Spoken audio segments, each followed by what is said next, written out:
Chapters 1 and 2 of The Invisible Man.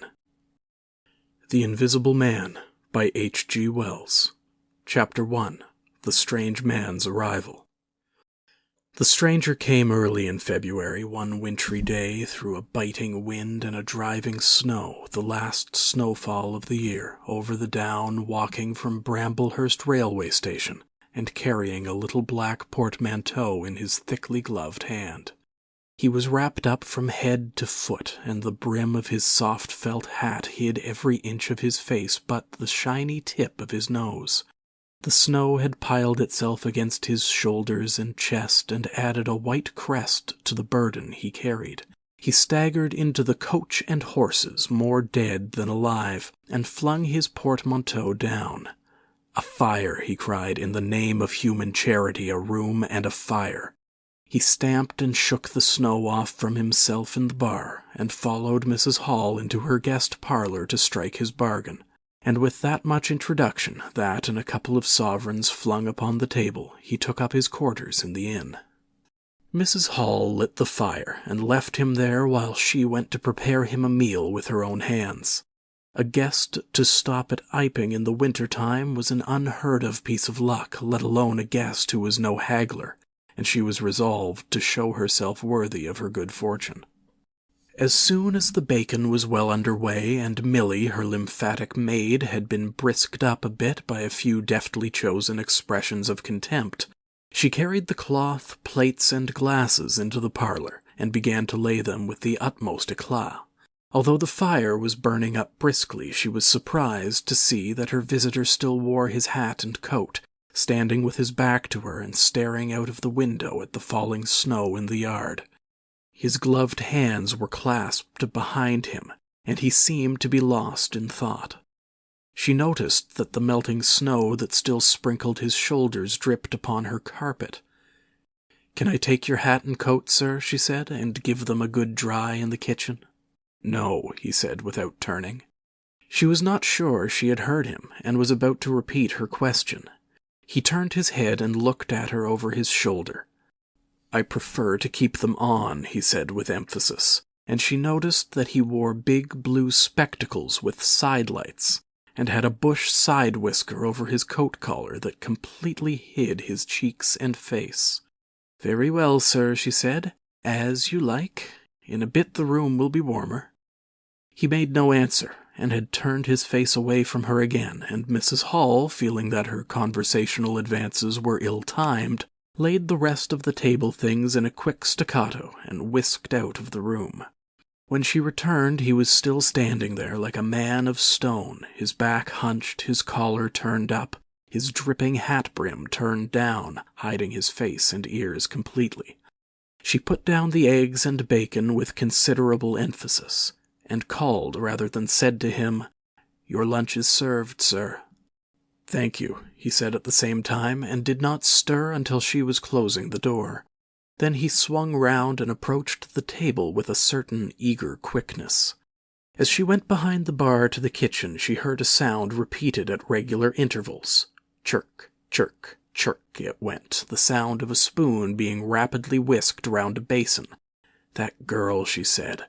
"There, I clean forgot it. It's her being so long." And while she herself finished mixing the mustard, she gave Milly a few verbal stabs for her excessive slowness. She had cooked the ham and eggs, laid the table, and done everything, while Milly, help indeed, had only succeeded in delaying the mustard, and him a new guest and wanting to stay. Then she filled the mustard pot and, putting it with a certain stateliness upon a gold and black tea-tray, carried it into the parlour. She rapped and entered promptly. As she did so, her visitor moved quickly, so that she got but a glimpse of a white object disappearing behind the table. It would seem he was picking something from the floor. She rapped down the mustard pot on the table, and then she noticed the overcoat and hat had been taken off and put over a chair in front of the fire, and a pair of wet boots threatened rust to her steel fender. She went to these things resolutely. "I suppose I may have them to dry now?" she said in a voice that brooked no denial. "Leave the hat," said her visitor in a muffled voice, and turning she saw he had raised his head and was sitting looking at her. For a moment she stood gaping at him, too surprised to speak. He held a white cloth.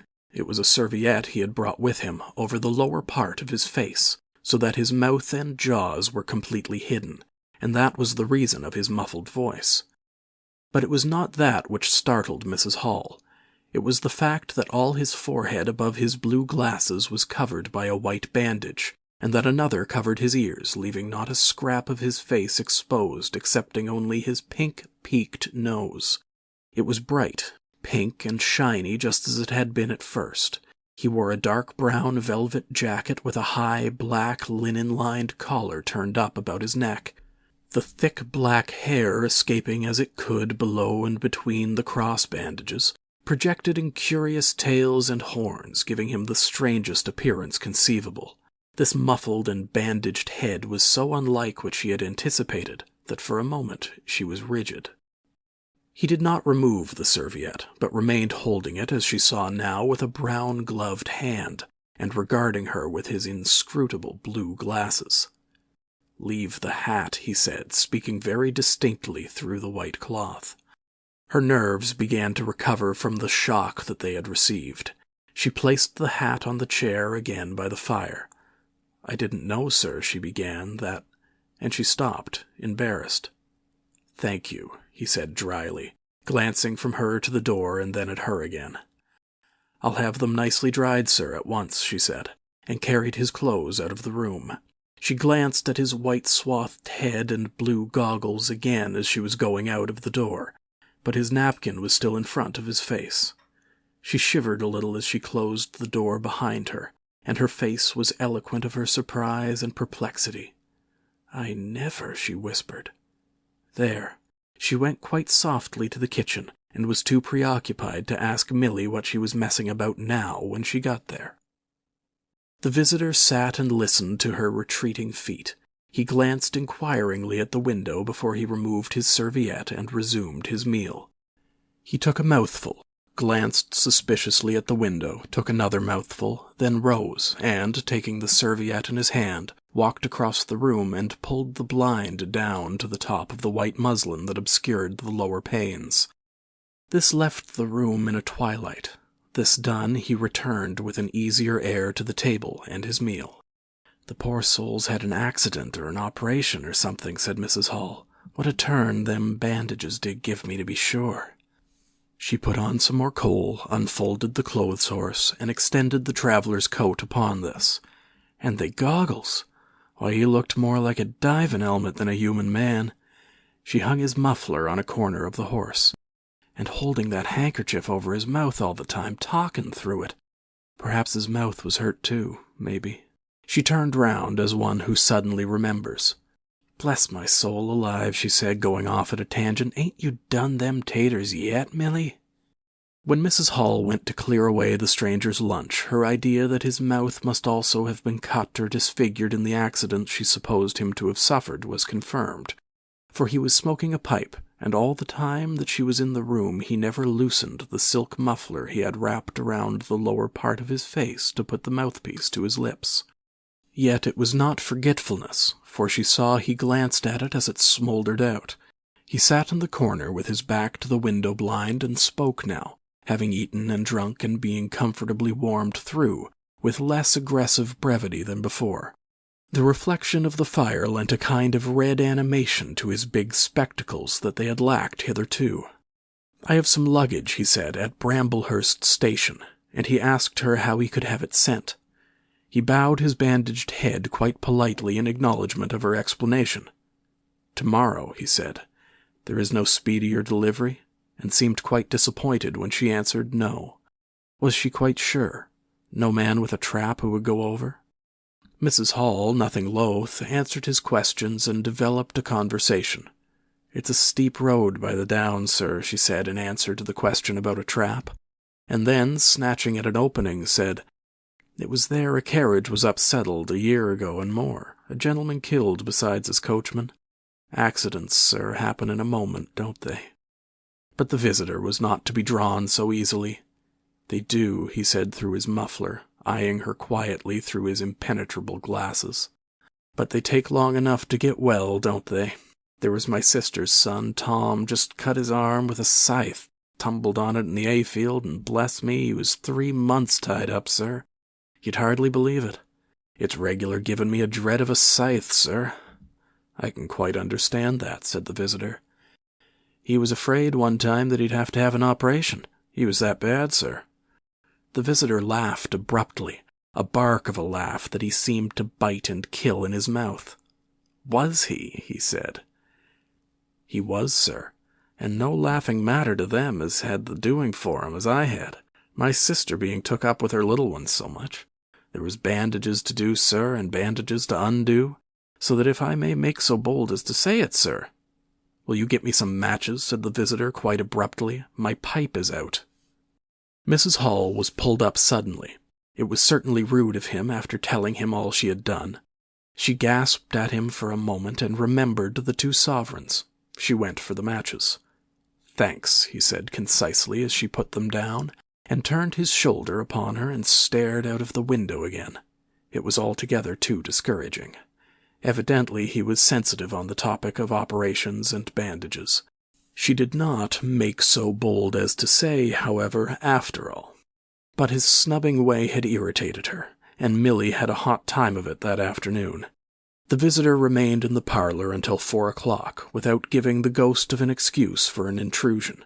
For the most part he was quite still during that time. It would seem he sat in the growing darkness, smoking in the firelight, perhaps dozing. Once or twice a curious listener might have heard him at the coals, and for the space of 5 minutes he was audible pacing the room. He seemed to be talking to himself. Then the armchair creaked as he sat down again. Chapter 2. Mr. Teddy Henfrey's First Impressions. At 4 o'clock, when it was fairly dark and Mrs. Hall was screwing up her courage to go in and ask her visitor if he would take some tea, Teddy Henfrey, the clock jobber, came into the bar. "My sakes, Mrs. Hall," said he, "but this is terrible weather for thin boots." The snow outside was falling faster. Mrs. Hall agreed, and then noticed he had his bag with him. "Now you're here, Mr. Teddy," said she, "I'd be glad if you could give the old clock in the parlor a bit of a look. 'Tis going, and it strikes well and hearty, but the hour hand won't do nothin' but point at 6. And leading the way, she went across to the parlor door and rapped and entered. Her visitor, she saw as she opened the door, was seated in the armchair before the fire, dozing, it would seem, with his bandaged head drooping on one side. The only light in the room was the red glow from the fire, which lit his eyes like adverse railway signals but left his downcast face in darkness, and the scanty vestiges of the day that came in through the open door. Everything was ruddy, shadowy, and indistinct to her, the more so since she had just been lighting the bar lamp, and her eyes were dazzled. But for a second it seemed to her that the man she looked at had an enormous mouth wide open, a vast and incredible mouth that swallowed the whole of the lower portion of his face. It was the sensation of a moment, the white-bound head, the monstrous goggle eyes, and this huge yawn below it. Then he stirred, started up in his chair, put up his hand. She opened the door wide so that the room was lighter, and she saw him more clearly, with the muffler held up to his face just as she had seen him hold the serviette before. The shadows, she fancied, had tricked her. "Would you mind, sir, this man a-coming to look at the clock, sir?" she said, recovering from the momentary shock. "Look at the clock," he said, staring round in a drowsy manner and speaking over his hand, and then, getting more fully awake, "Certainly." Mrs. Hall went away to get a lamp, and he rose and stretched himself. Then came the light, and Mr. Teddy Henfrey, entering, was confronted by this bandaged person. He was, he says, taken aback. "Good afternoon," said the stranger, regarding him, as Mr. Henfrey says, with a vivid sense of the dark spectacles, like a lobster. "I hope," said Mr. Henfrey, "that it's no intrusion." "None whatever," said the stranger. "Though I understand," he said, turning to Mrs. Hall, "that this room is really to be mine for my own private use." "I thought, sir," said Mrs. Hall, "you'd prefer the clock." "Certainly," said the stranger, "certainly. But, as a rule, I like to be alone and undisturbed. But I'm really glad to have the clock seen to," he said, seeing a certain hesitation in Mr. Henfrey's manner. "Very glad."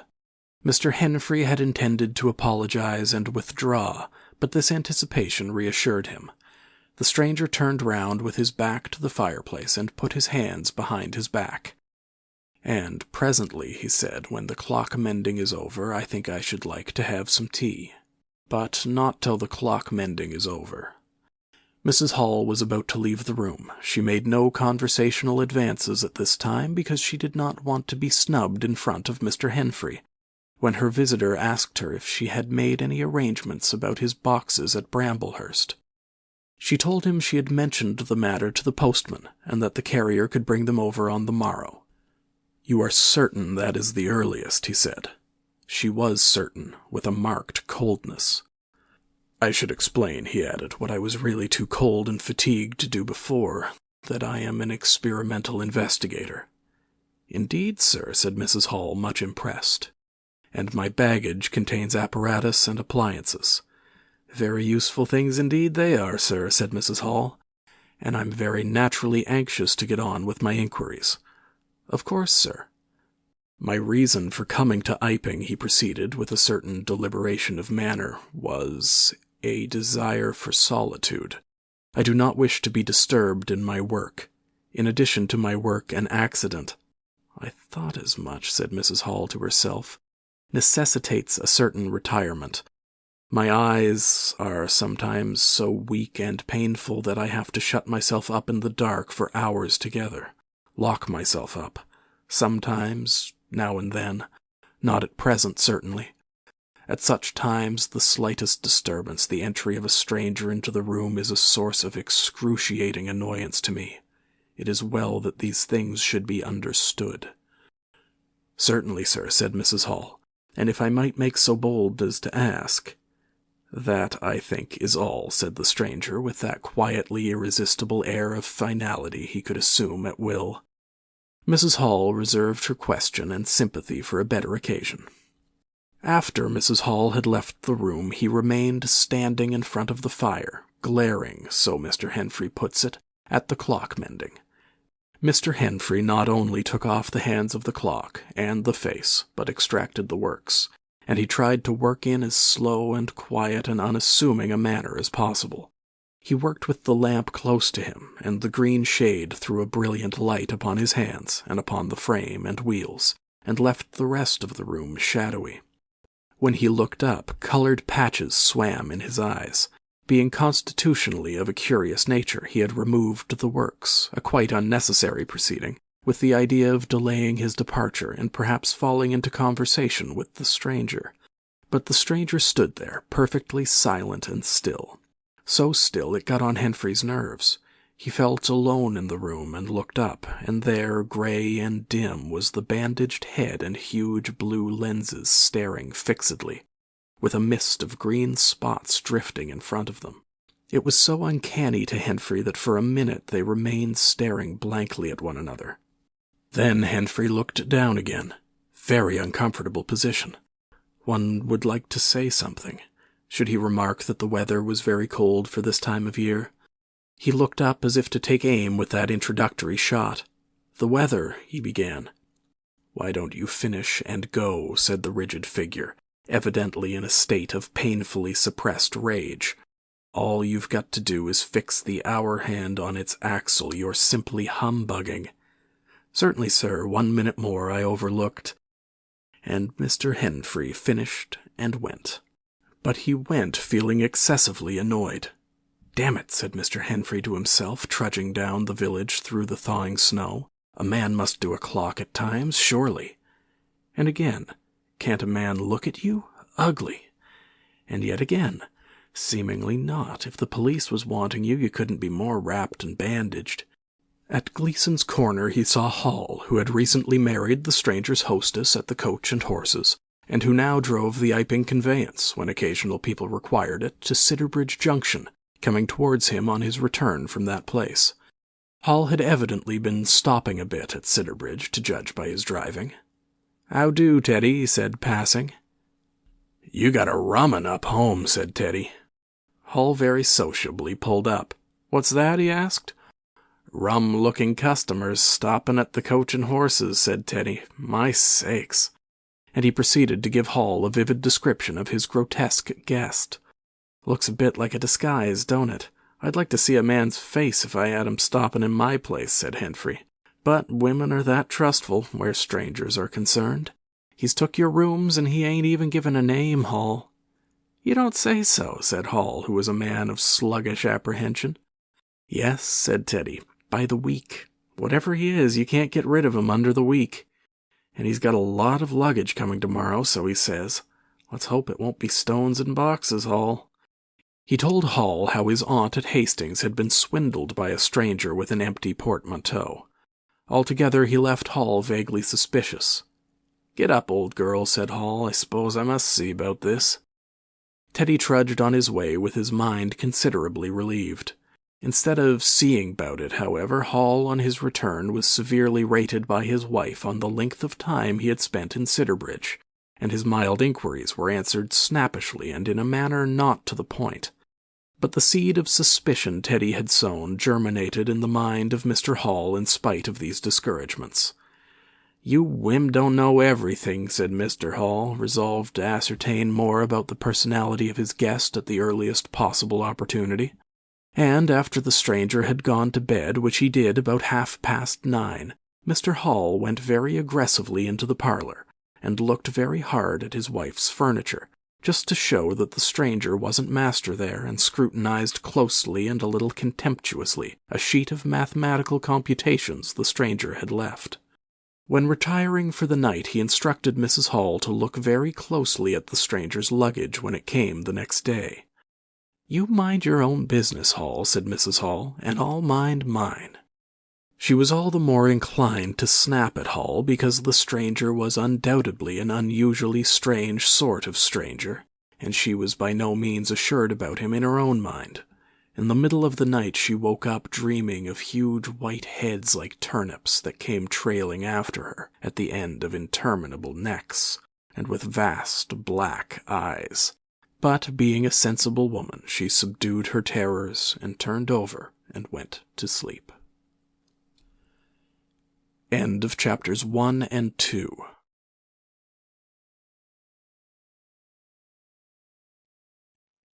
Chapters 3 and 4 of The Invisible Man by H.G. Wells. Chapter 3. The 1,001 Bottles. So it was that on the 29th day of February, at the beginning of the thaw, this singular person fell out of infinity into Iping village. Next day his luggage arrived through the slush, and very remarkable luggage it was. There were a couple of trunks, indeed, such as a rational man might need, but in addition there were a box of books, big, fat books, of which some were just in an incomprehensible handwriting, and a dozen or more crates, boxes, and cases containing objects packed in straw, as it seemed to Hall, tugging with a casual curiosity at the straw, glass bottles. The stranger, muffled in hat, coat, gloves, and wrapper, came out impatiently to meet Fearenside's cart, while Hall was having a word or so of gossip preparatory to helping bring them in. Out he came, not noticing Fearenside's dog, who was sniffing in a dilettante spirit at Hall's legs. "Come along with those boxes," he said. "I've been waiting long enough." And he came down the steps towards the tail of the cart as if to lay hands on the smaller crate. No sooner had Fearenside's dog caught sight of him, however, than it began to bristle and growl savagely, and when he rushed down the steps it gave an undecided hop, and then sprang straight at his hand. "Whoop!" cried Hall, jumping back, for he was no hero with dogs, and Fearenside howled, "Lie down!" and snatched his whip. They saw the dog's teeth had slipped the hand, heard a kick, saw the dog execute a flanking jump and get home on the stranger's leg, and heard the rip of his trousering. Then the finer end of Fearenside's whip reached his property, and the dog, yelping with dismay, retreated under the wheels of the wagon. It was all the business of a swift half-minute. No one spoke, everyone shouted. The stranger glanced swiftly at his torn glove and at his leg, made as if he would stoop to the latter, then turned and rushed swiftly up the steps into the inn. They heard him go headlong across the passage and up the uncarpeted stairs to his bedroom. "You brute, you," said Fearinside, climbing off the wagon with his whip in his hand while the dog watched him through the wheel. "Come here," said Fearinside. "You'd better." Hall had stood gaping. "He was bit," said Hall. "I'd better go and see to him." And he trotted after the stranger. He met Mrs. Hall in the passage. "Carrier's dog," he said. "Bit 'un." He went straight upstairs, and the stranger's door being ajar, he pushed it open and was entering without any ceremony, being of a naturally sympathetic turn of mind. The blind was down and the room dim. He caught a glimpse of a most singular thing, what seemed a handless arm waving towards him, and a face of 3 huge indeterminate spots on white, very like the face of a pale pansy. Then he was struck violently in the chest, hurled back, and the door slammed in his face and locked. It was so rapid that it gave him no time to observe. A waving of indecipherable shapes, a blow, and a concussion. There he stood on the dark little landing, wondering what it might be that he had seen. A couple of minutes after, he rejoined the little group that had formed outside the coach and horses. There was Fearinside telling about it all over again for the second time. There was Mrs. Hall saying his dog didn't have no business to bite her guests. There was Huckster, the general dealer from over the road, interrogative, and Sandy Wadgers from the force, judicial. Besides women and children, all of them saying fatuities. "Wouldn't let 'em bite me, I knows.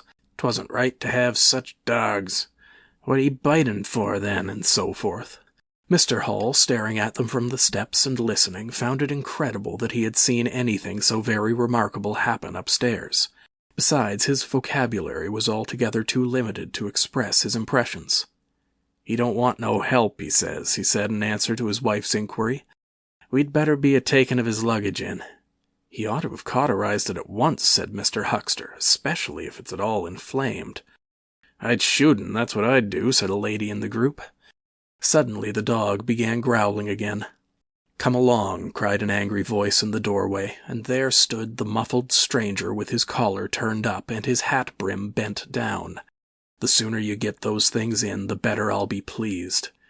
It is stated by an anonymous bystander that his trousers and gloves had been changed. "Was you hurt, sir?" said Fearinside. "I'm rare sorry, the dog—" "Not a bit," said the stranger. "Never broke the skin. Hurry up with those things." Then he swore to himself, so Mr. Hall asserts. Directly the first crate was, in accordance with his directions, carried into the parlor, the stranger flung himself upon it with extraordinary eagerness, and began to unpack it, scattering the straw with an utter disregard of Mrs. Hall's carpet. And from it he began to produce bottles.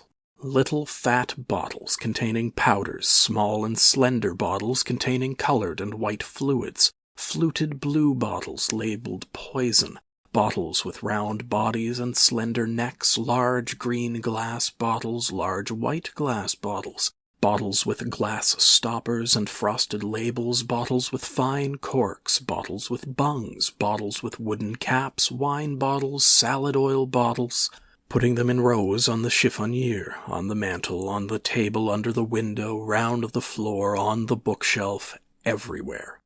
The chemist's shop in Bramblehurst could not boast half so many. Quite a sight it was. Crate after crate yielded bottles, until all 6 were empty and the table high with straw. The only things that came out of these crates besides the bottles were a number of test tubes and a carefully packed balance. And directly the crates were unpacked, the stranger went to the window and set to work, not troubling in the least about the litter of straw, the fire which had gone out, the box of books outside, nor for the trunks and other luggage that had gone upstairs. When Mrs. Hall took his dinner to him, he was already so absorbed in his work pouring little drops out of the bottles into test tubes that he did not hear her until she had swept away the bulk of the straw and put the tray on the table, with some little emphasis perhaps, seeing the state that the floor was in. Then he half turned his head and immediately turned it away again. But she saw he had removed his glasses. They were beside him on the table, and it seemed to her that his eye sockets were extraordinarily hollow. He put on his spectacles again, and then turned and faced her.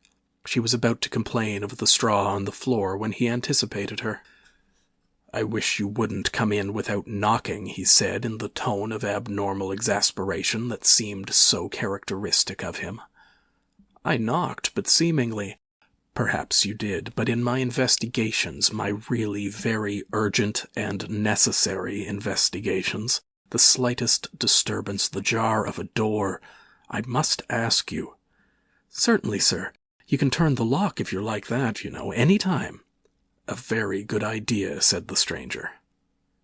"This straw, sir, if I might make so bold as to remark—" "Don't. If the straw makes trouble, put it down in the bill." And he mumbled at her, words suspiciously like curses. He was so odd standing there, so aggressive and explosive, bottle in one hand and test tube in the other, that Mrs. Hall was quite alarmed. But she was a resolute woman. "In which case I should like to know, sir, what you consider—" "A shilling. Put down a shilling. Surely a shilling's enough." "So be it," said Mrs. Hall, taking up the tablecloth and beginning to spread it over the table. "If you're satisfied, of course."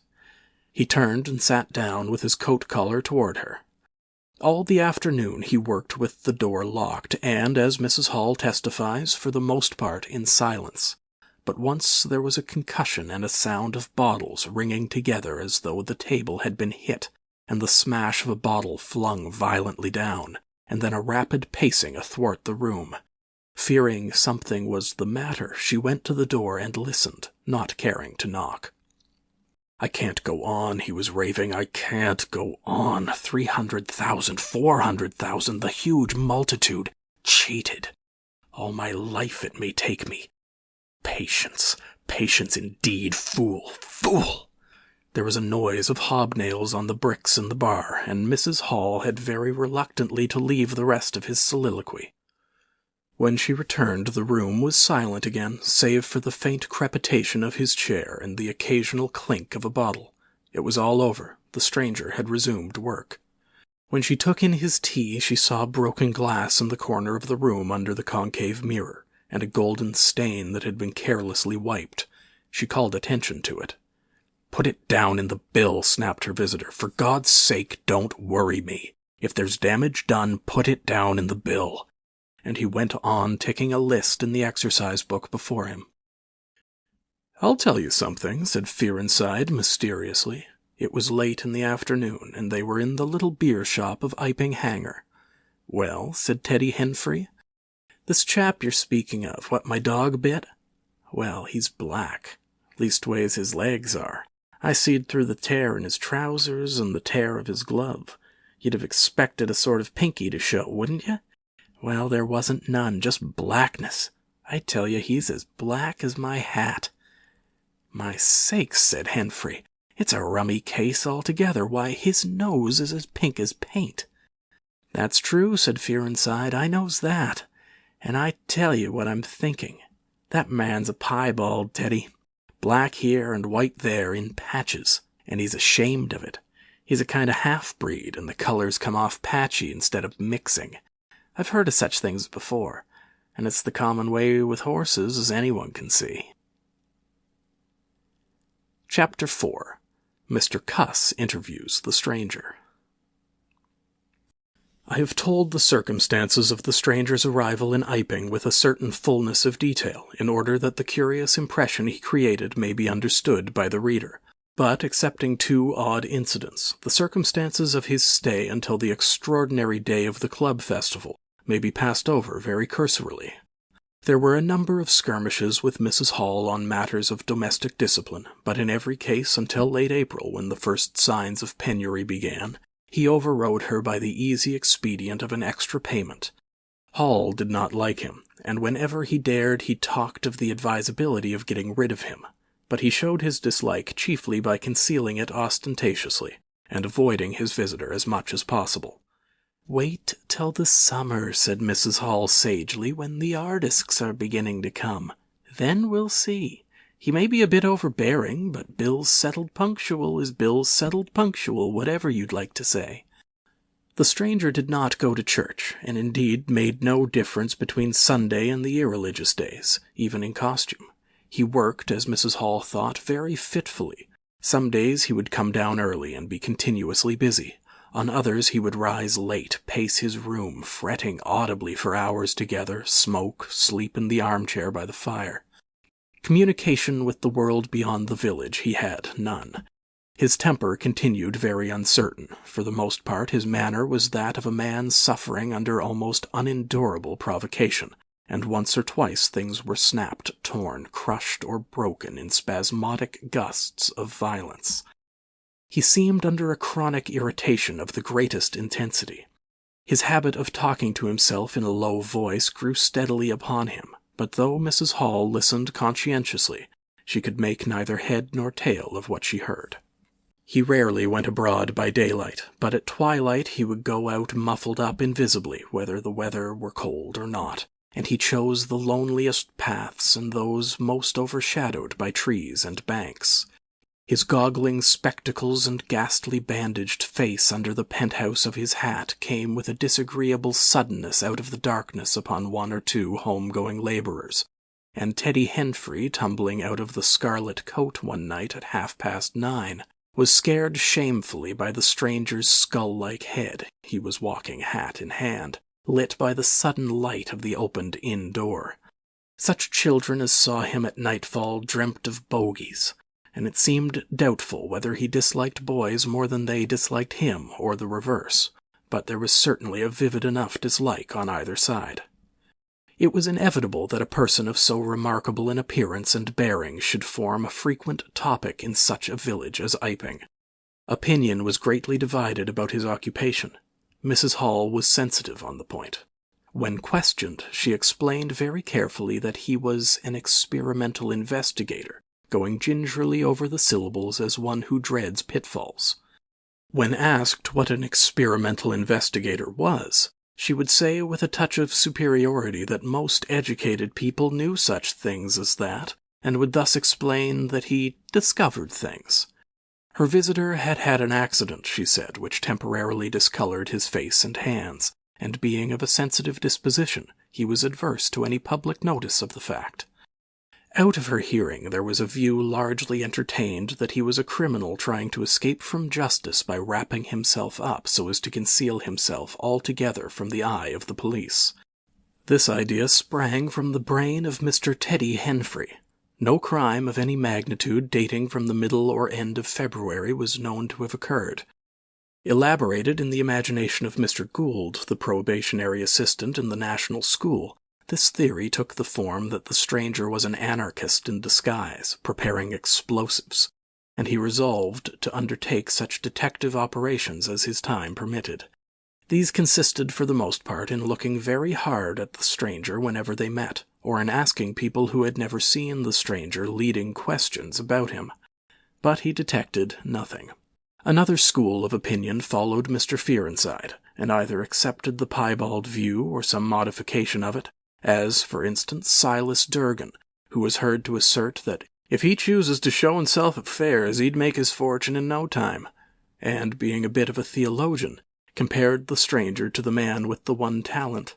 Yet another view explained the entire matter by regarding the stranger as a harmless lunatic. That had the advantage of accounting for everything straight away. Between these main groups there were waverers and compromisers. Sussex folk have few superstitions, and it was only after the events of early April that the thought of the supernatural was first whispered in the village. Even then it was only credited among the womenfolk.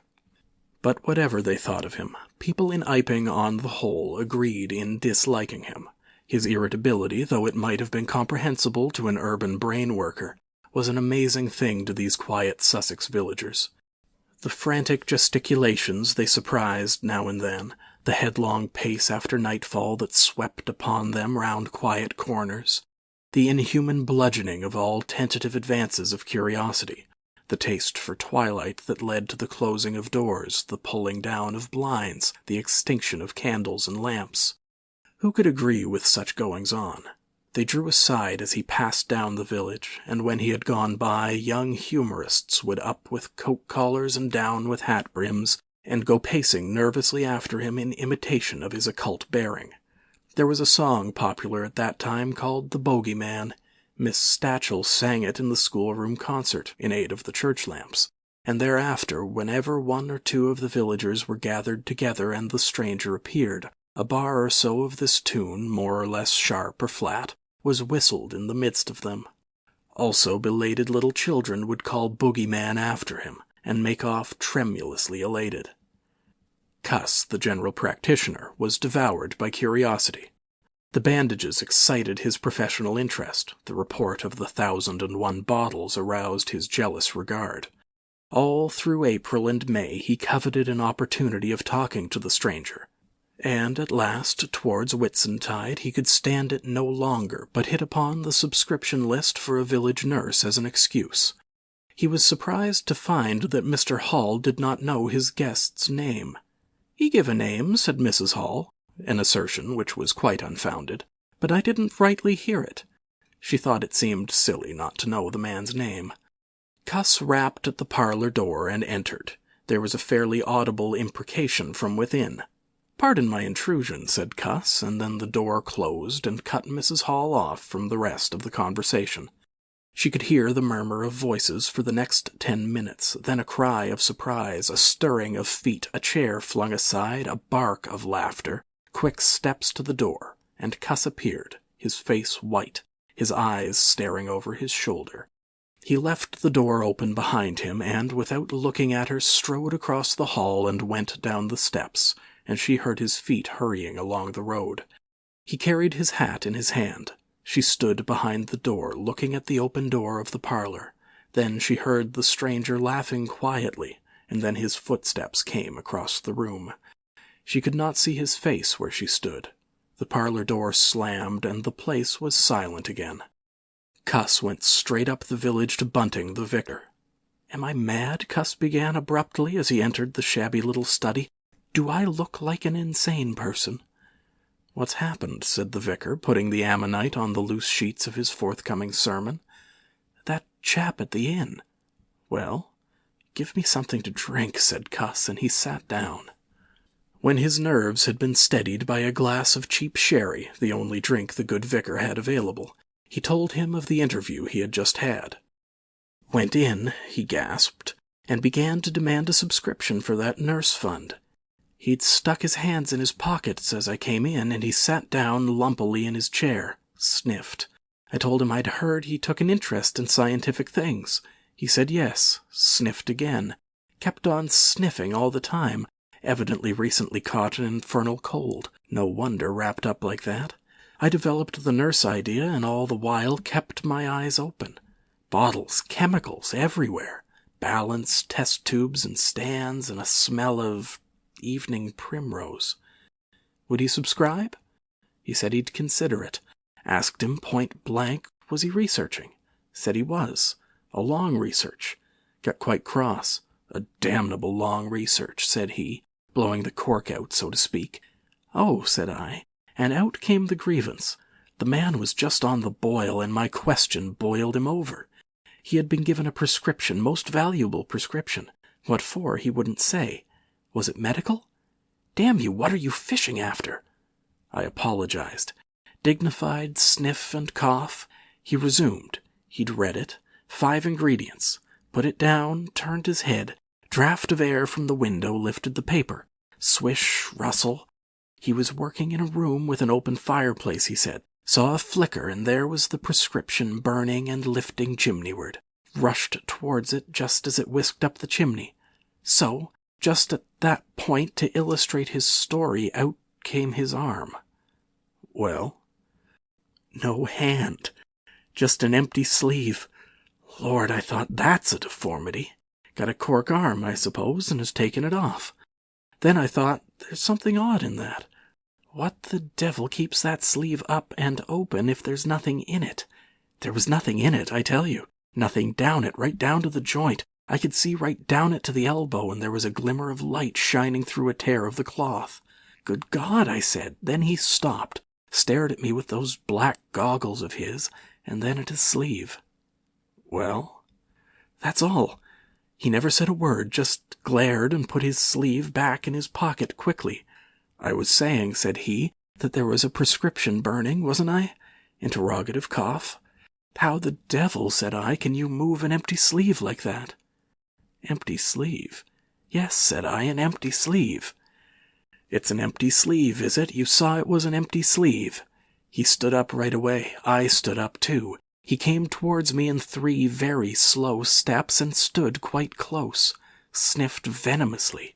I didn't flinch, though I'm hanged if that bandaged knob of his and those blinkers aren't enough to unnerve anyone coming quietly up to you. You said it was an empty sleeve, he said. Certainly, I said. At staring and saying nothing, a bare-faced man, unspectacled, starts scratch. Then very quietly he pulled his sleeve out of his pocket again and raised his arm towards me as though he would show it to me again. He did it very, very slowly. I looked at it, seemed an age. Well, said I, clearing my throat, there's nothing in it.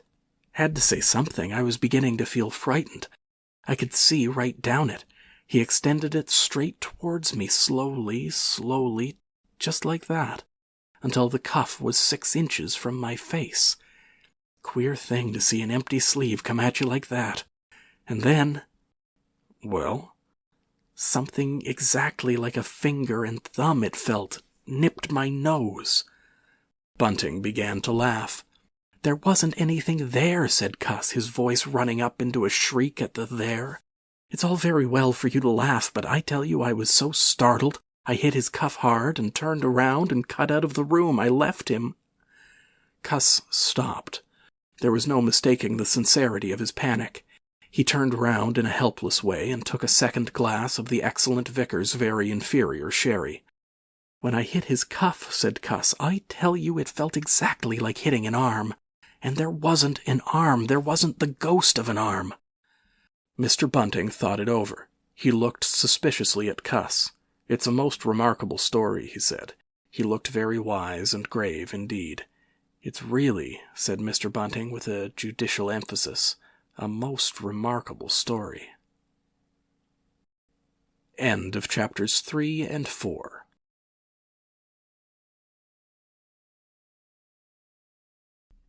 Chapters 5, 6, and 7 of The Invisible Man by H.G. Wells. Chapter 5. The Burglary at the Vicarage. The facts of the burglary at the vicarage came to us chiefly through the medium of the vicar and his wife. It occurred in the small hours of Whit Monday, the day devoted in Iping to the club festivities. Mrs. Bunting, it seems, woke up suddenly in the stillness that comes before the dawn with the strong impression that the door of their bedroom had opened and closed. She did not arouse her husband at first, but sat up in bed listening. She then distinctly heard the pad, pad, pad of bare feet coming out of the adjoining dressing-room and walking along the passage towards the staircase. As soon as she felt assured of this, she aroused the Reverend Mr. Bunting as quietly as possible. He did not strike a light, but putting on his spectacles, her dressing-gown, and his bath slippers, he went out on the landing to listen. He heard quite distinctly a fumbling going on at his study desk downstairs, and then a violent sneeze. At that he returned to his bedroom, armed himself with the most obvious weapon, the poker, and descended the staircase as noiselessly as possible. Mrs. Bunting came out on the landing. The hour was about 4, and the ultimate darkness of the night was past. There was a faint shimmer of light in the hall, but the study doorway yawned impenetrably black. Everything was still except the faint creaking of the stairs under Mr. Bunting's tread, and the slight movements in the study. Then something snapped, the drawer was opened, and there was a rustle of papers. Then came an imprecation, and a match was struck, and the study was flooded with yellow light. Mr. Bunting was now in the hall, and through the crack of the door he could see the desk and the open drawer and a candle burning on the desk. But the robber he could not see. He stood there in the hall, undecided what to do, and Mrs. Bunting, her face white and intent, crept slowly downstairs after him. One thing kept Mr. Bunting's courage, the persuasion that this burglar was a resident in the village. They heard the chink of money and realized that the robber had found the housekeeping reserve of gold, £2.10 in half-sovereigns altogether. At that sound Mr. Bunting was nerved to abrupt action. Gripping the poker firmly, he rushed into the room, closely followed by Mrs. Bunting. "Surrender!" cried Mr. Bunting fiercely, and then stooped amazed. Apparently the room was perfectly empty. Yet their conviction that they had that very moment heard somebody moving in the room had amounted to a certainty. For half a minute, perhaps, they stood gaping. Then Mrs. Bunting went across the room and looked behind the screen, while Mr. Bunting, by a kindred impulse, peered under the desk. Then Mrs. Bunting turned back the window curtains, and Mr. Bunting looked up the chimney and probed it with the poker. Then Mrs. Bunting scrutinized the waste-paper basket, and Mr. Bunting opened the lid of the coal scuttle. Then they came to a stop, and stood with eyes interrogating each other. "I could have sworn," said Mrs. Bunting. "The candle," said Mr. Bunting. "Who lit the candle?" "The drawer," said Mrs. Bunting, "and the money's gone." She went hastily to the doorway. Of all the strange occurrences— There was a violent sneeze in the passage. They rushed out, and as they did so, the kitchen door slammed. "Bring the candle," said Mr. Bunting, and led the way. They both heard a sound of bolts being hastily shot back. As he opened the kitchen door, he saw through the scullery that the back door was just opening, and the faint light of early dawn displayed the dark masses of the garden beyond. He is certain that nothing went out of the door. It opened, stood open for a moment, and then closed with a slam. As it did so, the candle Mrs. Bunting was carrying from the study flickered and flared. It was a minute or more before they entered the kitchen. The place was empty. They refastened the back door, examined the kitchen, pantry, and scullery thoroughly, and at last went down into the cellar. There was not a soul to be found in the house, search as they would. Daylight found the vicar and his wife, a quaintly costumed little couple, still marveling about on their own ground floor by the unnecessary light of a guttering candle. Chapter 6. The Furniture That Went Mad. Now it happened that in the early hours of Whit Monday, before Milly was hunted out for the day, Mr. Hall and Mrs. Hall both rose and went noiselessly down into the cellar. Their business there was of a private nature, and had something to do with the specific gravity of their beer. They had hardly entered the cellar when Mrs. Hall found she had forgotten to bring down a bottle of sarsaparilla from their joint room. As she was the expert and principal operator in this affair, Hall very properly went upstairs for it. On the landing he was surprised to see that the stranger's door was ajar. He went on into his own room, and found the bottle as he had been directed. But returning with the bottle, he noticed that the bolts of the front door had been shot back, that the door was in fact simply on the latch, and with a flash of inspiration he connected this with the stranger's room upstairs and the suggestions of Mr. Teddy Henfrey. He distinctly remembered holding the candle while Mrs. Hall shot these bolts overnight. At the sight he stopped, gaping, then, with the bottle still in his hand, went upstairs again. He rapped at the stranger's door. There was no answer. He rapped again, then pushed the door wide open and entered. It was as he expected. The bed, the room also, was empty. And what was stranger, even to his heavy intelligence, on the bedroom chair and along the rail of the bed were scattered the garments, the only garments, so far as he knew, and the bandages of their guest. His big slouch hat was even cocked jauntily over the bedpost. As Hall stood there, he heard his wife's voice coming out of the depth of the cellar, with that rapid telescoping of the syllables and interrogative cocking up of the final words to a high note by which the West Sussex villager is wont to indicate a brisk impatience. "George, you got what I want?" At that he turned and hurried down to her. "Janny," he said, over the rail of the cellar steps, "'tis the truth what Henfrey says. He's not in his room, he ain't, and the front door is unbolted." At first Mrs. Hall did not understand, and as soon as she did she resolved to see the empty room for herself. Hall, still holding the bottle, went first. "If he ain't there," he said, "his clothes are. And what's he doing without his clothes, then? 'Tis a most curious business." As they came up the cellar steps, they both, it was afterwards ascertained, fancied they heard the front door open and shut, but seeing it closed and nothing there, neither said a word to the other about it at the time. Mrs. Hall passed her husband in the passage and ran on first upstairs. Someone sneezed on the staircase. Hall, following 6 steps behind, thought that he heard her sneeze. She, going on first, was under the impression that Hall was sneezing. She flung open the door and stood regarding the room. "Of all the curious," she said. She heard a sniff close behind her head as it seemed, and turning, was surprised to see Hall a dozen feet off on the topmost stair. But in another moment he was beside her. She bent forward and put her hand on the pillow and then under the clothes. "Cold," she said. "He's been up this hour or more." As she did so, a most extraordinary thing happened. The bedclothes gathered themselves together, leapt up suddenly into a sort of peak, and then jumped headlong over the bottom rail. It was exactly as if a hand had clutched them in the center and flung them aside. Immediately after, the stranger's hat hopped off the bedpost, described a whirling flight in the air through the better part of a circle, and then dashed straight at Mrs. Hall's face.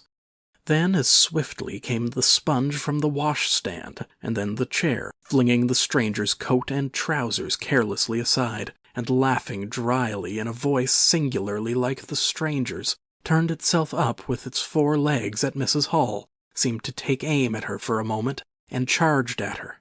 She screamed and turned, and then the chair legs came gently but firmly against her back and impelled her and Hall out of the room.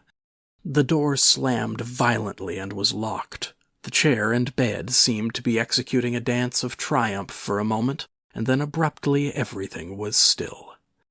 Mrs. Hall was left in an almost fainting condition in Mr. Hall's arms on the landing. It was with the greatest difficulty that Mr. Hall and Milly, who had been roused by her scream of alarm, succeeded in getting her downstairs and applying the restoratives customary in such cases. "'Tis spirits," said Mrs. Hall. "I know 'tis spirits. I've read in papers of 'en. Tables and chairs leapin' and dancin'." "Take a drop more, Janny," said Hall. "'Twill steady ye." "Lock him out," said Mrs. Hall. "Don't let him come in again. I half guessed I might have known. With them goggling eyes and bandaged head and never going to church of a Sunday. And all they bottles. More'n it's right for anyone to have. He's put the spirits into the furniture. My good old furniture. 'Twas in that very chair my poor dear mother used to sit when I was a little girl. To think it should rise up against me now." "Just a drop more, Janny," said Hall. "Your nerves is all upset."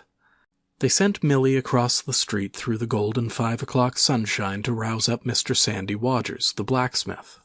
Mr. Hall's compliments and the furniture upstairs was behaving most extraordinary. Would Mr. Wodgers come round? He was a knowing man, was Mr. Wodgers, and very resourceful. He took quite a grave view of the case.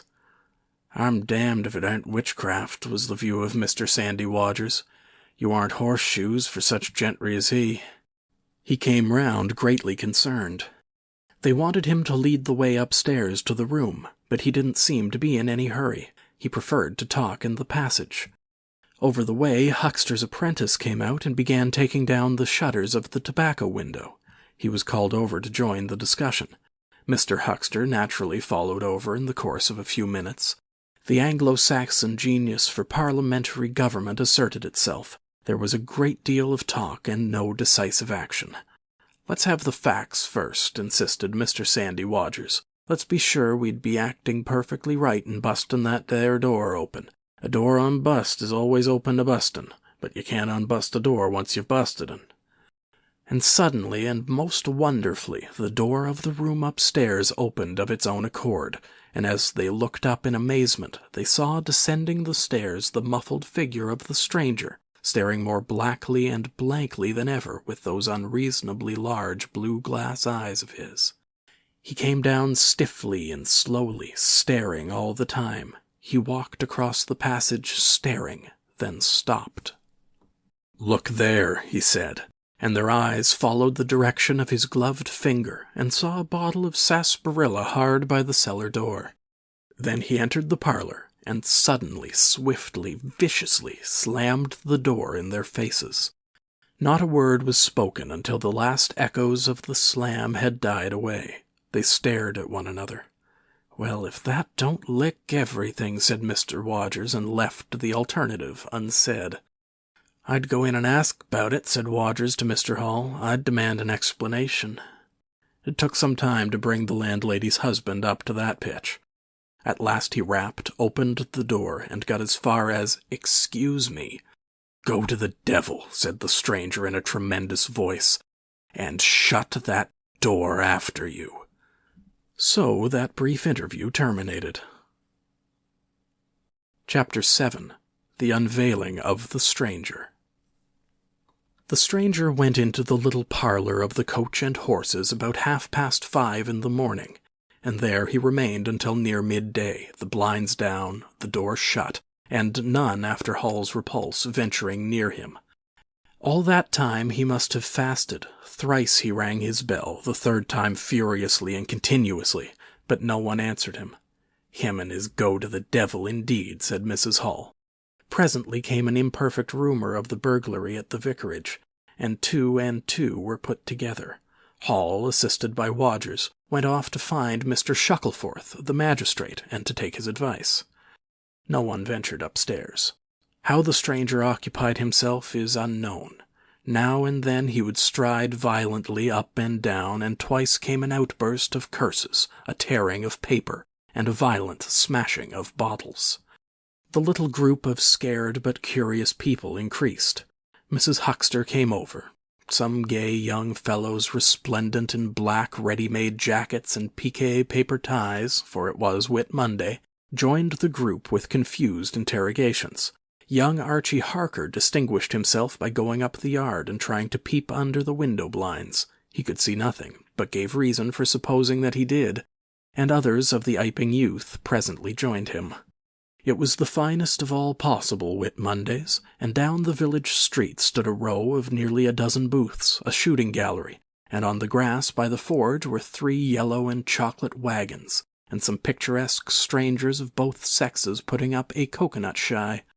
The gentlemen wore blue jerseys, the ladies white aprons, and quite fashionable hats with heavy plumes. Wodger of the Purple Fawn and Mr. Jaggers, the cobbler, who also sold old second-hand ordinary bicycles, were stretching a string of Union Jacks and Royal Ensigns, which had originally celebrated the first Victorian Jubilee, across the road. And inside, in the artificial darkness of the parlor, into which only one thin jet of sunlight penetrated, the stranger, hungry we must suppose, and fearful, hidden in his uncomfortable hot wrappings, poured through his dark glasses upon his paper, or chinked his dirty little bottles, and occasionally swore savagely at the boys, audible if invisible, outside the windows. In the corner by the fireplace lay the fragments of 6 smashed bottles, and a pungent twang of chlorine tainted the air. So much we know from what was heard at the time and what was subsequently seen in the room. About noon he suddenly opened his parlor door, and stood glaring fixedly at the 3 or 4 people in the bar. "Mrs. Hall," he said. Somebody went sheepishly and called for Mrs. Hall. Mrs. Hall appeared after an interval, a little short of breath, but all the fiercer for that. Hall was still out. She had deliberated over this scene, and she came holding a little tray with an unsettled bill upon it. "Is't your bill you're wanting, sir?" she said. "Why wasn't my breakfast laid? Why haven't you prepared my meals and answered my bell? Do you think I live without eating?" "Why isn't my bill paid?" said Mrs. Hall. "That's what I want to know." "I told you 3 days ago I was awaiting a remittance." "I told you 2 days ago I wasn't going to await no remittances. You can't grumble if your breakfast waits a bit if my bill's been waiting these 5 days, can you?" The stranger swore briefly but vividly. "Now," from the bar. "And I'd thank you kindly, sir, if you'd keep your swearing to yourself, sir," said Mrs. Hall. The stranger stood looking more like an angry diving helmet than ever. It was universally felt in the bar that Mrs. Hall had the better of him. His next words showed as much. "Look here, my good woman." "Don't good woman me," said Mrs. Hall. "I've told you my remittance hasn't come." "Remittance, indeed," said Mrs. Hall. "Still, I dare say, in my pocket." "You told me 3 days ago you hadn't anything but a sovereign's worth of silver upon you." "Well, I've found some more." "Hullo," from the bar. "I wonder where you found it," said Mrs. Hall. That seemed to annoy the stranger very much. He stamped his foot. "What do you mean?" he said. "That I wonder where you found it," said Mrs. Hall. "And before I take any bills or get any breakfasts or do any such things whatsoever, you got to tell me one or two things I don't understand and what nobody don't understand, and what everybody is very anxious to understand. I want to know what you been doing to my chair upstairs, and I want to know how 'tis your room was empty and how you got in again. Them as stops in this house comes in by the doors. That's the rule of the house, and that you didn't do. And what I want to know is how you did come in. And I want to know—" Suddenly the stranger raised his gloved hands clenched, stamped his foot, and said, "Stop!" with such extraordinary violence that he silenced her instantly. "You don't understand," he said, "who I am or what I am. I'll show you. By heaven, I'll show you." Then he put his open palm over his face and withdrew it. The center of his face became a black cavity. "Here," he said. He stepped forward and handed Mrs. Hall something which she, staring at his metamorphosed face, accepted automatically. Then, when she saw what it was, she screamed loudly, dropped it, and staggered back. The nose, it was the stranger's nose, pink and shining, rolled on the floor. Then he removed his spectacles, and everyone in the bar gasped. He took off his hat, and with a violent gesture tore at his whiskers and bandages. For a moment they resisted him. A flash of horrible anticipation passed through the bar. "Oh, my God," said one. Then off they came. It was worse than anything. Mrs. Hall, standing open-mouthed and horror-struck, shrieked at what she saw, and made for the door of the house. Everyone began to move. They were prepared for scars, disfigurements, tangible horrors. But nothing. The bandages and false hair flew across the passage into the bar, making a hobbledehoy jump to avoid them. Everyone tumbled on everyone else down the steps, for the man who stood there shouting some incoherent explanation was a solid gesticulating figure up to the coat collar of him, and then nothingness. No visible thing at all. People down the village heard shouts and shrieks, and looking up the street saw the coach and horses violently firing out its humanity. They saw Mrs. Hall fall down and Mr. Teddy Hentfrey jump to avoid tumbling over her. And then they heard the frightful screams of Milly, who, emerging suddenly from the kitchen at the noise of the tumult, had come upon the headless stranger from behind. These increased suddenly. Forthwith everyone all down the street, the sweetstuff seller, coconut-shy proprietor and his assistant, the swing man, little boys and girls, rustic dandies, smart wenches, smocked elders, and aproned gypsies, began running towards the inn. And in a miraculously short space of time a crowd of perhaps 40 people, and rapidly increasing, swayed and hooted and inquired and exclaimed and suggested in front of Mrs. Hall's establishment. Everyone seemed eager to talk at once, and the result was babble. A small group supported Mrs. Hall, who was picked up in a state of collapse. There was a conference, and the incredible evidence of a vociferous eyewitness. "Oh, Bogey! What's he been doing, then? Ain't hurt the girl, has he? Run at him with a knife, I believe. No head, I tell ya. I don't mean no manner of speaking, I mean man without a head. Nonsense, it's just some conjuring trick. Fetched off his wrapping, he did." In its struggles to see in through the open door, the crowd formed itself into a straggling wedge, with the more adventurous apex nearest to the inn. "He stood for a moment. I heard the girl scream, and he turned. I saw her skirts whisk, and he went after her. Didn't take 10 seconds. Back he comes with a knife in his hand and a loaf, stood just as if he was staring, not a moment ago. Went in that door. I tell you, he ain't got no head at all. You just missed him." There was a disturbance behind, and the speaker stopped to step aside for a little procession that was marching very resolutely towards the house. First Mr. Hall, very red and determined, then Mr. Bobby Jaffers, the village constable, then the wary Mr. Wodgers. They had come in now armed with a warrant. People shouted conflicting information of the recent circumstances. "Ed or no Ed," said Jaffers, "I got arrestin', and arrestin' I will." Mr. Hall marched up the steps, marched straight to the door of the parlor, and flung it open. "Constable," he said, "do your duty." Jaffers marched in, Hall next, Wodgers last. They saw in the dim light the headless figure facing them, with a gnawed crust of bread in one gloved hand and a chunk of cheese in the other. "That's him," said Hall. "What the devil's this?" came in a tone of angry expostulation from above the collar of the figure. "You're a damned rum customer, mister," said Mr. Jaffers, "but head or no head, the warrant says body and duty's duty." "Keep off," said the figure, starting back. Abruptly he whipped down the bread and cheese, and Mr. Hall just grasped the knife on the table in time to save it. Off came the stranger's left glove, and was slapped in Mr. Jaffers' face. In another moment Jaffers, cutting short some statement concerning a warrant, had gripped him by the handless wrist and caught his invisible throat. He got a sounding kick on the shin that made him shout, but he kept his grip. Hall sent the knife sliding along the table to Wodgers, who acted as goalkeeper for the offensive, so to speak, and then stepped forward as Jaffers and the stranger swayed and staggered towards him, clutching and hitting in. A chair stood in the way, and went aside with a crash as they came down together. "Get the feet," said Jaffers between his teeth. Mr. Hall, endeavoring to act on instructions, received a sounding kick in the ribs that disposed of him for a moment, and Mr. Wodgers, seeing the decapitated stranger had rolled over and got the upper side of Jaffers, retreated towards the door, knife in hand, and so collided with Mr. Huckster and the Sitterbridge carter coming to the rescue of law and order.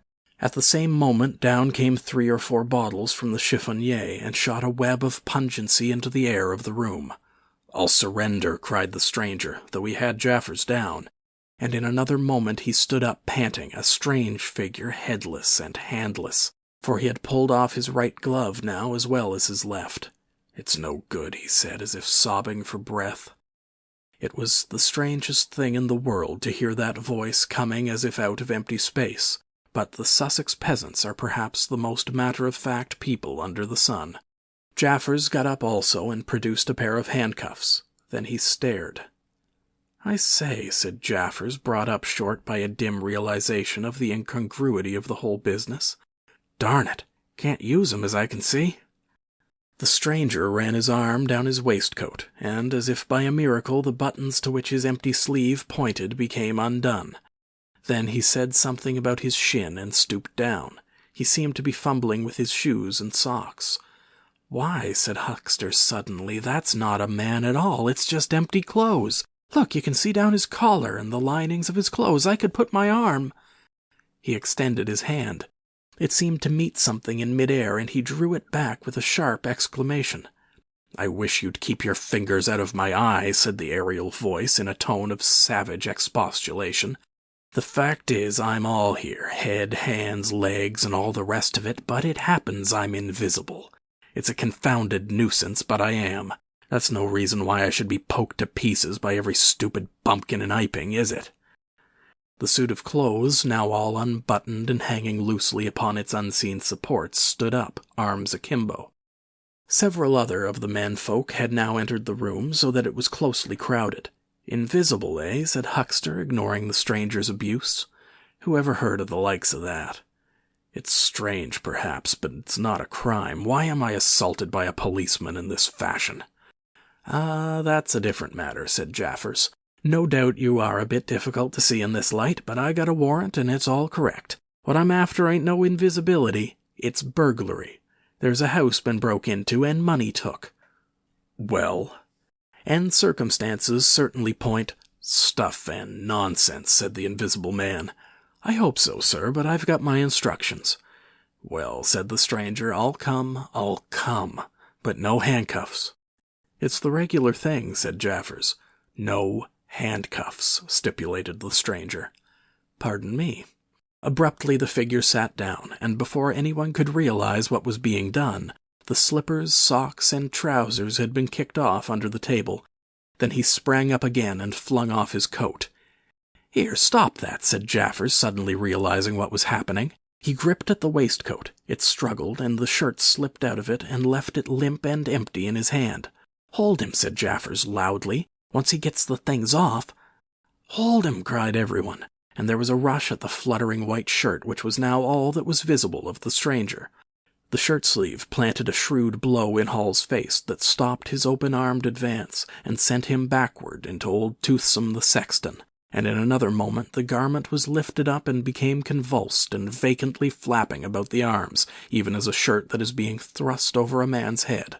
Jaffers clutched at it, and only helped to pull it off. He was struck in the mouth out of the air, and incontinently threw his truncheon and smote Teddy Hentfree savagely upon the crown of his head.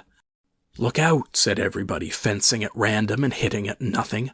"Hold him, shut the door, don't let him loose, I got something, here he is." A perfect babel of noises they made. Everybody, it seemed, was being hit all at once, and Sandy Wadgers, knowing as ever, and his wits sharpened by a frightful blow in the nose, reopened the door and led the rout. The others, following incontinently, were jammed for a moment in the corner by the doorway. The hitting continued.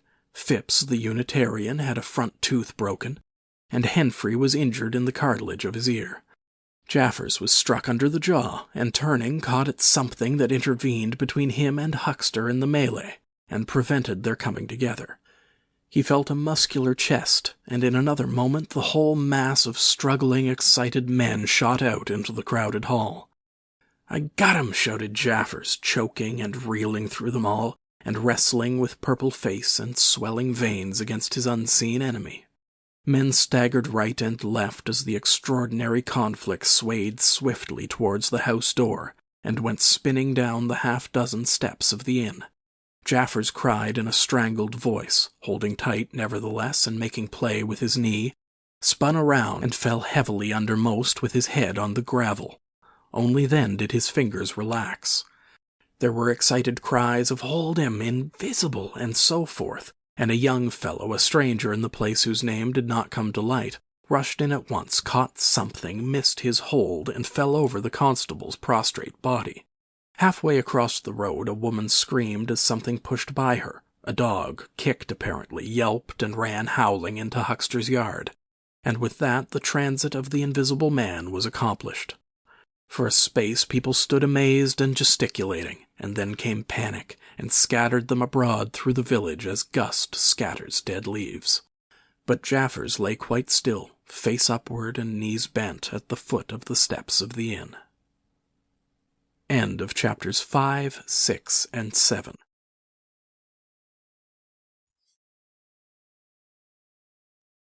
Chapters 8, 9, 10, and 11 of The Invisible Man by H.G. Wells.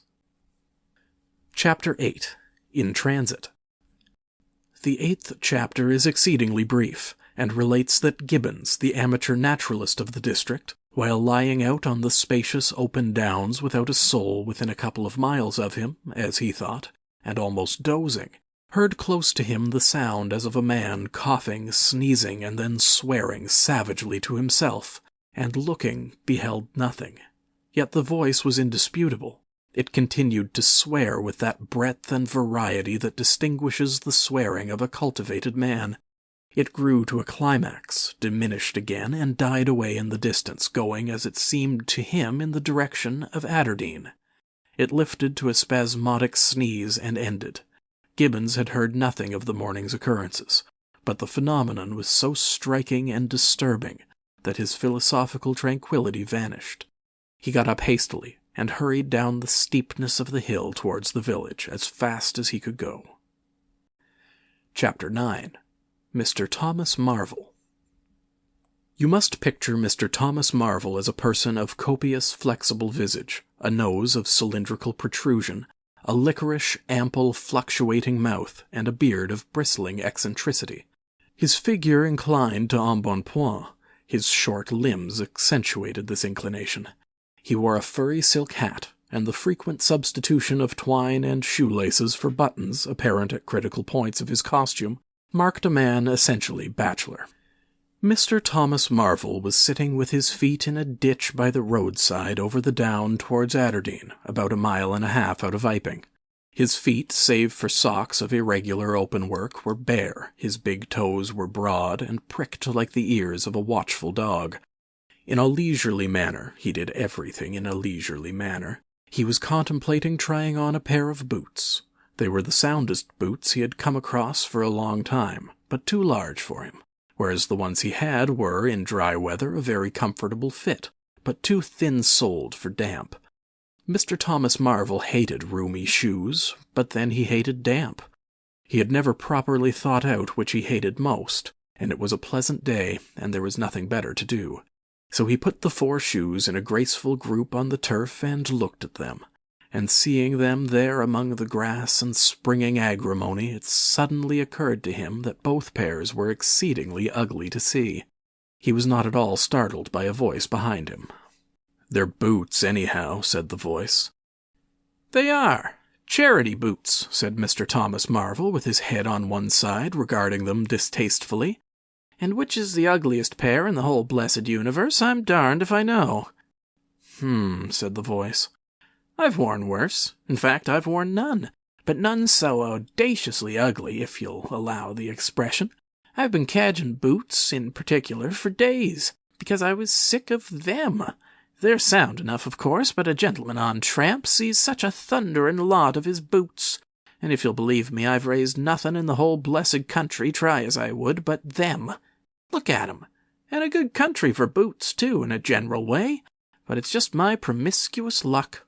I've got my boots in this country 10 years or more, and then they treat you like this." "It's a beast of a country," said the voice, "and pigs for people." "Ain't it?" said Mr. Thomas Marvel. "Lord, but them boots, it beats it." He turned his head over his shoulder to the right to look at the boots of his interlocutor with a view to comparisons, and lo, where the boots of his interlocutor should have been were neither legs nor boots. He was irradiated by the dawn of a great amazement. "Where are ye?" said Mr. Thomas Marvel over his shoulder and coming on all fours. He saw a stretch of empty downs, with the wind swaying the remote green-pointed furze bushes. "Am I drunk?" said Mr. Marvel. "Have I had visions? Was I talking to myself? What the—" "Don't be alarmed," said a voice. "None of your ventriloqualizing me," said Mr. Thomas Marvel, rising sharply to his feet. "Where are ye? Alarmed, indeed." "Don't be alarmed," repeated the voice. "You'll be alarmed in a minute, you silly fool," said Mr. Thomas Marvel. "Where are ye? Let me get my mark on you." "Are you buried?" said Mr. Thomas Marvel, after an interval. There was no answer, and Mr. Thomas Marvel stood bootless and amazed, his jacket nearly thrown off. "Pewit," said a pewit, very remote. "Pewit, indeed," said Mr. Thomas Marvel. "This ain't no time for foolery." The down was desolate, east and west, north and south. The road, with its shallow ditches and white bordering stakes, ran smoothly and empty north and south, and, save for that pewit, the blue sky was empty too. "So help me," said Mr. Thomas Marvel, shuffling his coat onto his shoulders again. "It's the drink. I might have known." "It's not the drink," said the voice. "You keep your nerves steady." "Ow!" said Mr. Marvel, and his face grew white amidst its patches. "It's the drink," his lips repeated noiselessly. He remained staring about him, rotating slowly backwards. "I could have swore I heard a voice," he whispered. "Of course you did." "It's there again," said Mr. Marvel, closing his eyes and clasping his hand on his brow with a tragic gesture. He was suddenly taken by the collar and shaken violently, and left more dazed than ever. "Don't be a fool," said the voice. "I'm off my blooming chump," said Mr. Marvel. "It's no good. It's fretting about them blasted boots. I'm off my blessed blooming chump. Or it's spirits." "Neither one thing nor the other," said the voice. "Listen." "Chump," said Mr. Marvel. "1 minute," said the voice, penetratingly, tremulous with self-control.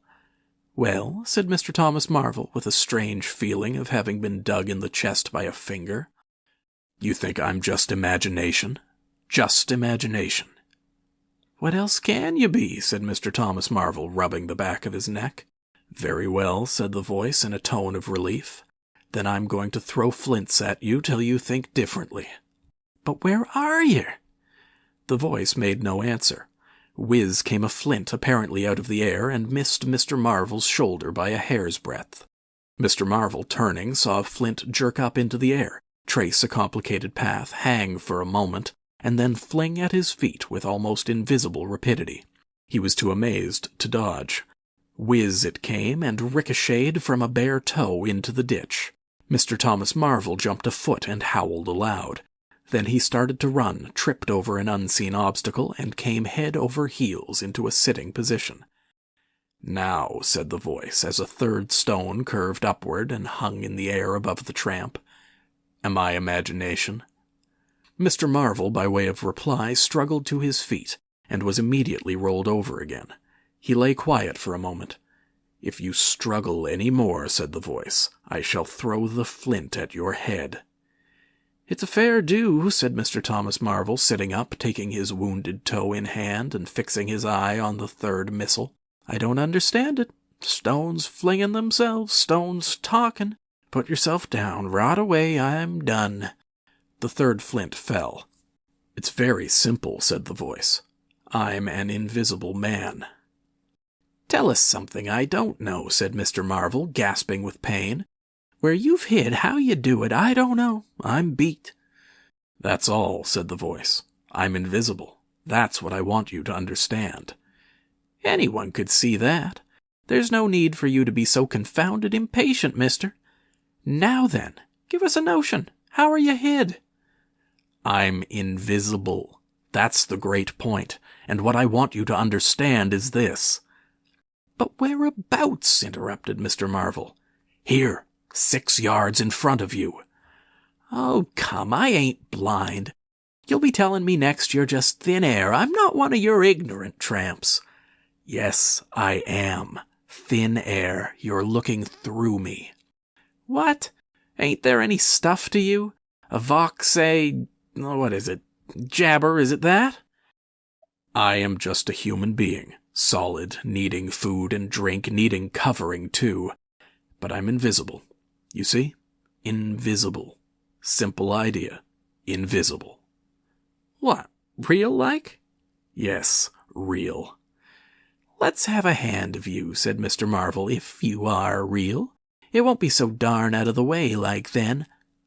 "Lord," he said, "how you made me jump, gripping me like that." He felt the hand that had closed round his wrist with his disengaged fingers, and his fingers went timorously up the arm, patted a muscular chest, and explored a bearded face. Marvel's face was astonishment. "I'm dashed," he said, "if this don't beat cockfighting. Most remarkable. And there I can see a rabbit clean through you 1/2 a mile away. Not a bit of you visible. Except... He scrutinized the apparently empty space keenly. "You haven't been eating bread and cheese?" he asked, holding the invisible arm.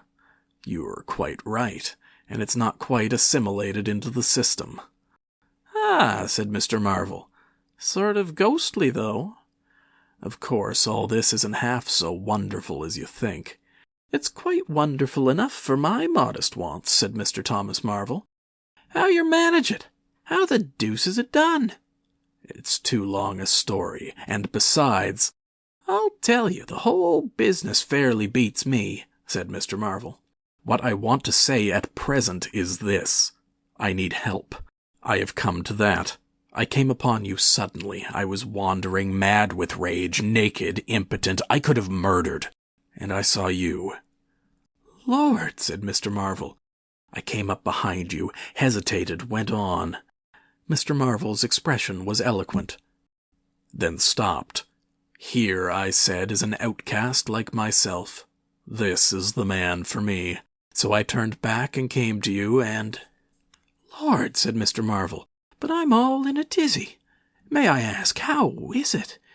And what may you be requiring in the way of help? Invisible." "I want you to help me get clothes and shelter, and then with other things. I've left them long enough. If you won't, well, but you will, must." "Look here," said Mr. Marvel. "I'm too flabbergasted.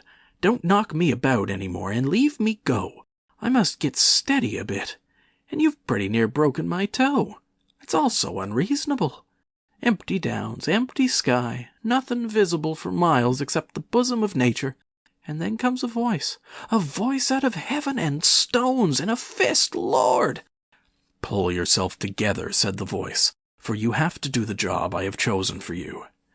Mr. Marvel blew out his cheeks, and his eyes were round. "I've chosen you," said the voice. "You are the only man except some of those fools down there who knows there is such a thing as an invisible man. You have to be my helper. Help me, and I will do great things for you. An invisible man is a man of power." He stopped for a moment to sneeze violently. "But if you betray me," he said, "if you fail to do as I direct you—" He paused and tapped Mr. Marvel's shoulders smartly. Mr. Marvel gave a yelp of terror at the touch. "I don't want to betray you," said Mr. Marvel, edging away from the direction of the fingers. "Don't you go a-thinking that, whatever you do. All I want to do is help you. Just tell me what I got to do. Lord, whatever you want done, that I'm most willing to do." Chapter 10. Mr. Marvel's Visit to Iping. After the first gusty panic had spent itself, Iping became argumentative.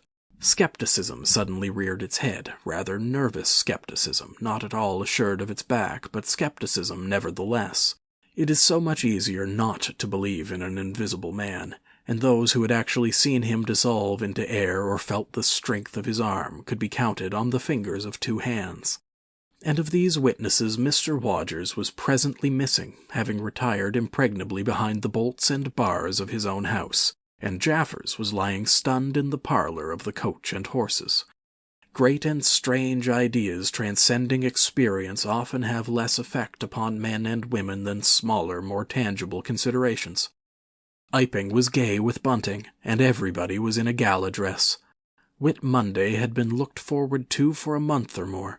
By the afternoon, even those who believed in the unseen were beginning to resume their little amusements in a tentative fashion, on the supposition that he had quite gone away, and with the skeptics he was already a jest.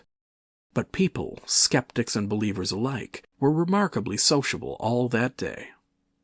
Haysman's Meadow was gay with a tent in which Mrs. Bunting and other ladies were preparing tea, while without the Sunday school children ran races and played games under the noisy guidance of the curate and the Misses Cuss and Sackbut. No doubt there was a slight uneasiness in the air, but people for the most part had the sense to conceal whatever imaginative qualms they experienced. On the village green inclined strong rope, down which, clinging the while to a pulley-swung handle, one could be hurled violently against a sack at the other end, came in for considerable favor among the adolescents, as also did the swings and the coconut shies. There was also promenading, and the steam organ attached to a small roundabout filled the air with a pungent flavor of oil, and with equally pungent music. Members of the club who had attended church in the morning were splendid in badges of pink and green, and some of the gayer-minded had also adorned their bowler hats with brilliant-colored favors of ribbon. Old Fletcher, whose conceptions of holiday-making were severe, was visible through the jasmine about his window or through the open door, whichever way you chose to look, poised delicately on a plank supported on 2 chairs, and whitewashing the ceiling of his front room. About 4 o'clock a stranger entered the village from the direction of the Downs. He was a short, stout person in an extraordinarily shabby top-hat, and he appeared to be very much out of breath. His cheeks were alternately limp and tightly puffed. His mottled face was apprehensive, and he moved with a sort of reluctant alacrity. He turned the corner of the church, and directed his way to the Coach and Horses. Among others, old Fletcher remembers seeing him, and indeed the old gentleman was struck so by his peculiar agitation that he inadvertently allowed a quantity of whitewash to run down the brush into the sleeve of his coat while regarding him. This stranger, to the perceptions of the proprietor of the coconut shy, appeared to be talking to himself, and Mr. Huckster remarked the same thing. He stopped at the foot of the Coach and Horses steps, and, according to Mr. Huckster, appeared to undergo a severe internal struggle before he could induce himself to enter the house. Finally he marched up the steps, and was seen by Mr. Huckster to turn to the left, and open the door of the parlor. Mr. Huckster heard voices from within the room, and from the bar apprising the man of his error. "That room's private," said Hall, and the stranger shut the door clumsily and went into the bar. In the course of a few minutes he reappeared, wiping his lips with the back of his hand with an air of quiet satisfaction that somehow impressed Mr. Huckster as assumed. He stood looking about him for some moments, and then Mr. Huckster saw him walk in an oddly furtive manner towards the gates of the yard, upon which the parlor window opened. The stranger, after some hesitation, leant against one of the gate-posts, produced a short clay pipe, and prepared to fill it. His fingers trembled while doing so. He lit it clumsily, and folding his arms began to smoke in a languid attitude, an attitude which his occasional glances up the yard altogether belied. All this Mr. Huckster saw over the canisters of the tobacco window, and the singularity of the man's behavior prompted him to maintain his observation. Presently the stranger stood up abruptly and put his pipe in his pocket. Then he vanished into the yard. Forthwith Mr. Huckster, conceiving he was witness of some petty larceny, leapt round his corner and ran out into the road to intercept the thief. As he did so, Mr. Marvel reappeared, his hat askew, a big bundle in a blue tablecloth in one hand, and 3 books tied together, as it proved afterwards with the vicar's braces, in the other. Directly he saw Huckster he gave a sort of gasp, and turning sharply to the left began to run. "Stop, thief!" cried Huckster, and set off after him. Mr. Huckster's sensations were vivid but brief. He saw the man just before him and spurting briskly for the church corner and the hill road. He saw the village flags and festivities beyond, and a face or so turned towards him. He bawled "Stop!" again. He had hardly gone 10 strides before his shin was caught in some mysterious fashion, and he was no longer running but flying with inconceivable rapidity through the air. He saw the ground suddenly close to his face. The world seemed to splash into a million whirling specks of light, and subsequent proceedings interested him no more. Chapter 11. In the Coach and Horses. Now, in order to clearly understand what had happened in the inn, it is necessary to go back to the moment when Mr. Marvel first came into view of Mr. Huckster's window. At that precise moment, Mr. Cuss and Mr. Bunting were in the parlor. They were seriously investigating the strange occurrences of the morning, and were, with Mr. Hall's permission, making a thorough examination of the invisible man's belongings. Jaffers had partially recovered from his fall and had gone home in the charge of his sympathetic friends. The stranger's scattered garments had been removed by Mrs. Hall and the room tidied up, and on the table under the window where the stranger had been wont to work, Cuss had almost hit at once on 3 big books in manuscript labeled "Diary." "Diary," said Cuss, putting the 3 books on the table. "Now, at any rate, we shall learn something." The vicar stood with his hands on the table. "Diary," repeated Cuss, sitting down, putting 2 volumes to support the 3rd, and opening it. No name on the flyleaf. Bother. Cipher and figures. The vicar came round to look over his shoulder. Cuss turned the pages over with a face suddenly disappointed. Dear me, it's all cipher, Bunting." "There are no diagrams?" asked Mr. Bunting. "No illustrations throwing light?" "See for yourself," said Mr. Cuss. "Some of it's mathematical, and some of it's Russian or some such language, to judge by the letters, and some of it's Greek. Now the Greek I thought you—" "Of course," said Mr. Bunting, taking out and wiping his spectacles and feeling suddenly very uncomfortable, for he had no Greek left in his mind worth talking about. "Yes, the Greek, of course, may furnish a clue. I'll find you a place." "I'd rather glance through the volumes first," said Mr. Bunting, still wiping. "A general impression first, Cuss, and then, we can go looking for clues." He coughed, put on his glasses, arranged them fastidiously, coughed again, and wished something would happen to avert the seemingly inevitable exposure. Then he took the volume Cuss handed him in a leisurely manner, and then something did happen. The door opened suddenly. Both gentlemen started violently, looked round, and were relieved to see a sporadically rosy face beneath a furry silk hat.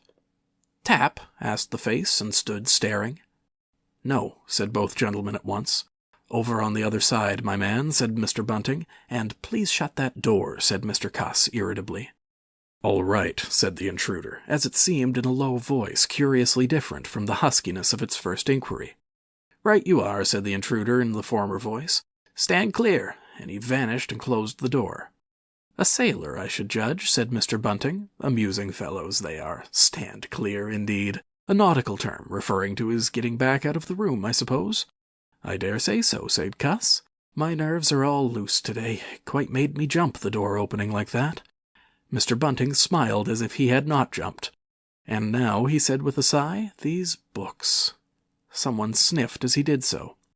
"One thing is indisputable," said Bunting, drawing up a chair next to that of Cuss. "There certainly have been very strange things happen in Iping in the last few days. Very strange. I cannot, of course, believe in this absurd invisibility story." "It's incredible," said Cuss. "Incredible. But the fact remains that I certainly saw right down his sleeve." "But did you? Are you sure? Suppose a mirror, for instance. Hallucinations are so easily produced. I don't know if you have ever seen a really good conjurer." "I won't argue again," said Cuss. "We've thrashed that out, Bunting. And just now there's these books.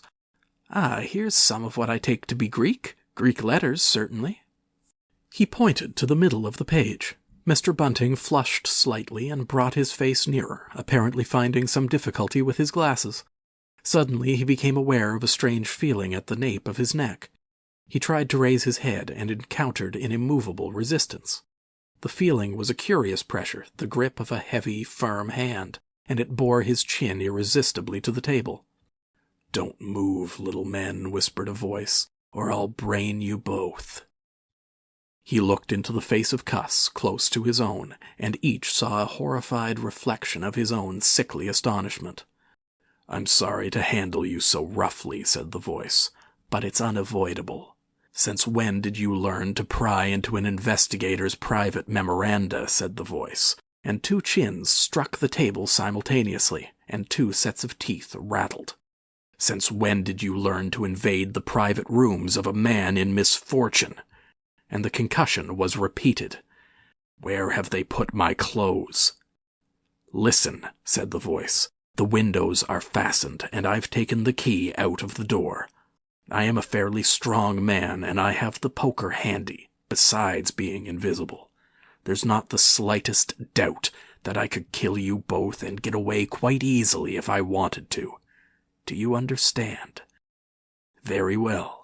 If I let you go, will you promise not to try any nonsense and do what I tell you?"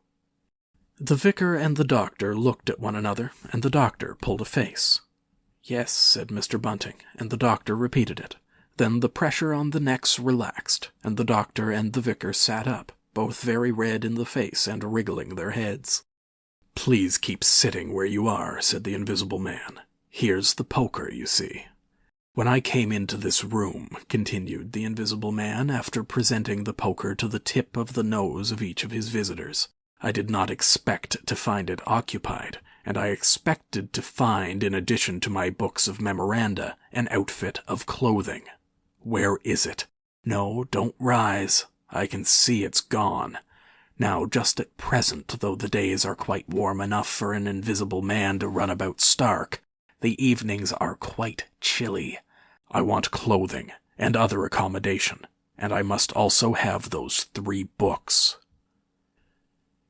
End of chapters 8, 9, 10, and 11.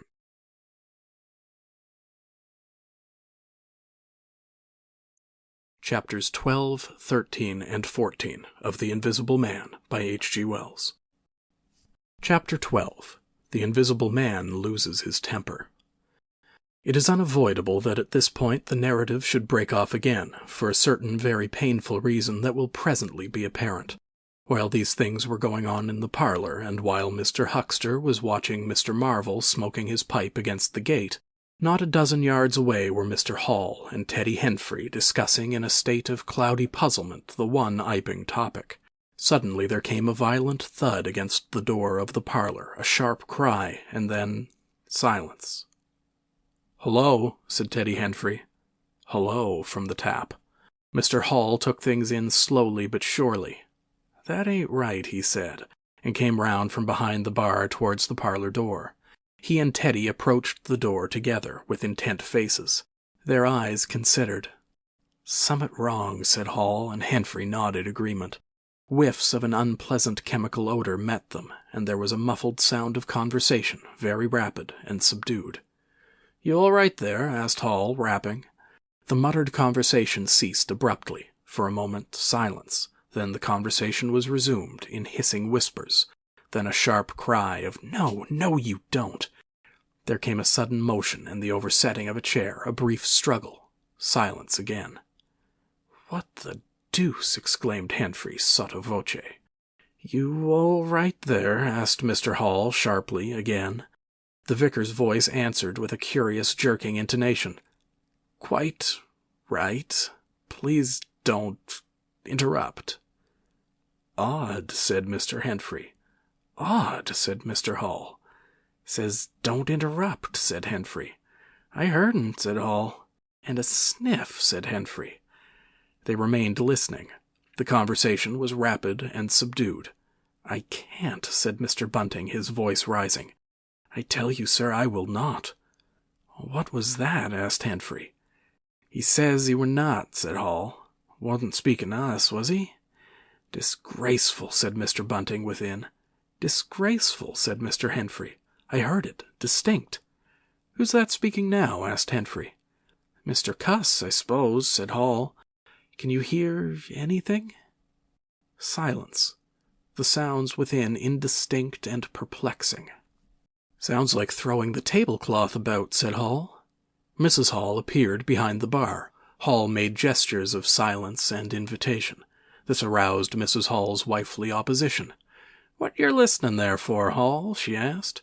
"Ain't you nothing better to do, busy day like this?" Hall tried to convey everything by grimaces and dumb show, but Mrs. Hall was obdurate. She raised her voice, so Hall and Henfrey, rather crestfallen, tiptoed back to the bar, gesticulating to explain to her. At first she refused to see anything in what they had heard at all. Then she insisted on Hall keeping silence, while Henfrey told her his story. She was inclined to think the whole business nonsense. Perhaps they were just moving the furniture about. "I hear'd'n say disgraceful, that I did," said Hall. "I heard that, Mrs. Hall," said Henfrey. "Like as not," began Mrs. Hall. "Hush," said Mr. Teddy Henfrey. "Didn't I hear the window?" "What window?" asked Mrs. Hall. "Parlor window," said Henfrey. Everyone stood listening intently.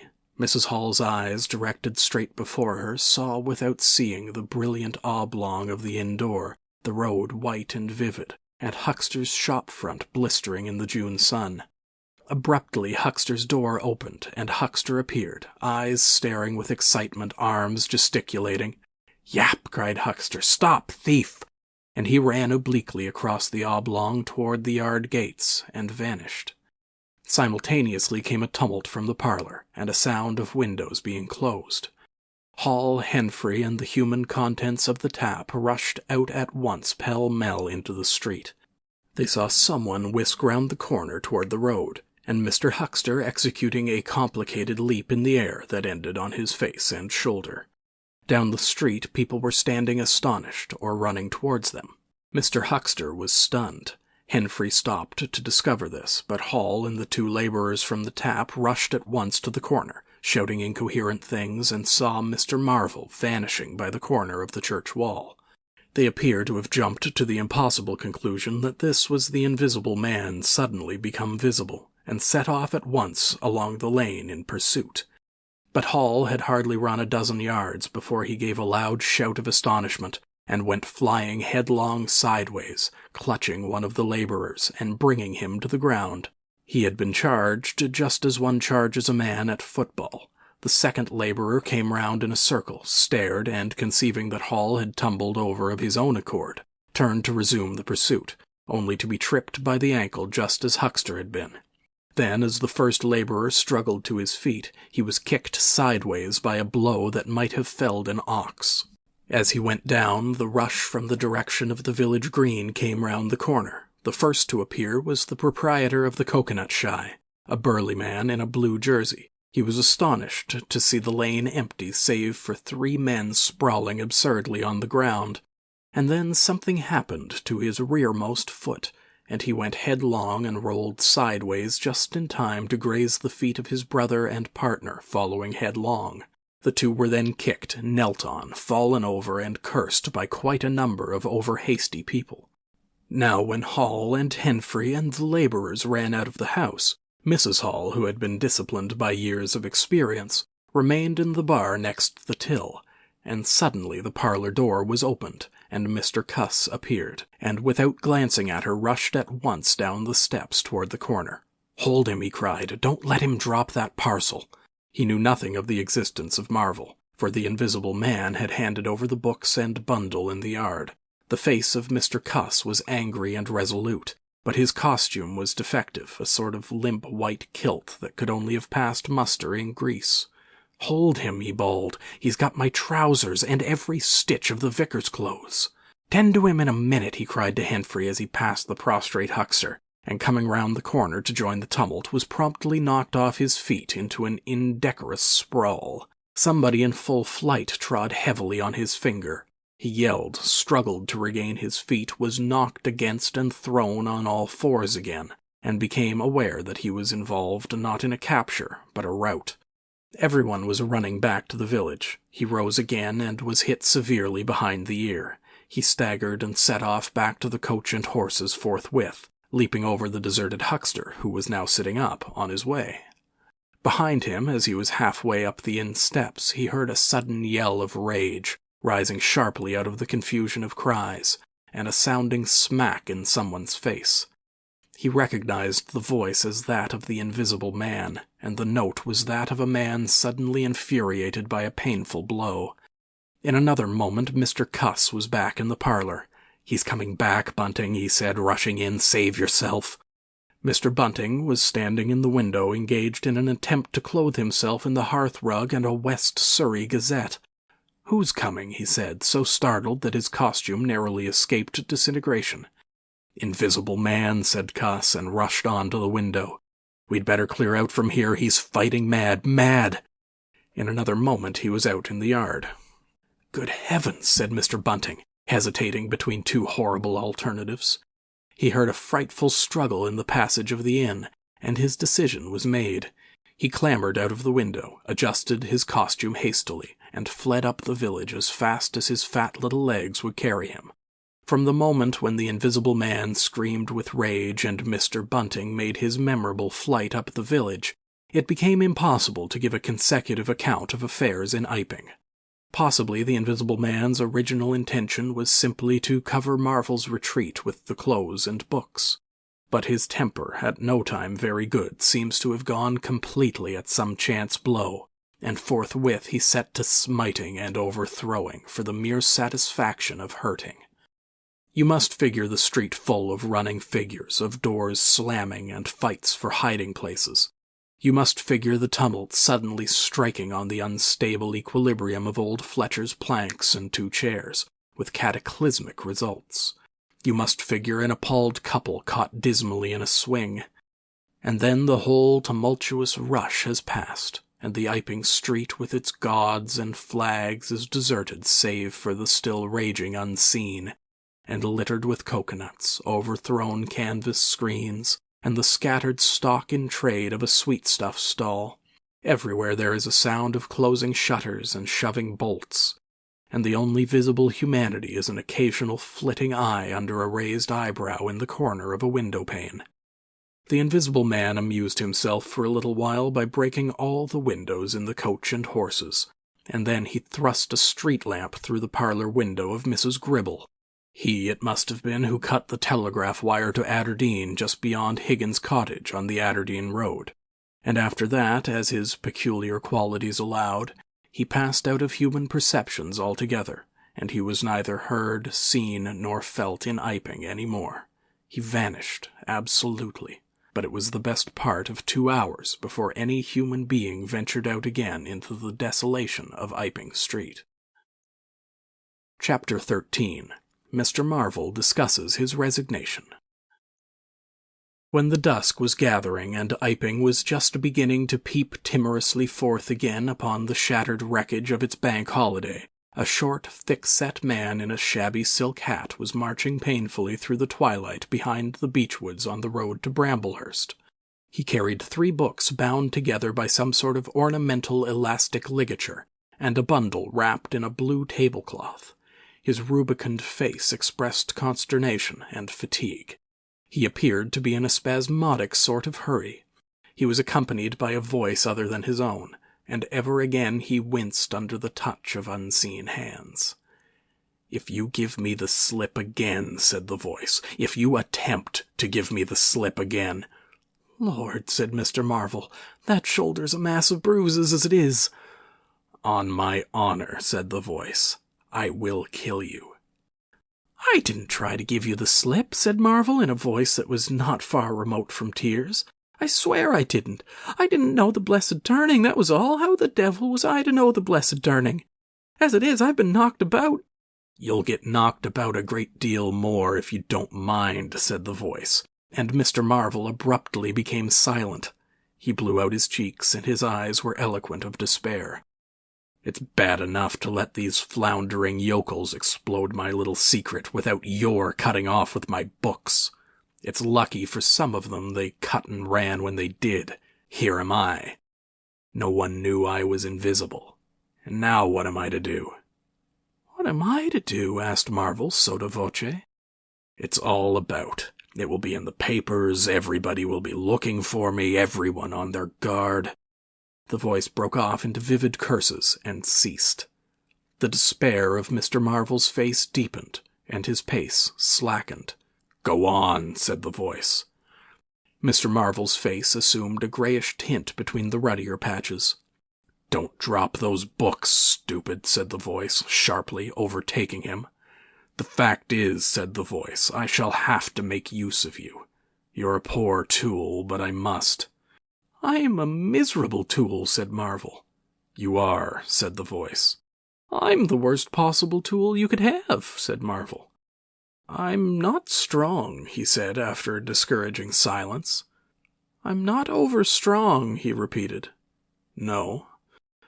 "And my heart's weak. That little business, I pulled it through, of course, but bless you, I could have dropped." "Well?" "I haven't the nerve and strength for the sort of thing you want." "I'll stimulate you." "I wish you wouldn't. I wouldn't like to mess up your plans, you know, but I might out of sheer funk and misery." "You'd better not," said the voice with quiet emphasis. "I wish I was dead," said Marvel. "It ain't justice," he said. "You must admit it seems to me I've a perfect right—" "Get on," said the voice. Mr. Marvel mended his pace, and for a time they went in silence again. "It's devilish hard," said Mr. Marvel. This was quite ineffectual. He tried another tack. "What do I make by it?" he began again in a tone of unendurable wrong. "Oh, shut up," said the voice with sudden amazing vigor. "I'll see to you all right. You do what you're told. You'll do it all right. You're a fool and all that, but you'll do." "I tell you, sir, I'm not the man for it. Respectfully, but it is so." "If you don't shut up, I shall twist your wrist again," said the Invisible Man. "I want to think." Presently 2 oblongs of yellow light appeared through the trees, and the square tower of a church loomed through the gloaming. "I shall keep my hand on your shoulder," said the voice, "all through the village. Go straight through and try no foolery. It will be the worse for you if you do." "I know that," sighed Mr. Marvel. "I know all that." The unhappy-looking figure in the obsolete silk hat passed up the street of the little village with his burdens, and vanished into the gathering darkness beyond the lights of the windows. Chapter 14. At Port Stowe. 10 o'clock the next morning found Mr. Marvel, unshaven, dirty, and travel-stained, sitting with the books beside him and his hands deep in his pockets, looking very weary, nervous, and uncomfortable, and inflating his cheeks at infrequent intervals, on the bench outside a little inn on the outskirts of Port Stowe. Beside him were the books, but now they were tied with string. The bundle had been abandoned in the pine woods beyond Bramblehurst in accordance with a change in the plans of the Invisible Man. Mr. Marvel sat on the bench, and although no one took the slightest notice of him, his agitation remained at fever heat. His hands would go ever and again to his various pockets with a curious, nervous fumbling. When he had been sitting for the best part of an hour, however, an elderly mariner carrying a newspaper came out of the inn and sat down beside him. "Pleasant day," said the mariner. Mr. Marvel glanced about him with something very like terror. "Very," he said. "Just seasonable weather for the time of year," said the mariner, taking no denial. "Quite," said Mr. Marvel. The mariner produced a toothpick, and, saving his regard, was engrossed thereby for some minutes. His eyes, meanwhile, were at liberty to examine Mr. Marvel's dusty figure, and the books beside him. As he had approached Mr. Marvel, he had heard a sound like the dropping of coins into a pocket. He was struck by the contrast of Mr. Marvel's appearance with this suggestion of opulence. Then his mind wandered back again to a topic that had taken a curiously firm hold of his imagination. "Books," he said suddenly, noisily finishing with the toothpick. Mr. Marvel started and looked at them. "Oh, yes," he said. "Yes, they're books." "There's some extraordinary things in books," said the mariner. "I believe you," said Mr. Marvel. "And some extraordinary things out of 'em," said the mariner. "True, likewise," said Mr. Marvel. He eyed his interlocutor, and then glanced about him. "There's some extraordinary things in newspapers, for example," said the mariner. "There are." "In this newspaper," said the mariner. "Ah," said Mr. Marvel. "There's a story," said the mariner, fixing Mr. Marvel with an eye that was firm and deliberate. "There's a story about an invisible man, for instance." Mr. Marvel pulled his mouth askew and scratched his cheek and felt his ears glowing. "What will they be writing next?" he asked faintly. "Austria or America?" "Neither," said the mariner. "Here." "Lord," said Mr. Marvel, starting. "When I say here," said the mariner, to Mr. Marvel's intense relief, "I don't of course mean here in this place, I mean hereabouts." "An invisible man," said Mr. Marvel. "And what's he been up to?" "Everything," said the mariner, controlling Marvel with his eye, and then amplifying, "every blessed thing." "I ain't seen a paper these 4 days," said Marvel. "Iping's the place he started at," said the mariner. "Indeed," said Mr. Marvel. "He started there, and where he came from nobody don't seem to know. Here it is, peculiar story from Iping, and it says in this paper that the evidence is extraordinary strong. Extraordinary." "Lord," said Mr. Marvel. "But then it's an extraordinary story. There's a clergyman and a medical gent witnesses. Saw him all right and proper. Or leastways didn't see him. He was staying, it says, at the Coach and Horses, and no one don't seem to have been aware of his misfortune, it says, aware of his misfortune, until an altercation in the inn, it says. His bandages on his head was torn off. It was then observed that his head was invisible. Attempts were at once made to secure him, but casting off his garments, it says, he succeeded in escaping. But not until after a desperate struggle in which he had inflicted serious injuries, it says, on our worthy and able constable, Mr. J.A. Jaffers. Pretty straight story, eh? Names and everything." "Lord," said Mr. Marvel, looking nervously about him, trying to count the money in his pockets by his unaided sense of touch, and full of a strange and novel idea. "It sounds most astonishing." "Don't it? Extraordinary, I call it. Never heard tell of invisible men before, I haven't, but nowadays one hears such a lot of extraordinary things that—" "Is that all he did?" asked Marvel, trying to seem at his ease. "It's enough, ain't it?" said the mariner. "Didn't go back by any chance?" asked Marvel. "Just escaped, and that's all, eh?" "All," said the mariner. "Why, ain't it enough?" "Quite enough," said Marvel. "I should think it was enough," said the mariner. "I should think it was enough." "He didn't have any pals? It don't say he had any pals, does it?" asked Mr. Marvel, anxious. "Ain't one of a sort enough for you?" asked the mariner. "No, thank heavens, as one might say, he didn't." He nodded his head slowly. "It makes me regular uncomfortable, the bare thought of that chap running about the country.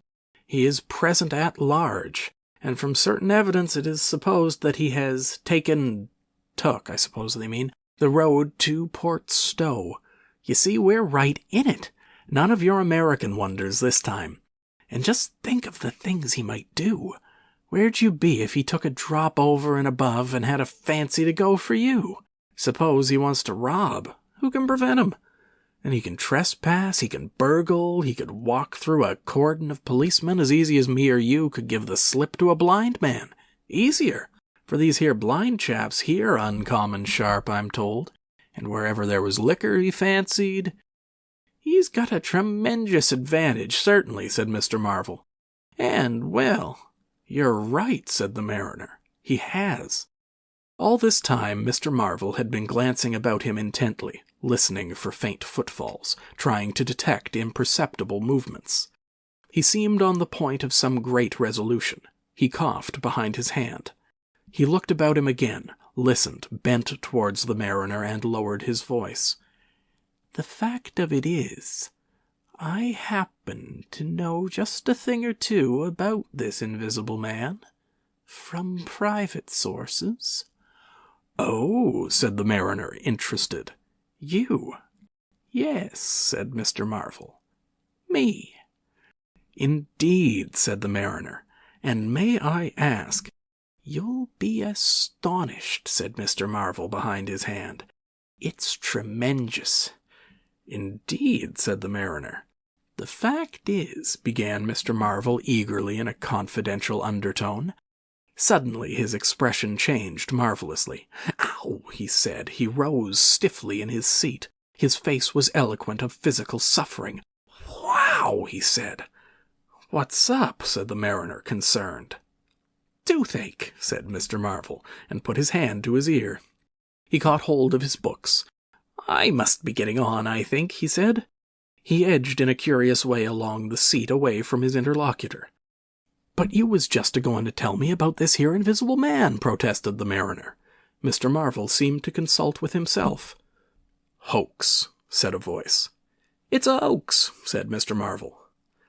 But it's in the paper, said the mariner. Hoax all the same, said Marvel. I know the chap that started the lie. There ain't no invisible man whatsoever, blimey. But how about this paper? Do you mean to say— Not a word of it, said Marvel, stoutly. The mariner stared, paper in hand. Mr. Marvel jerkily faced about. Wait a bit, said the mariner, rising and speaking slowly. Do you mean to say— I do, said Mr. Marvel. Then why did you let me go on and tell you all this blarsted stuff, then? What do you mean by letting a man make a fool of himself like that for, eh? Mr. Marvel blew out his cheeks. The mariner was suddenly very red indeed. He clenched his hands. I've been talking here this 10 minutes, he said, and you little pot-bellied, leathery-faced son of an old boot, couldn't have had the elementary manners. Don't you come bandying words with me, said Mr. Marvel. Bandying words. I'm a jolly good mind. Come up, said a voice, and Mr. Marvel was suddenly whirled about and started marching off in a curious, spasmodic manner.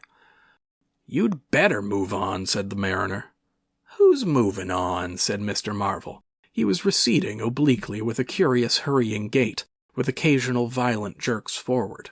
Some way along the road he began a muttered monologue, protests and recriminations. Silly devil, said the mariner, legs wide apart, elbows akimbo, watching the receding figure. I'll show you, you silly ass, hoaxing me. It's here, on the paper. Mr. Marvel retorted incoherently, and, receding, was hidden by a bend in the road, but the mariner still stood magnificent in the midst of the way, until the approach of a butcher's cart dislodged him. Then he turned himself towards Port Stowe. Full of extraordinary asses, he said softly to himself. Just to take me down a bit, that was his silly game. It's on the paper. And there was another extraordinary thing he was presently to hear, that had happened quite close to him, and that was a vision of a fistful of money, no less, travelling without visible agency, along by the wall at the corner of St. Michael's Lane. A brother mariner had seen this wonderful sight that very morning. He had snatched at the money forthwith, and had been knocked headlong, and when he had got to his feet the butterfly money had vanished. Our mariner was in the mood to believe anything, he declared, but that was a bit too stiff. Afterwards, however, he began to think things over. The story of the flying money was true. and all about that neighborhood, even from the august London and Country Banking Company, from the tills of shops and inns, doors standing that sunny weather entirely open, money had been quietly and dexterously making off that day in handfuls and rouleaux, floating quietly along by walls and shady places, dodging quickly from the approaching eyes of men. And it had, though no man had traced it, invariably ended its mysterious flight in the pocket of that agitated gentleman in the obsolete silk hat, sitting outside the little inn on the outskirts of Port Stowe. It was 10 days after, and indeed only when the Burdock story was already told, that the mariner collated these facts and began to understand how near he had been to the wonderful Invisible Man. End of chapters 12, 13, and 14.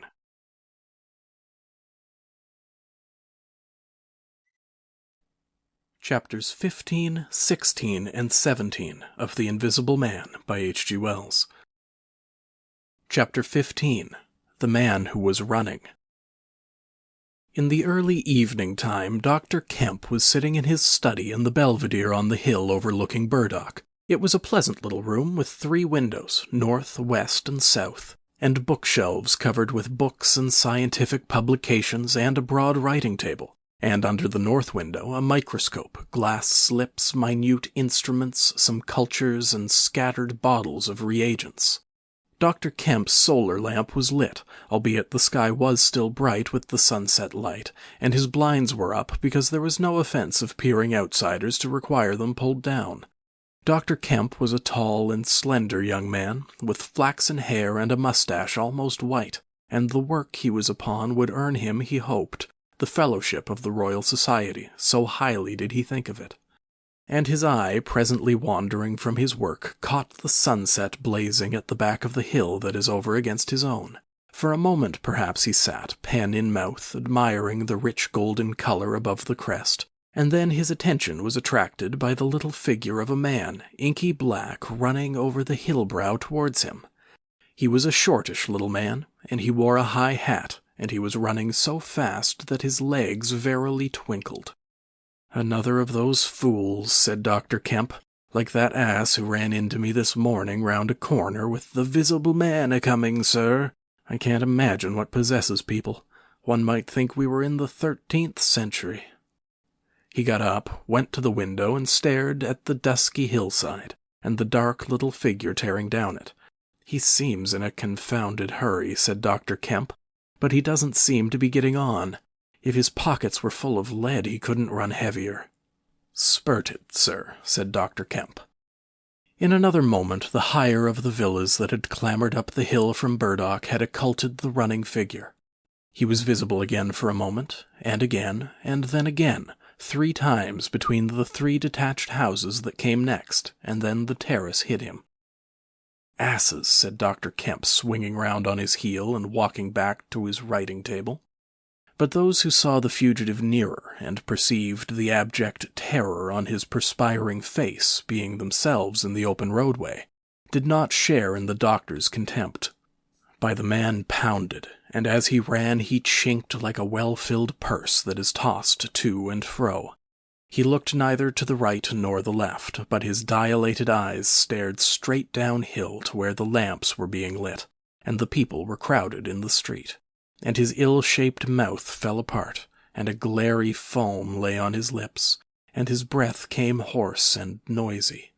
All he passed stopped and began staring up the road and down, and interrogating one another with an inkling of discomfort for the reason of his haste.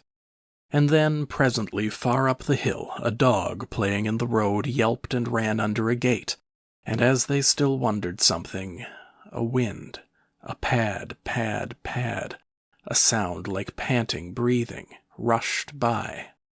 People screamed, people sprang off the pavement. It passed in shouts, it passed by indistinct down the hill. They were shouting in the street before Marvel was halfway there.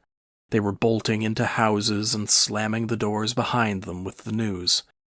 He heard it and made one last desperate spurt. Fear came striding by, rushed ahead of him, and in a moment had seized the town. The Invisible Man is coming! The Invisible Man! Chapter 16. In the Jolly Cricketers. The Jolly Cricketers is just at the bottom of the hill where the tram lines begin. The barman leant his fat red arms on the counter and talked of horses with an anemic cabman, while a black-bearded man in grey snapped up biscuit and cheese, drank Burton, and conversed in American with a policeman off duty. "What's the shouting about?" said the anemic cabman, going off at a tangent, trying to see up the hill over the dirty yellow blind in the low window of the inn. Somebody ran by outside. "Fire, perhaps," said the barman. Footsteps approached, running heavily. The door was pushed open violently, and Marvel, weeping and disheveled, his hat gone, the neck of his coat torn open, rushed in, made a convulsive turn, and attempted to shut the door. It was held half open by a strap. "Coming!" he bawled, his voice shrieking with terror. "He's coming! The Visible Man after me! For God's sake, help! Help! Help!" "Shut the doors," said the policeman. "Who's coming? What's the row?" He went to the door, released the strap, and it slammed. The American closed the other door. "Let me go inside," said Marvel, staggering and weeping, but still clutching the books. "Let me go inside. Lock me in somewhere. I tell you, he's after me. I give him the slip. He said he'd kill me, and he will." "You're safe," said the man with the black beard. "The door's shut. What's it all about?" "Let me go inside," said Marvel, and shrieked aloud as a blow suddenly made the fastened door shiver, and was followed by a hurried rapping and a shouting outside. "Hello," cried the policeman. "Who's there?" Mr. Marvel began to make frantic dives at panels that looked like doors. "He'll kill me. He's got a knife or something, for God's sake." "Here you are," said the barman. "Come in here," and he held up the flap of the bar. Mr. Marvel rushed behind the bar as the summons outside was repeated. "Don't open the door," he screamed. "Please don't open the door. Where shall I hide?" This invisible man, then?" asked the man with the black beard, with one hand behind him. "I guess it's about time we saw him." The window of the inn was suddenly smashed in, and there was a screaming and running to and fro in the street. The policeman had been standing on the settee staring out, craning to see who was at the door. He got down with raised eyebrows. "It's that," he said. The barman stood in front of the parlor door, which was now locked on Mr. Marvel, stared at the smashed window, and came round to the two other men. Everything was suddenly quiet. "I wish I had my truncheon," said the policeman, going irresolutely to the door. "Once we open, in he comes. There's no stopping him." "Don't you be in too much a hurry about that door," said the anemic cabman anxiously. "Draw the bolts," said the man with the black beard, "and if he comes—" He showed a revolver in his hand. "That won't do," said the policeman. "That's murder." "I know what country I'm in," said the man with the beard. "I'm going to let off at his legs. Draw the bolts." "Not with that blinkin' thing going off behind me," said the barman, craning over the blind. "Very well," said the man with the black beard, and, stooping down, revolver ready, drew them himself. Barman, cabman, and policeman faced about. "Come in," said the bearded man in an undertone, standing back and facing the unbolted doors with his pistol behind him. No one came in. The door remained closed. 5 minutes afterwards, when a second cabman pushed his head in cautiously, they were still waiting, and an anxious face peered out of the bar parlor and supplied information. "Are all the doors of the house shut?" asked Marvel. "He's going round, prowling round. He's artful as the devil." "Good Lord," said the burly barman. "There's the back. Just watch them doors, I say." He looked about him helplessly. The bar parlor door slammed, and they heard the key turn. "There's the yard door and the private door, the yard door." He rushed out of the bar. In a minute he reappeared with a carving knife in his hand. The yard door was open, he said, and his fat under lip dropped. "He may be in the house now," said the first cabman. "He's not in the kitchen," said the barman. "There's 2 women there, and I've stabbed every inch of it with this little beef slicer. And they don't think he's come in. They haven't noticed." "Have you fastened it?" asked the first cabman. "I'm out of frocks," said the barman. The man with the beard replaced his revolver.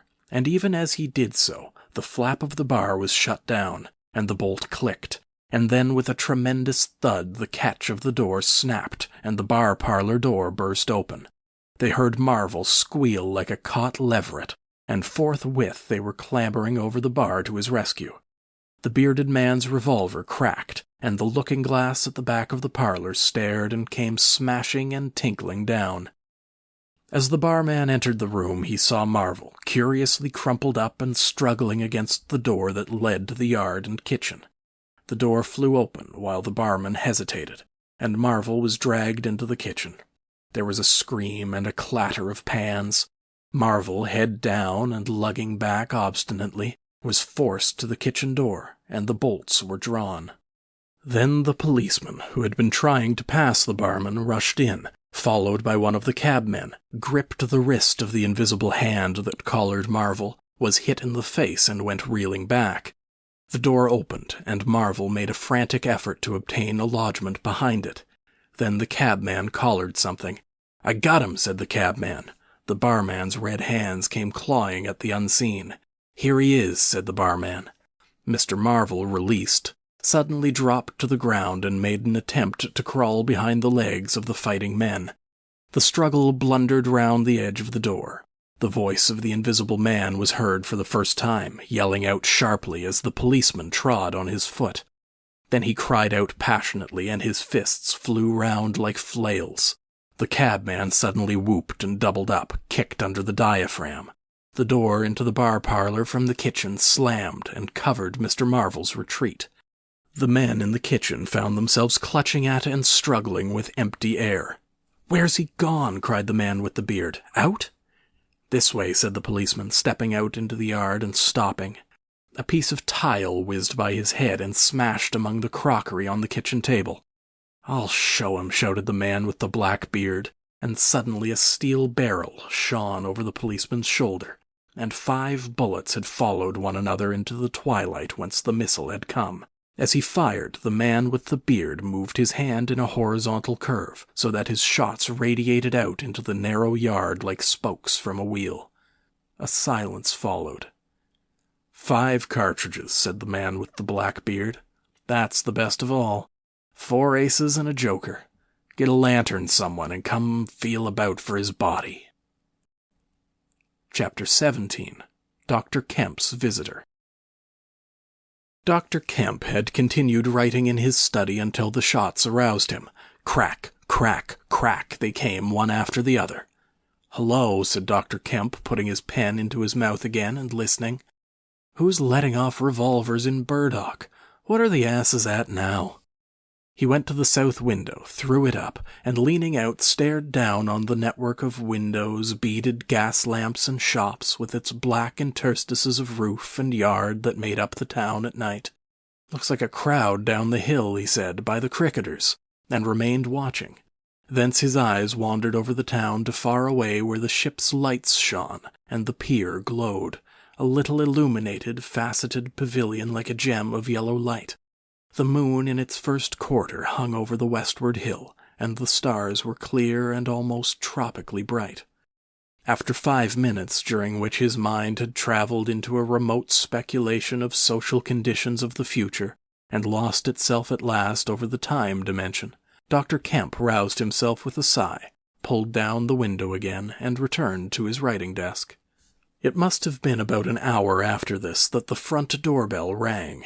He had been writing slackly and with intervals of abstraction since the shots. He sat listening. He heard the servant answer the door, and waited for her feet on the staircase, but she did not come. "Wonder what that was," said Dr. Kemp.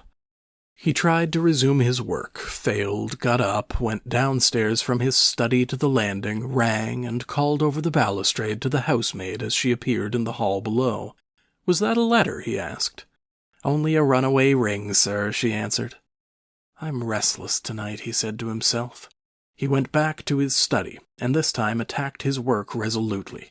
In a little while he was hard at work again, and the only sounds in the room were the ticking of the clock and the subdued shrillness of his quill, hurrying in the very center of the circle of light his lampshade threw on his table.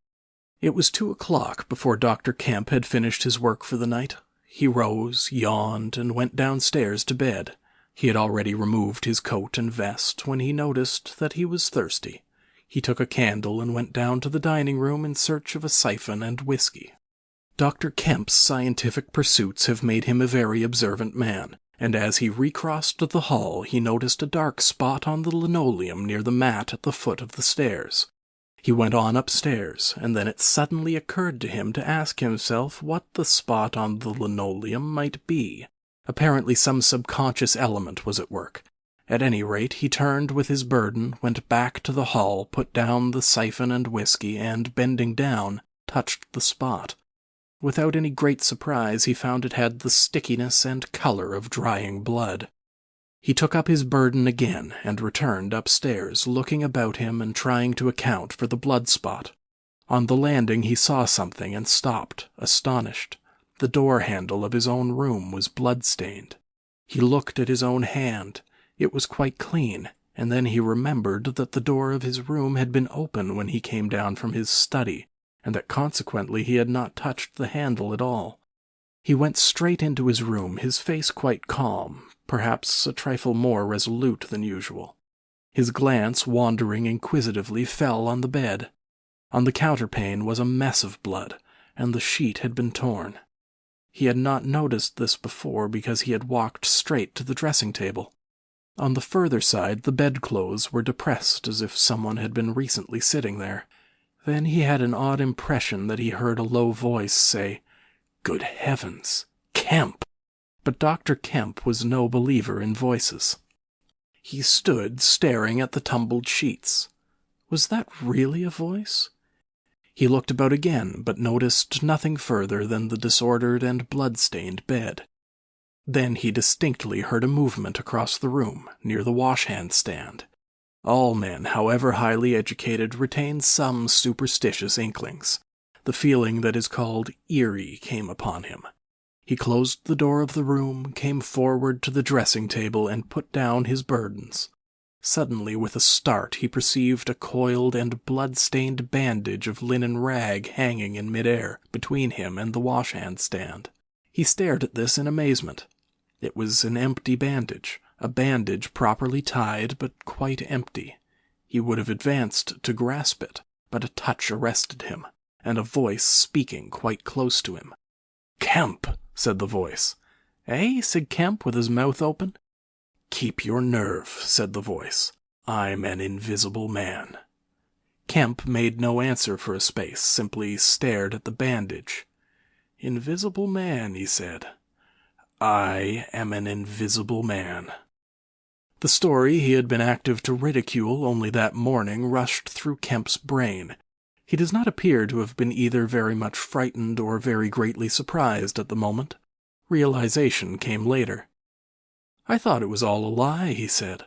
The thought uppermost in his mind was the reiterated arguments of the morning. "Have you a bandage on?" he asked. "Yes," said the invisible man. "Oh," said Kemp, and then roused himself. "I say," he said, "but this is nonsense. It's some trick." He stepped forward suddenly, and his hand, extended towards the bandage, met invisible fingers. He recoiled at the touch, and his color changed. "Keep steady, Kemp, for God's sake. I want help badly. Stop." The hand gripped his arm. He struck at it. "Kemp," cried the voice. "Kemp, keep steady." And the grip tightened. A frantic desire to free himself took possession of Kemp. The hand of the bandaged arm gripped his shoulder, and he was suddenly tripped and flung backward upon the bed. He opened his mouth to shout, and the corner of the sheet was thrust between his teeth.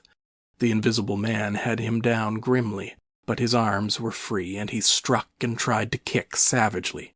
"Listen to reason, will you?" said the invisible man, sticking to him in spite of a pounding in the ribs.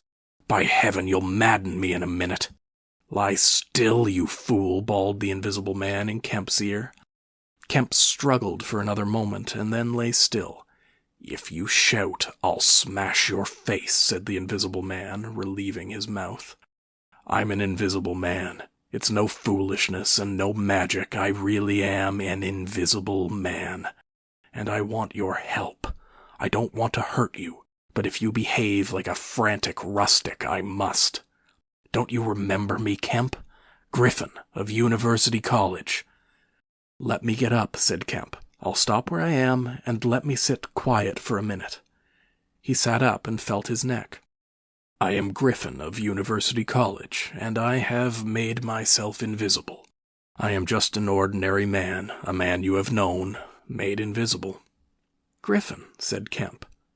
"Griffin," answered the voice. "A younger student than you were, almost an albino, 6 feet high and broad, with a pink and white face and red eyes, who won the medal for chemistry." "I am confused," said Kemp. "My brain is rioting. What has this to do with Griffin?" "I am Griffin." Kemp thought. "It's horrible," he said. "But what devilry must happen to make a man invisible?" "It's no devilry. It's a process, sane and intelligible enough." "It's horrible," said Kemp. "How on earth—" "It's horrible enough. But I'm wounded and in pain and tired. Great God, Kemp, you are a man. Take it steady. Give me some food and drink and let me sit down here." Kemp stared at the bandage as it moved across the room, then saw a basket chair dragged across the floor and come to rest near the bed. It creaked, and the seat was depressed the 1/4 of an inch or so. He rubbed his eyes and felt his neck again. "This beats ghosts," he said, and laughed stupidly. "That's better. Thank heaven you're getting sensible." "Or silly," said Kemp, and knuckled his eyes. "Give me some whiskey. I'm near dead." "It didn't feel so. Where are you? If I get up, shall I run into you? There. All right. Whiskey? Here, where shall I give it to you?" The chair creaked, and Kemp felt the glass drawn away from him. He let go by an effort. His instinct was all against it. It came to rest poised 20 inches above the front edge of the seat of the chair. He stared at it in infinite perplexity. This must be hypnotism. You have suggested you are invisible." "Nonsense," said the voice. "It's frantic." "Listen to me." "I demonstrated conclusively this morning," began Kemp, "that invisibility—" "Never mind what you've demonstrated. I'm starving," said the voice, "and the night is chilly to a man without clothes." "Food," said Kemp. The tumbler of whiskey tilted itself. "Yes," said the invisible man, wrapping it down. "Have you a dressing gown?" Kemp made some exclamation in an undertone. He walked to a wardrobe and produced a robe of dingy scarlet. "This do?" he asked. It was taken from him. It hung limp for a moment in midair, fluttered weirdly, stood full and decorous, buttoning itself, and sat down in his chair. "Drawers, socks, slippers would be a comfort," said the unseen, curtly. "And food." "Anything. But this is the insanest thing I was ever in my life." He turned out his drawers for the articles, and then went downstairs to ransack his larder. He came back with some cold cutlets and bread, and pulled up a light table and placed them before his guest. "Never mind knives," said his visitor, and a cutlet hung in midair with a sound of gnawing. "Invisible," said Kemp, and sat down on a bedroom chair. "I always like to get something about me before I eat," said the invisible man, with a full mouth, eating greedily. "Queer fancy." "I suppose that wrist is all right," said Kemp. "Trust me," said the invisible man. "Of all the strange and wonderful—" "Exactly. But it's odd I should blunder into your house to get my bandaging. My first stroke of luck. Anyhow, I meant to sleep in this house tonight. You must stand that. It's a filthy nuisance, my blood showing, isn't it? Quite a clot over there. Gets visible as it coagulates, I see. It's the only living tissue I've changed, and only for as long as I'm alive. I've been in the house 3 hours. "But how's it done?" began Kemp in a tone of exasperation. "Confound it, the whole business, it's unreasonable from beginning to end." "Quite reasonable," said the invisible man. "Perfectly reasonable." He reached over and secured the whiskey bottle. Kemp stared at the devouring dressing gown. A ray of candlelight penetrating a torn patch in the right shoulder made a triangle of light under the left ribs. "What were the shots?" he asked. "How did the shooting begin?" "There was a real fool of a man, a sort of confederate of mine, curse him, who tried to steal my money. Has done so." "Is he invisible too?" "No." "Well?" "Can't I have some more to eat before I tell you all that? I'm hungry, in pain, and you want me to tell stories." Kemp got up. "You didn't do any shooting?" he asked. "Not me," said his visitor. "Some fool I'd never seen fired at random. A lot of them got scared. They all got scared at me. Curse them, I say. I want more to eat than this, Kemp." "I'll see what there is to eat downstairs," said Kemp. "Not much, I'm afraid." After he had done eating, and he made a heavy meal, the Invisible Man demanded a cigar. He bit the end savagely before Kemp could find a knife, and cursed when the outer leaf loosened. It was strange to see him smoking. His mouth and throat, pharynx and nares, became visible as a sort of whirling smoke cast. "This blessed gift of smoking," he said, and puffed vigorously. "I'm lucky to have fallen upon you, Kemp. You must help me. Fancy tumbling on you just now. I'm in a devilish scrape. I've been mad, I think. The things I have been through. But we will do things yet, let me tell you." He helped himself to more whiskey and soda. Kemp got up, looked about him, and fetched a glass from his spare room. "It's wild, but I suppose I may drink." "You haven't changed much, Kemp, these dozen years. You fair men don't. Cool and methodical. After the first collapse, I must tell you, we will work together." "But how was it all done? And how did you get like this?" "For God's sake, let me smoke in peace for a little while, and then I will begin to tell you." But the story was not told that night. The Invisible Man's wrist was growing painful. He was feverish, exhausted, and his mind came round to brood upon his chase down the hill and the struggle about the inn. He spoke in fragments of marvel. He smoked faster. His voice grew angry. Kemp tried to gather what he could. "He was afraid of me. I could see that he was afraid of me," said the Invisible Man many times over. "He meant to give me the slip. He was always casting about. What a fool I was. The cur, I should have killed him." "Where did you get the money?" asked Kemp abruptly. The Invisible Man was silent for a space. "I can't tell you tonight," he said. He groaned suddenly and leant forward, supporting his invisible head on invisible hands. "Kemp," he said, "I've had no sleep for near 3 days, except a couple of dozes of an hour or so. I must sleep soon."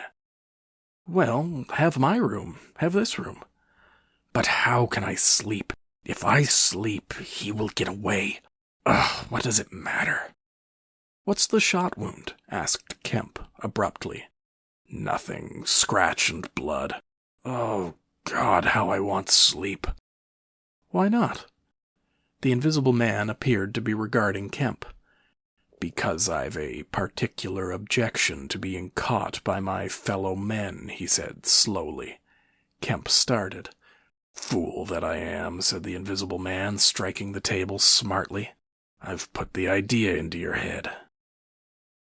End of chapters 15, 16, and 17.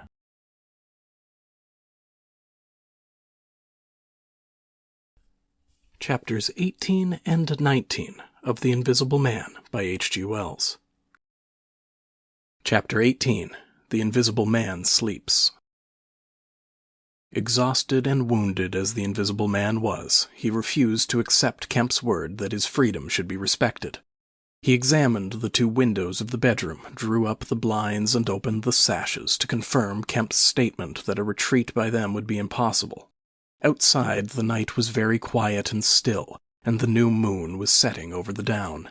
Then he examined the keys of the bedroom and the 2 dressing-room doors to satisfy himself that these also could be made an assurance of freedom. Finally, he expressed himself satisfied. He stood on the hearth-rug, and Kemp heard the sound of a yawn. "I'm sorry," said the Invisible Man, "if I cannot tell you all that I have done tonight. But I am worn out. It's grotesque, no doubt. It's horrible. But believe me, Kemp, in spite of your arguments this morning, it's quite a possible thing. I have made a discovery. I meant to keep it to myself. I can't. I must have a partner, and you. We can do such things. But tomorrow. Now, Kemp, I feel as though I must sleep or perish. Kemp stood in the middle of the room staring at the headless garment. I suppose I must leave you, he said. It's incredible. 3 things happening like this, overturning all my preconceptions, would make me insane. But it's real. Is there anything more I can get you? Only bid me good night, said Griffin. Good night, said Kemp, and shook an invisible hand. He walked sideways to the door. Suddenly the dressing gown walked quickly towards him. Understand me, said the dressing gown. No attempts to hamper me or capture me, or... Kemp's face changed a little. I thought I gave you my word, he said. Kemp closed the door softly behind him, and the key was turned upon him forthwith. Then, as he stood with an expression of passive amazement on his face, the rapid feet came to the door of the dressing room, and that too was locked. Kemp slapped his brow with his hand. Am I dreaming? Has the world gone mad, or have I? He laughed and put his hand to the locked door. Barred out of my own bedroom by a flagrant absurdity, he said.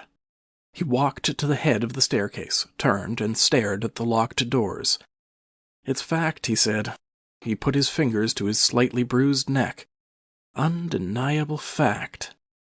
But he shook his head hopelessly, turned, and went downstairs. He lit the dining room lamp, got out a cigar, and began pacing the room, ejaculating. Now and then he would argue with himself. Invisible, he said. Is there such a thing as an invisible animal? In the sea, yes, thousands, millions.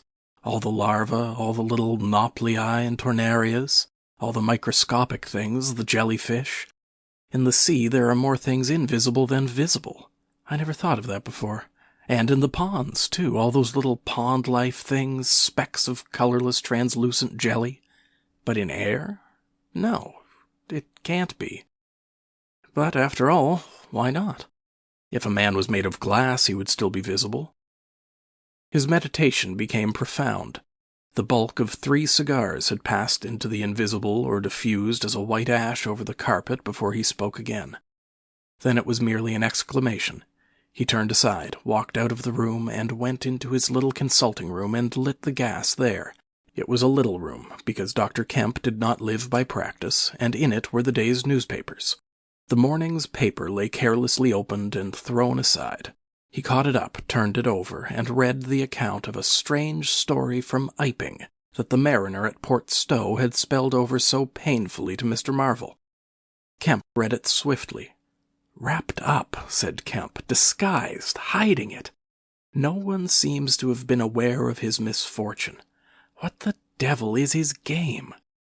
He dropped the paper, and his eye went seeking. Ah, he said, and caught up the St. James Gazette, lying folded up as it arrived. Now we shall get at the truth, said Dr. Kemp. He rent the paper open, a couple of columns confronted him. An entire village in Sussex goes mad, was the heading. Good heavens, said Kemp, reading eagerly an incredulous account of the events in Iping of the previous afternoon that have already been described. Over the leaf the report in the morning paper had been reprinted. He reread it.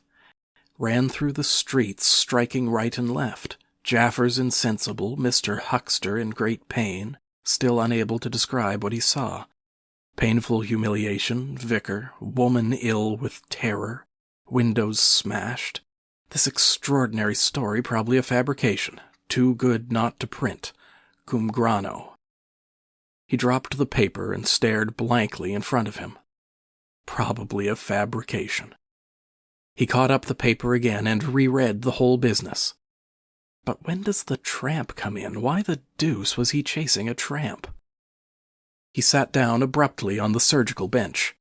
He's not only invisible, he said, but he's mad, homicidal. When dawn came to mingle its pallor with the lamplight and cigar smoke of the dining room, Kemp was still pacing up and down, trying to grasp the incredible. He was altogether too excited to sleep. His servants, descending sleepily, discovered him, and were inclined to think that overstudy had worked this ill on him. He gave them extraordinary but quite explicit instructions to lay breakfast for 2 in the Belvedere study, and then to confine themselves to the basement and ground floor. Then he continued to pace the dining room until the morning's paper came. That had much to say and little to tell beyond the confirmation of the evening before, and a very badly written account of another remarkable tale from Port Burdock. This gave Kemp the essence of the happenings at the Jolly Cricketers, and the name of Marvel. "He has made me keep with him for 24 hours, Marvel testified.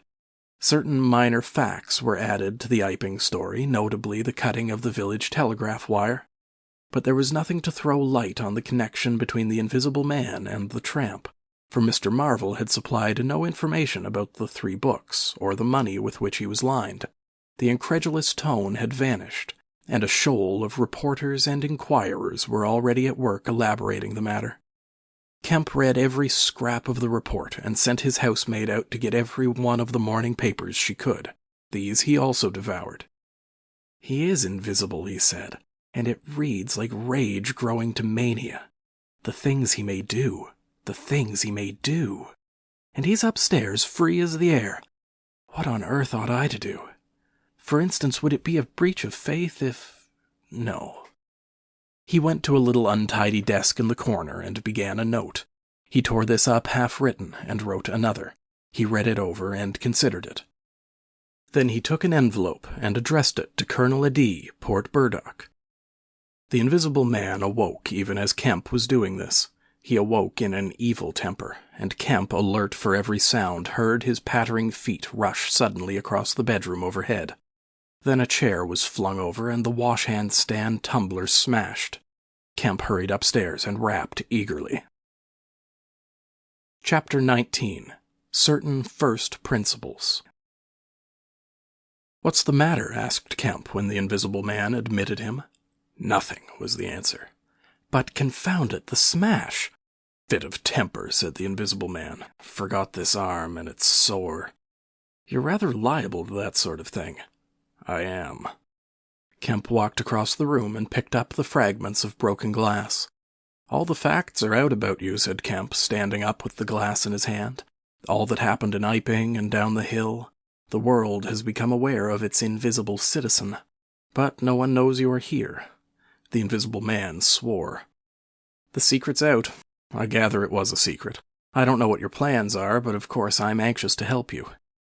The Invisible Man sat down on the bed. "There's breakfast upstairs," said Kemp, speaking as easily as possible, and he was delighted to find his strange guest rose willingly.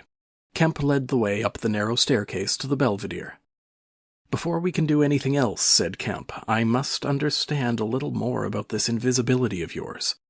He had sat down after one nervous glance out of the window, with the air of a man who has talking to do. His doubts of the sanity of the entire business flashed and vanished again as he looked across to where Griffin sat at the breakfast table, a headless, handless dressing gown, wiping unseen lips on a miraculously held serviette.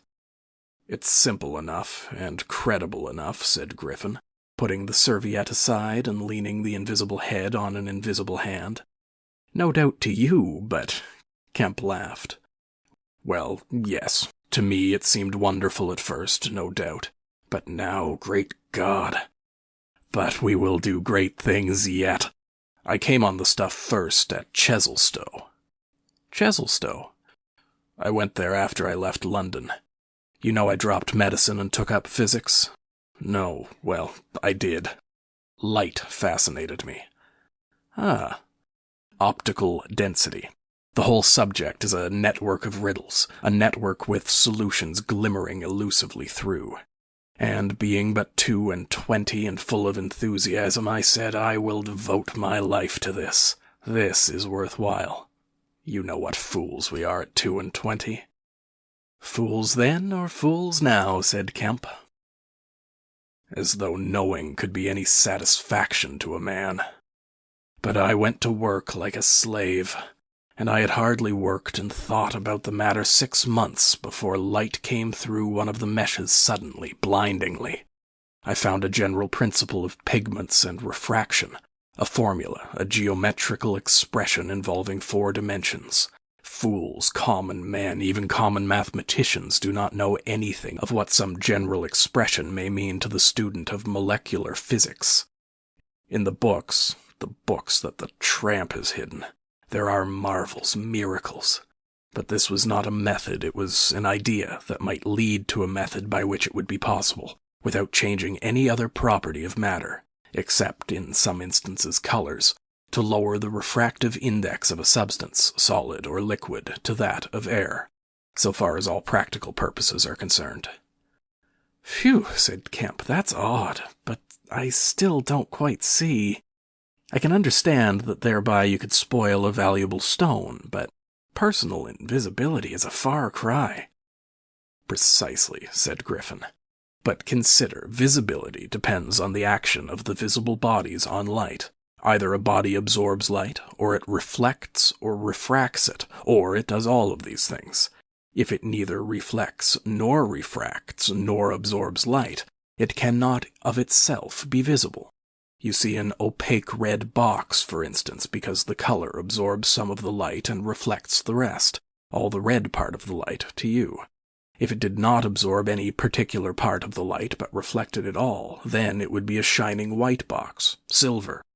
A diamond box would neither absorb much of the light nor reflect much from the general surface, but just here and there where the surfaces were favorable, the light would be reflected and refracted, so that you would get a brilliant appearance of flashing reflections and translucencies, a sort of skeleton of light.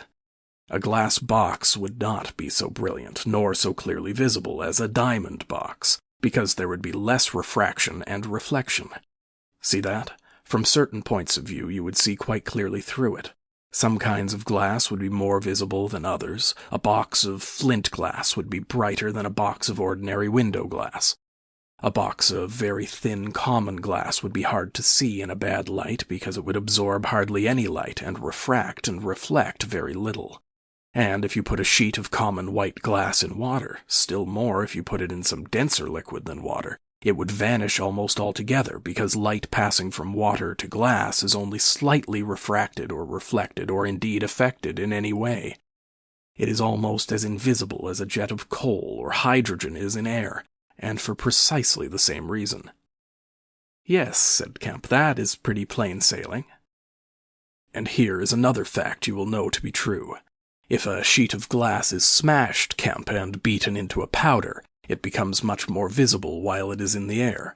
It becomes at last an opaque white powder. This is because the powdering multiplies the surfaces of the glass at which refraction and reflection occur. In the sheet of glass there are only two surfaces.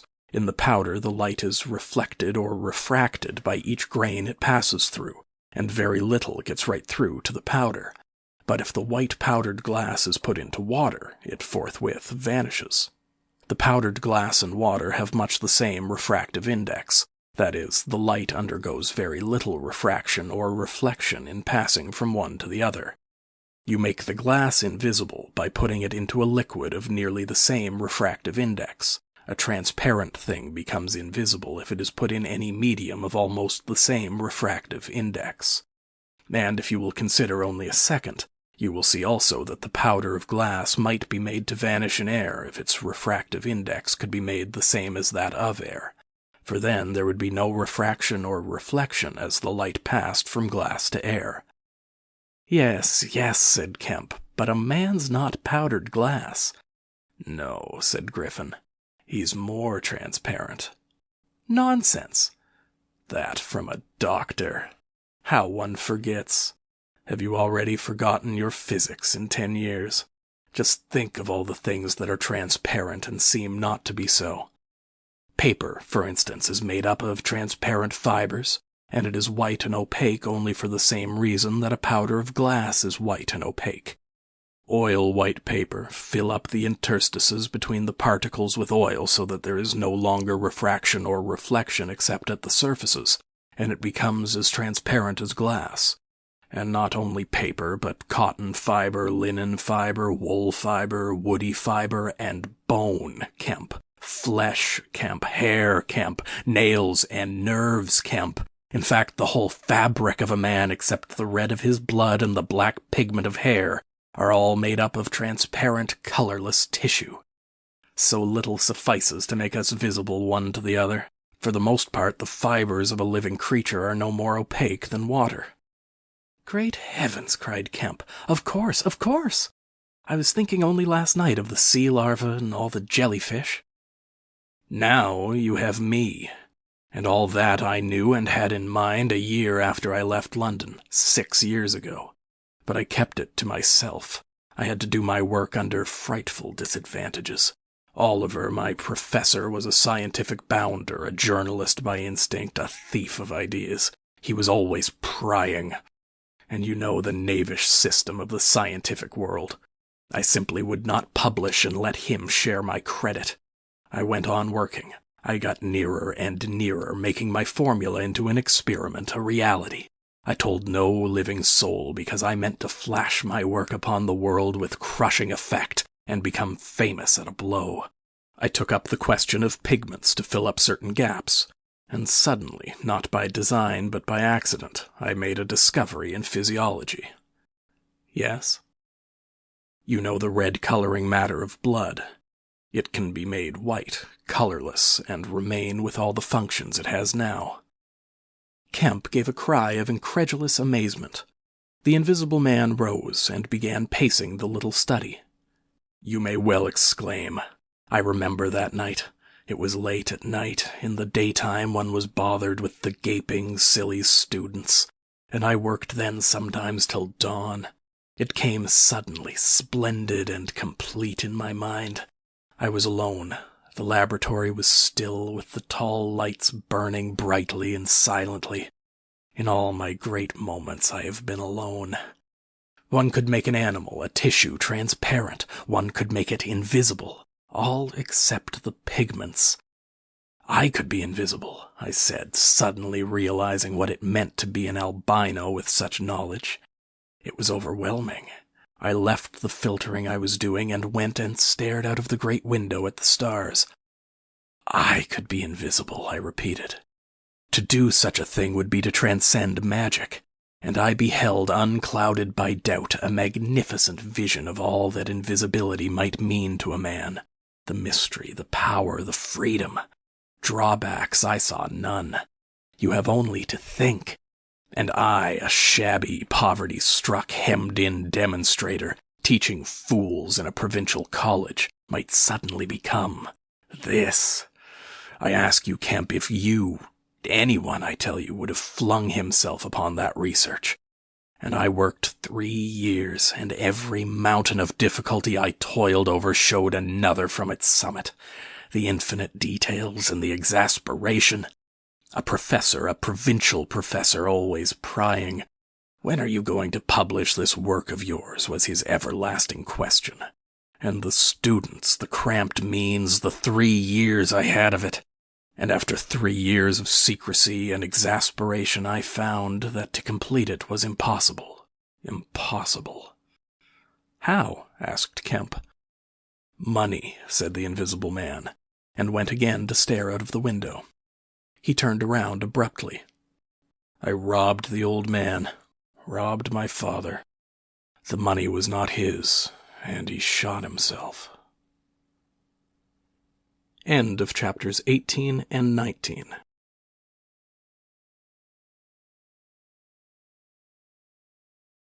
Chapters 20 and 21 of The Invisible Man by H.G. Wells.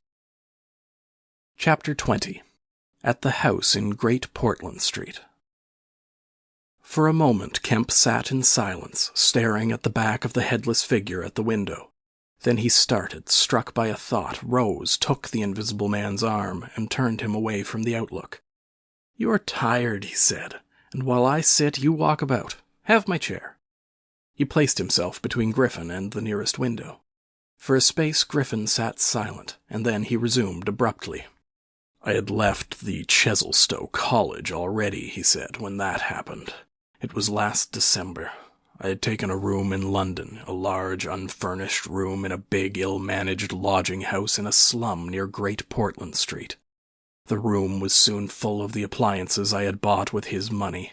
The work was going on steadily, successfully, drawing near an end.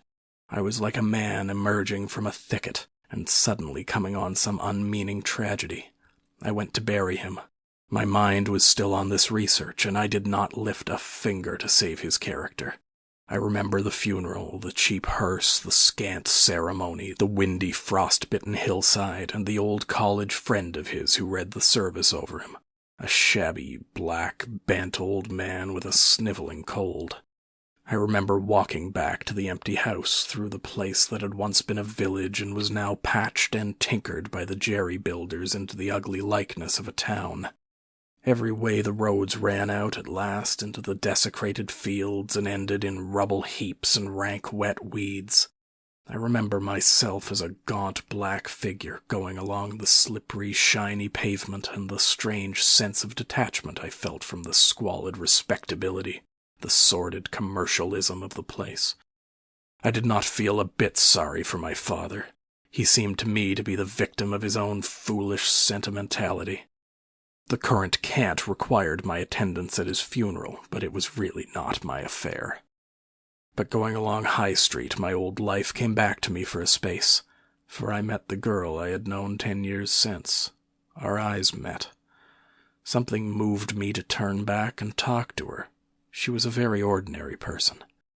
It was all like a dream, that visit to the old places. I did not feel then that I was lonely, that I had come out from the world into a desolate place. I appreciated my loss of sympathy, but I put it down to the general inanity of things. Re-entering my room seemed like the recovery of reality. There were things I knew and loved. There stood the apparatus, the experiments arranged and waiting, and now there was scarcely a difficulty left beyond the planning of details. I will tell you, Kemp, sooner or later, all the complicated processes. We need not go into that now. For the most part, saving certain gaps I chose to remember, they are written in cipher in those books that Tramp has hidden. We must hunt him down. We must get those books again.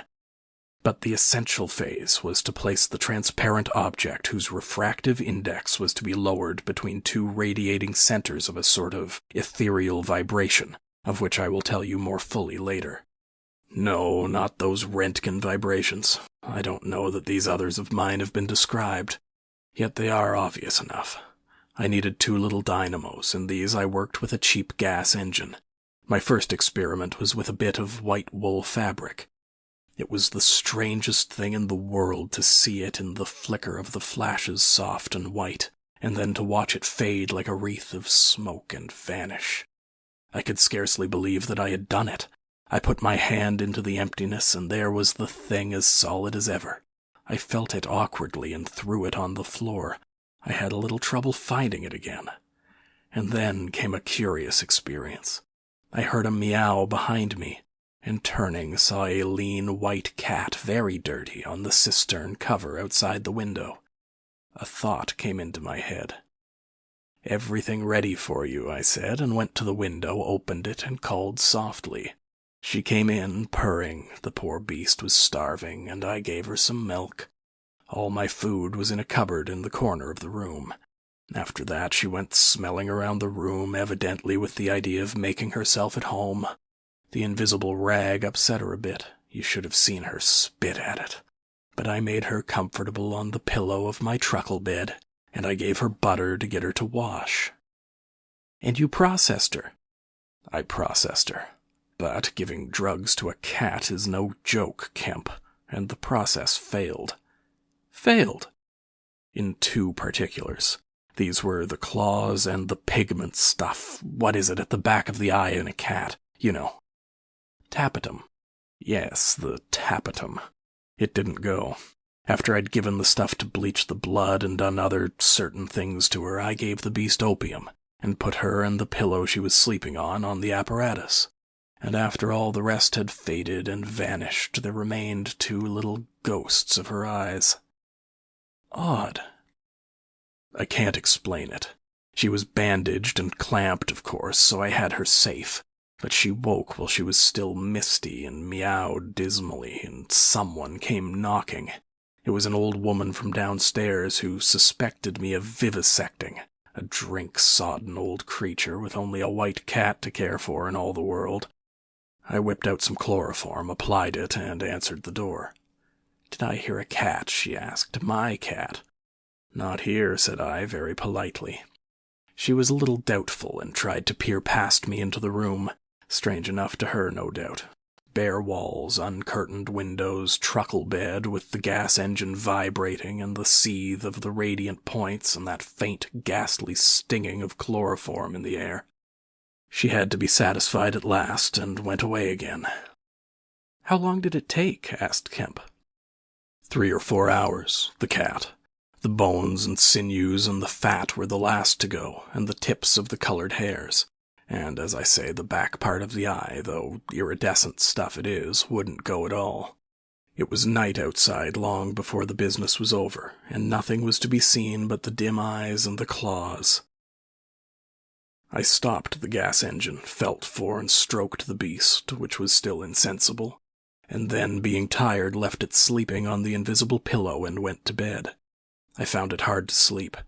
I lay awake, thinking weak, aimless stuff, going over the experiment over and over again, or dreaming feverishly of things growing misty and vanishing about me, until everything the ground I stood on vanished, and so I came to that sickly, falling nightmare one gets.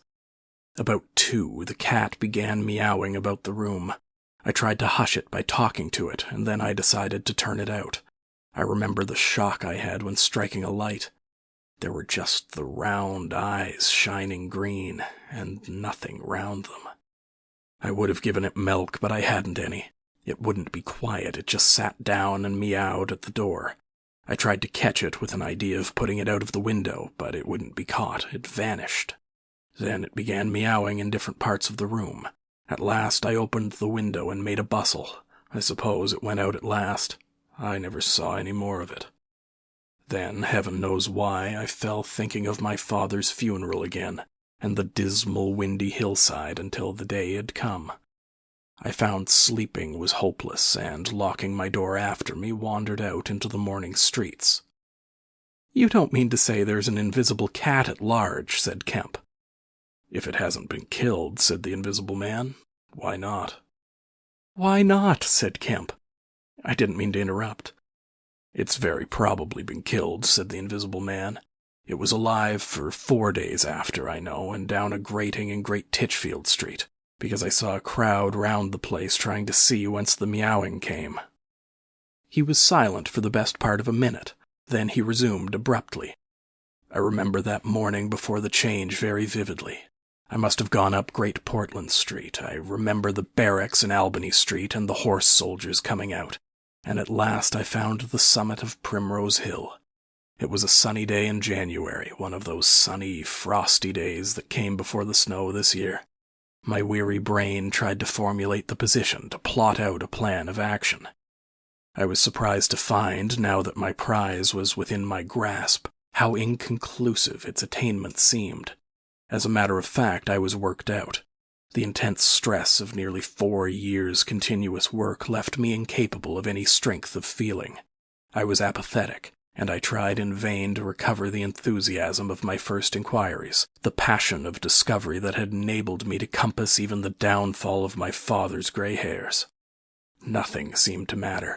I saw pretty clearly this was a transient mood due to overwork and want of sleep, and that either by drugs or rest it would be possible to recover my energies.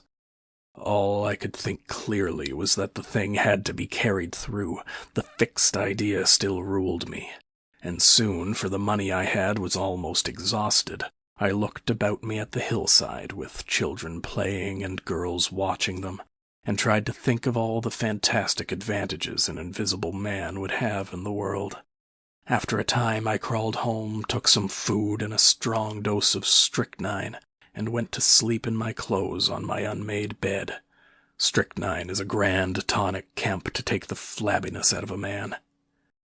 "It's the devil," said Kemp. "It's the Paleolithic in a bottle." I awoke vastly invigorated and rather irritable, you know. I know the stuff. And there was someone rapping at my door. It was my landlord with threats and inquiries, an old Polish Jew in a long gray coat and greasy slippers. I had been tormenting a cat in the night, he was sure. The old woman's tongue had been busy. He insisted on knowing all about it. The laws in this country against vivisection were very severe. He might be liable. I denied the cat. Then the vibration of the little gas engine could be felt all over the house, he said. That was true, certainly. He edged around me into the room, peering about over his German silver spectacles, and a sudden dread came into my mind that he might carry away something of my secret.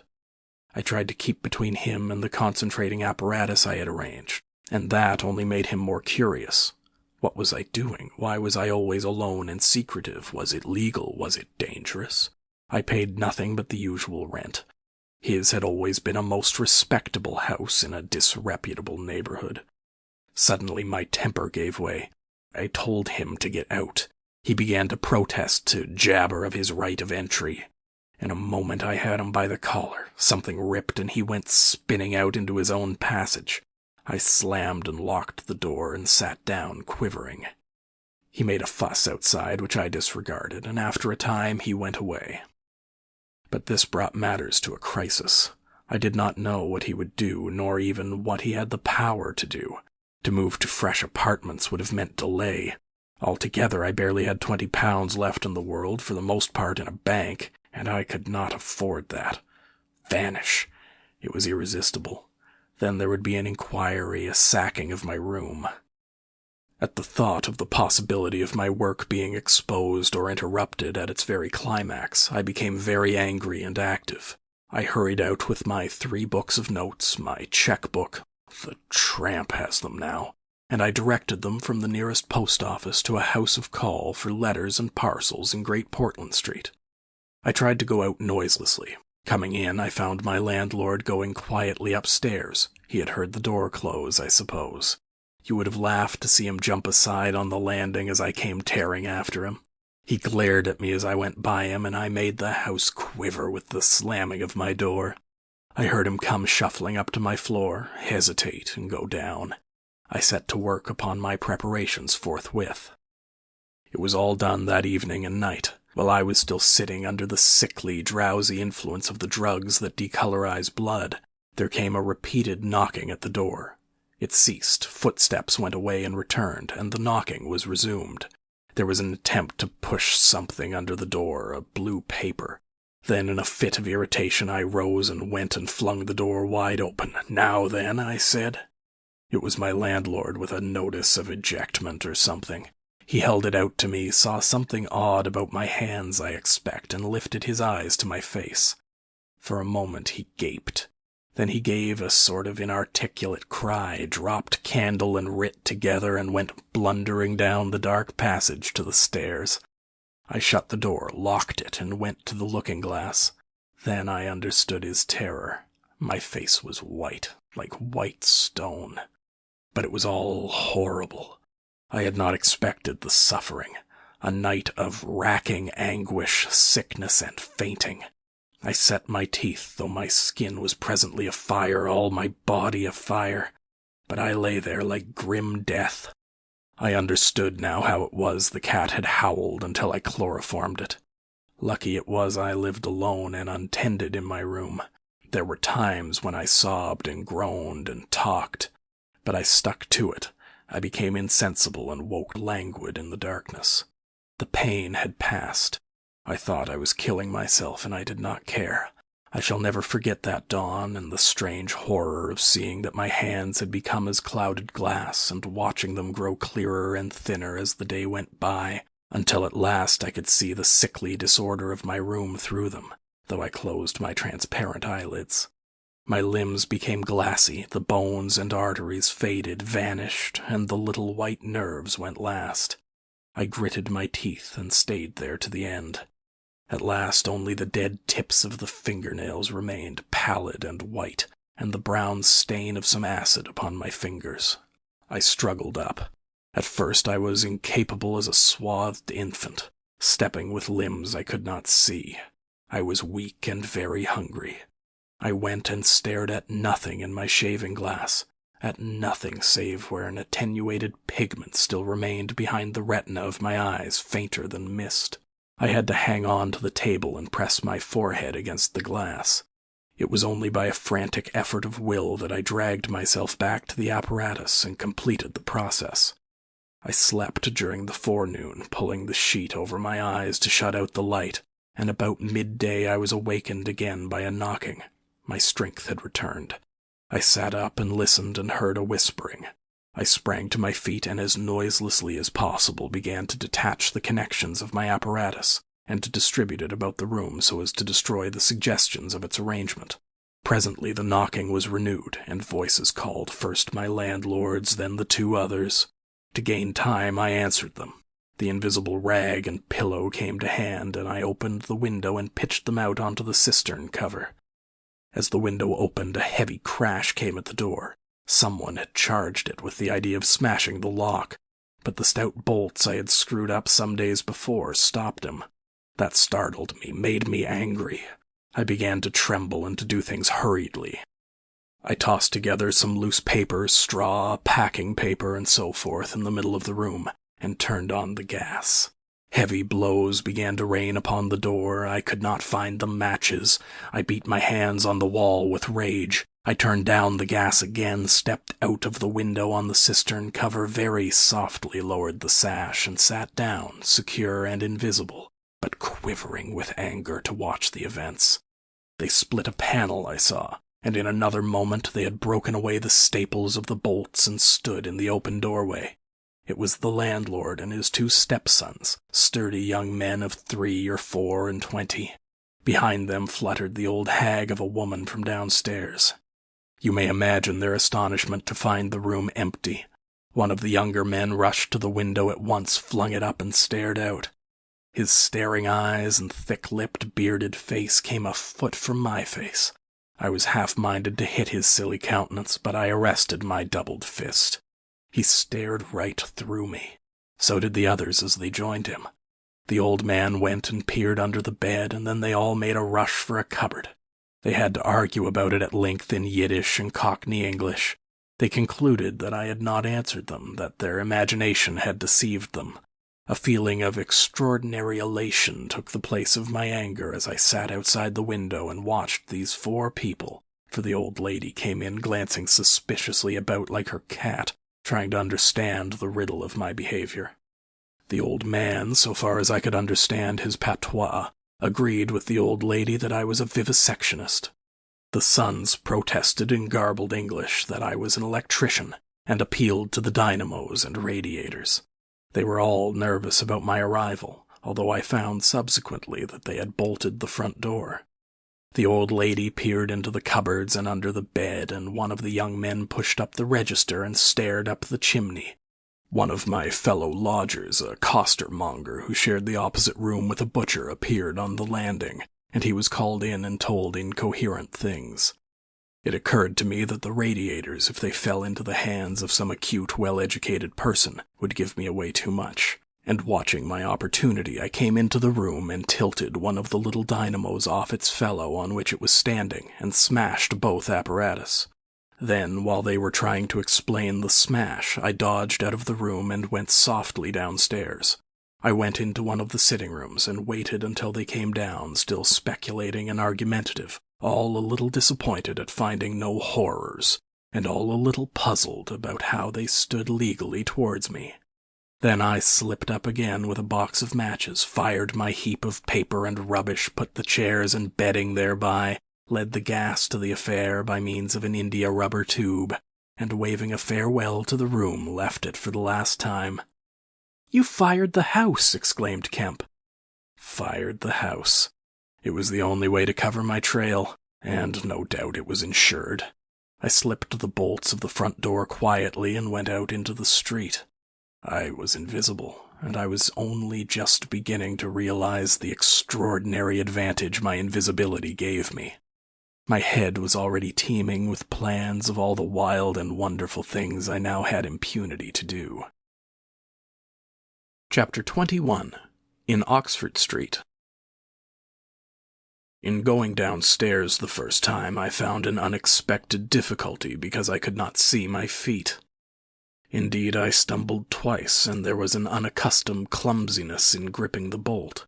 By not looking down, however, I managed to walk on the level passably well.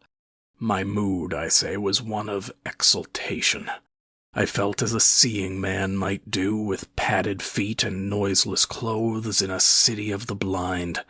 I experienced a wild impulse to jest, to startle people, to clap men on the back, fling people's hats astray, and generally revel in my extraordinary advantage. But hardly had I emerged upon Great Portland Street, however, my lodging was close to the big draper's shop there, when I heard a clashing concussion and was hit violently behind, and turning saw a man carrying a basket of soda-water siphons, and looking in amazement at his burden. Although the blow had really hurt me, I found something so irresistible in his astonishment that I laughed aloud.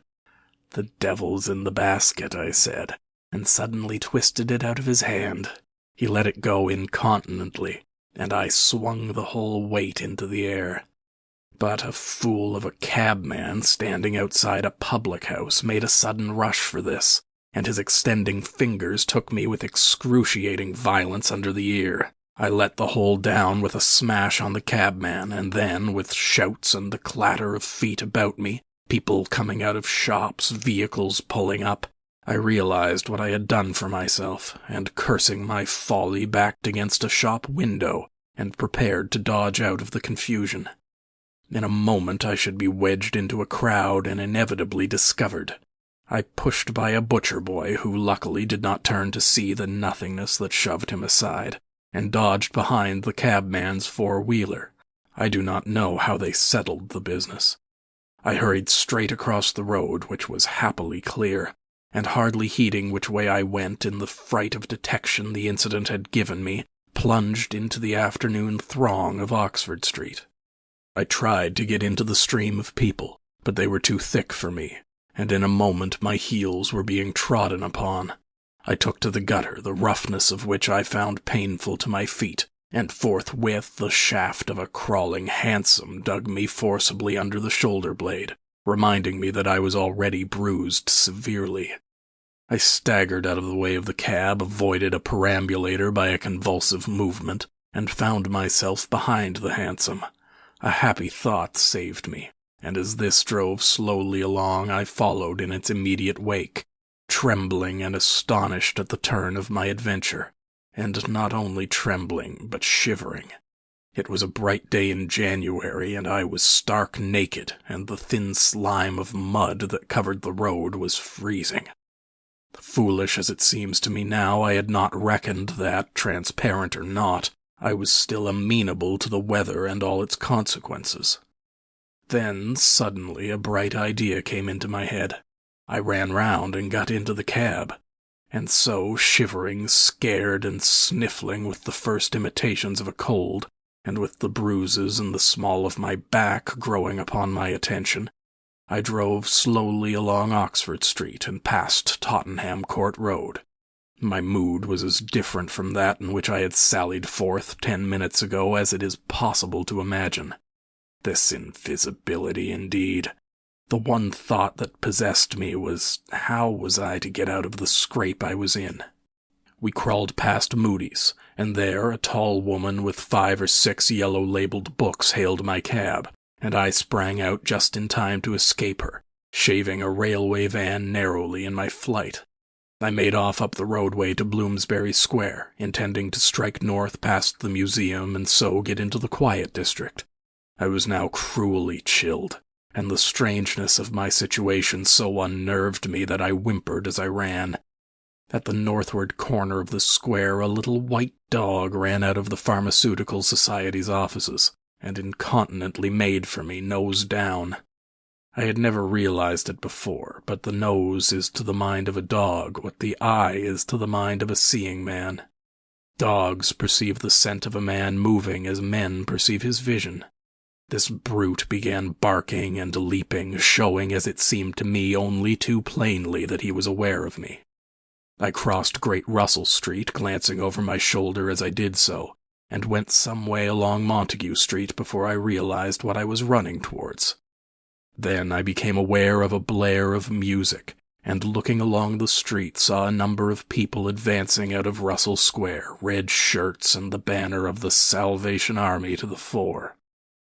Such a crowd, chanting in the roadway and scoffing on the pavement, I could not hope to penetrate, and dreading to go back and further from home again, and deciding on the spur of the moment, I ran up the white steps of a house facing the museum railings, and stood there until the crowd should have passed. Happily, the dog stopped at the noise of the band too, hesitated, turned tail, running back to Bloomsbury Square again. On came the band, bawling with unconscious irony some hymn about when shall we see his face, and it seemed an interminable time to me before the tide of the crowd washed along the pavement by me. Thud, thud, thud came the drum with a vibrating resonance, and for the moment I did not notice two urchins stopping by the railings by me. "See 'em," said one. "See what?" said the other. "Why, them footmarks, bare like what you makes in the mud." I looked down and saw the youngsters had stopped and were gaping at the muddy footmarks I had left behind me up the newly whitened steps. The passing people elbowed and jostled them, but their confounded intelligence was arrested. Thud, thud, thud, when, thud, shall we see thud his face, thud, thud. "There's a barefoot man gone up them steps, or I don't know nothing," said one, "and he ain't never come down again, and his foot was a-bleeding." The thick of the crowd had already passed. "Looky there, Ted," quoth the younger of the detectives with the sharpness of surprise in his voice, and pointed straight to my feet. I looked down and saw at once the dim suggestion of their outline sketched in splashes of mud. For a moment I was paralyzed. "Why, that's rum," said the elder. "Dashed rum. It's just like the ghost of a foot, ain't it?" He hesitated and advanced with outstretched hand. A man pulled up short to see what he was catching, and then a girl. In another moment he would have touched me. Then I saw what to do. I made a step, the boy started back with an exclamation, and with a rapid movement I swung myself over into the portico of the next house. But the smaller boy was sharp-eyed enough to follow the movement, and before I was well down the steps and upon the pavement, he had recovered from his momentary astonishment, and was shouting out that the feet had gone over the wall. They rushed round and saw my new footmarks flash into being on the lower step and upon the pavement. "What's up?" asked someone. "Feet, look, feet running." Everybody in the road except my three pursuers was pouring along after the Salvation Army, and this blow not only impeded me but them. There was an eddy of surprise and interrogation. At the cost of bowling over one young fellow I got through, and in another moment I was rushing headlong round the circuit of Russell Square with 6 or 7 astonished people following my footmarks. There was no time for explanation, or else the whole host would have been after me. Twice I doubled round corners, thrice I crossed the road and came back upon my tracks, and then as my feet grew hot and dry, the damp impressions began to fade. At last I had a breathing space and rubbed my feet clean with my hands, and so got away altogether. The last I saw of the chase was a little group of a dozen people, perhaps, studying with infinite perplexity a slowly drying footprint that had resulted from a puddle in Tavistock Square, a footprint as isolated and incomprehensible to them as Crusoe's solitary discovery. This running warmed me to a certain extent, and I went on with a better courage through the maze of less frequented roads that runs hereabouts. My back had now become very stiff and sore, my tonsils were painful from the cabman's fingers, and the skin of my neck had been scratched by his nails. My feet hurt exceedingly, and I was lame from a little cut on one foot. I saw in time a blind man approaching me and fled limping, for I feared his subtle intuitions. Once or twice accidental collisions occurred, and I left people amazed, with unaccountable curses ringing in their ears. Then came something silent and quiet against my face, and across the square fell a thin veil of slowly falling flakes of snow. I had caught a cold, and do as I would, I could not avoid an occasional sneeze. And every dog that came in sight with its pointing nose and curious sniffing was a terror to me. Then came men and boys running, first one, then others, and shouting as they ran. It was a fire. They ran in the direction of my lodging, and looking back down a street, I saw a mass of black smoke streaming up above the roofs and telephone wires. It was my lodging burning. My clothes, my apparatus, all my resources indeed, except my checkbook and the 3 volumes of memoranda that awaited me in Great Portland Street, were there, burning. I had burnt my boats, if ever a man did. The place was blazing. The Invisible Man paused and thought. Kemp glanced nervously out of the window. "Yes," he said. "Go on." End of chapters 20 and 21.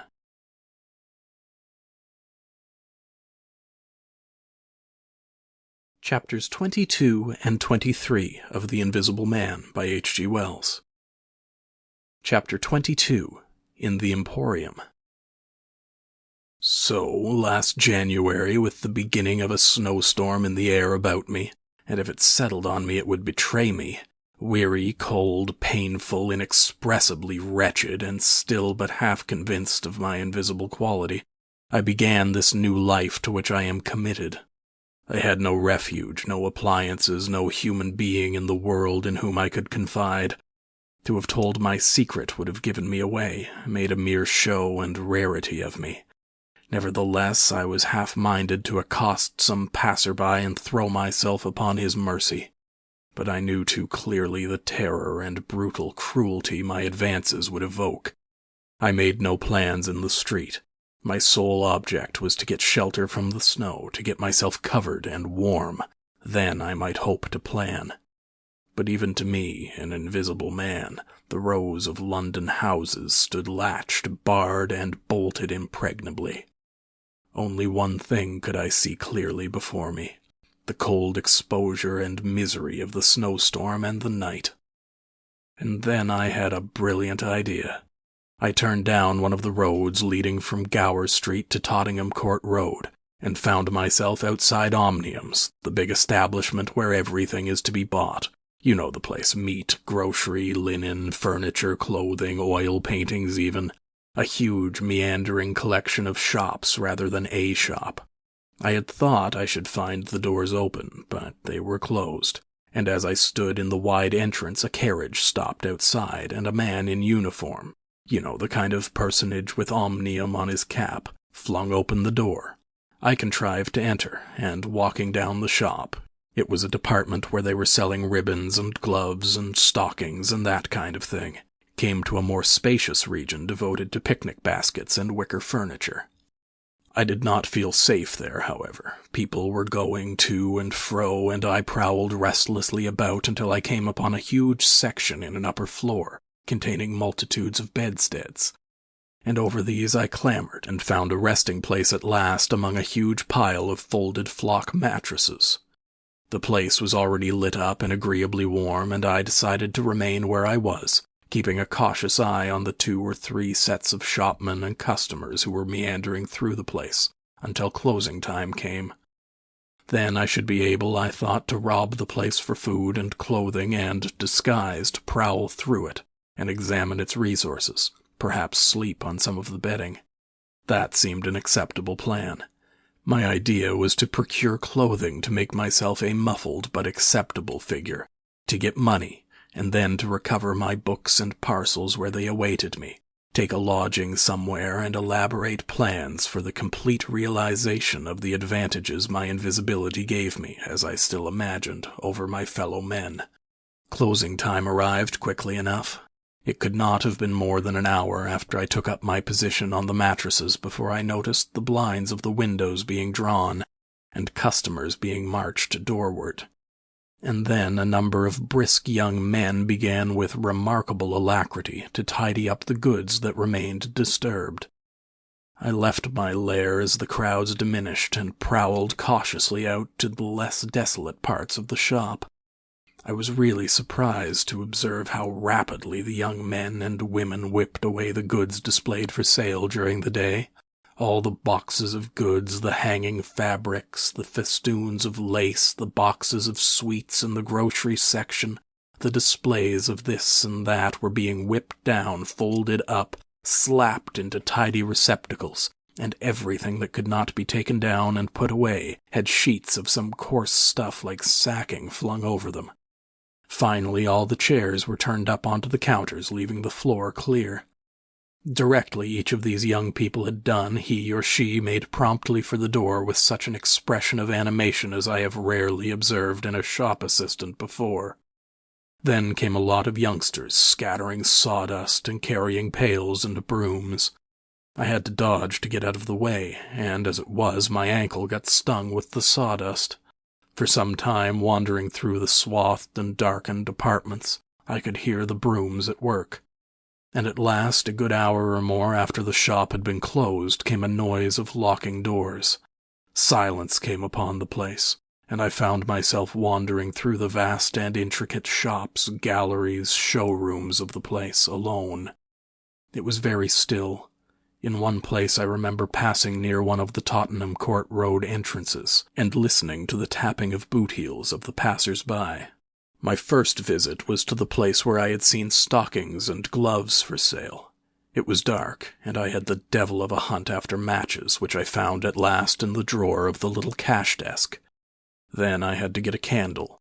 I had to tear down wrappings and ransack a number of boxes and drawers, but at last I managed to turn out what I sought. The box label called them lamb's wool pants and lamb's wool vests, then socks, a thick comforter, and then I went to the clothing place and got trousers, a lounge jacket, an overcoat, and a slouch hat, a clerical sort of hat with the brim turned down. I began to feel a human being again, and my next thought was food. Upstairs was a refreshment department, and there I got cold meat. There was coffee still in the urn, and I lit the gas and warmed it up again, and altogether I did not do badly. Afterwards, prowling through the place in search of blankets, I had to put up at last with a heap of down quilts. I came upon a grocery section with a lot of chocolate and candied fruits, more than was good for me indeed, and some white burgundy. And near that was a toy department, and I had a brilliant idea. I found some artificial noses, dummy noses, you know, and I thought of dark spectacles. But Omniums had no optical department. My nose had been a difficulty indeed. I had thought of paint, but the discovery set my mind running on wigs and masks and the like. Finally, I went to sleep in a heap of down quilts, very warm and comfortable. My last thoughts before sleeping were the most agreeable I had had since the change. I was in a state of physical serenity, and that was reflected in my mind. I thought that I should be able to slip out unobserved in the morning with my clothes upon me, muffling my face with a white wrapper I had taken, purchase with the money I had taken spectacles and so forth, and so complete my disguise. I lapsed into disorderly dreams of all the fantastic things that had happened during the last few days. I saw the ugly little Jew of a landlord vociferating in his rooms. I saw his 2 sons marveling, and the wrinkled old woman's gnarled face as she asked for her cat. I experienced again the strange sensation of seeing the cloth disappear, and so I came round to the windy hillside and the sniffing old clergyman mumbling, "Earth to earth, ashes to ashes, dust to dust, at my father's open grave." "You also," said a voice, and suddenly I was being forced towards the grave. I struggled, shouted, appealed to the mourners, but they continued stonily following the service. The old clergyman, too, never faltered, droning and sniffing through the ritual. I realized I was invisible and inaudible, that overwhelming forces had their grip on me. I struggled in vain. I was forced over the brink. The coffin rang hollow as I fell upon it, and the gravel came flying after me in spadefuls. Nobody heeded me. Nobody was aware of me. I made convulsive struggles and awoke. The pale London dawn had come. The place was full of a chilly grey light that filtered round the edges of the window blinds. I sat up, and for a time I could not think where this ample apartment, with its counters, its piles of rolled stuff, its heaps of quilts and cushions, its iron pillars, might be. Then, as recollection came back to me, I heard voices in conversation. Then, far down the place, in the brighter light of some department which had already raised its blinds, I saw 2 men approaching. I scrambled to my feet, looking about me for some way of escape, and even as I did so, the sound of my movement made them aware of me. I suppose they saw merely a figure moving quietly and quickly away. "Who's that?" cried one, and "Stop there," shouted the other. I dashed around a corner and came full tilt, a faceless figure, mind you, on a lanky lad of 15. He yelled, and I bowled him over, rushed past him, turned another corner, and by a happy inspiration threw myself behind a counter. In another moment feet went running past, and I heard voices shouting all hands to the doors, asking what was up, and giving one another advice how to catch me. Lying on the ground, I felt scared out of my wits, but odd as it may seem, it did not occur to me at the moment to take off my clothes as I should have done. I had made up my mind, I suppose, to get away in them, and that ruled me. And then down the vista of the counters came a bawling of, "Here he is!" I sprang to my feet, whipped a chair off the counter and sent it whirling at the fool who had shouted, turned, came into another round a corner, sent him spinning, and rushed up the stairs. He kept his footing, gave a view hello, and came up the staircase hot after me. Up the staircase were piled a multitude of those bright-colored pot things. What are they? "Art pots?" suggested Kemp. "That's it, art pots. Well, I turned at the top step and swung round, plucked one out of a pile and smashed it onto his silly head as he came at me. The whole pile of pots went headlong, and I heard shouting and footsteps running from all parts. I made a mad rush for the refreshment place, and there was a man in white like a man cook, who took up the chase. I made one last desperate turn and found myself among lamps and ironmongery. I went behind the counter of this and waited for my cook, and as he bolted in at the head of the chase, I doubled him with a lamp. Down he went, and I crouched down behind the counter and began whipping off my clothes as fast as I could. Coat, jacket, trousers, shoes were all right, but a lambswool vest fits a man like a skin. I heard more men coming. My cook was lying quiet on the other side of the counter, stunned or scared speechless, and I had to make another dash for it, like a rabbit hunted out of a woodpile. "This way, policeman," I heard someone shouting. I found myself in my bedstead storeroom again, and at the end of a wilderness of wardrobes. I rushed among them, went flat, got rid of my vest after infinite wriggling, and stood a free man again, panting and scared as the policeman and 3 of the shopmen came around the corner. They made a rush for the vest and pants and collared the trousers. "He's dropping his plunder," said one of the young men. "He must be here somewhere." But they did not find me all the same. I stood watching them hunt for me for a time, and cursing my ill luck in losing the clothes. Then I went into the refreshment room, drank a little milk I found there, and sat down by the fire to consider my position.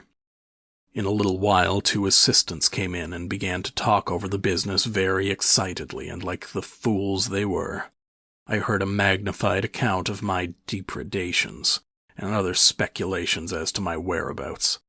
Then I fell to scheming again. The insurmountable difficulty of the place, especially now it was alarmed, was to get any plunder out of it. I went down into the warehouse to see if there was any chance of packing and addressing a parcel, but I could not understand the system of checking.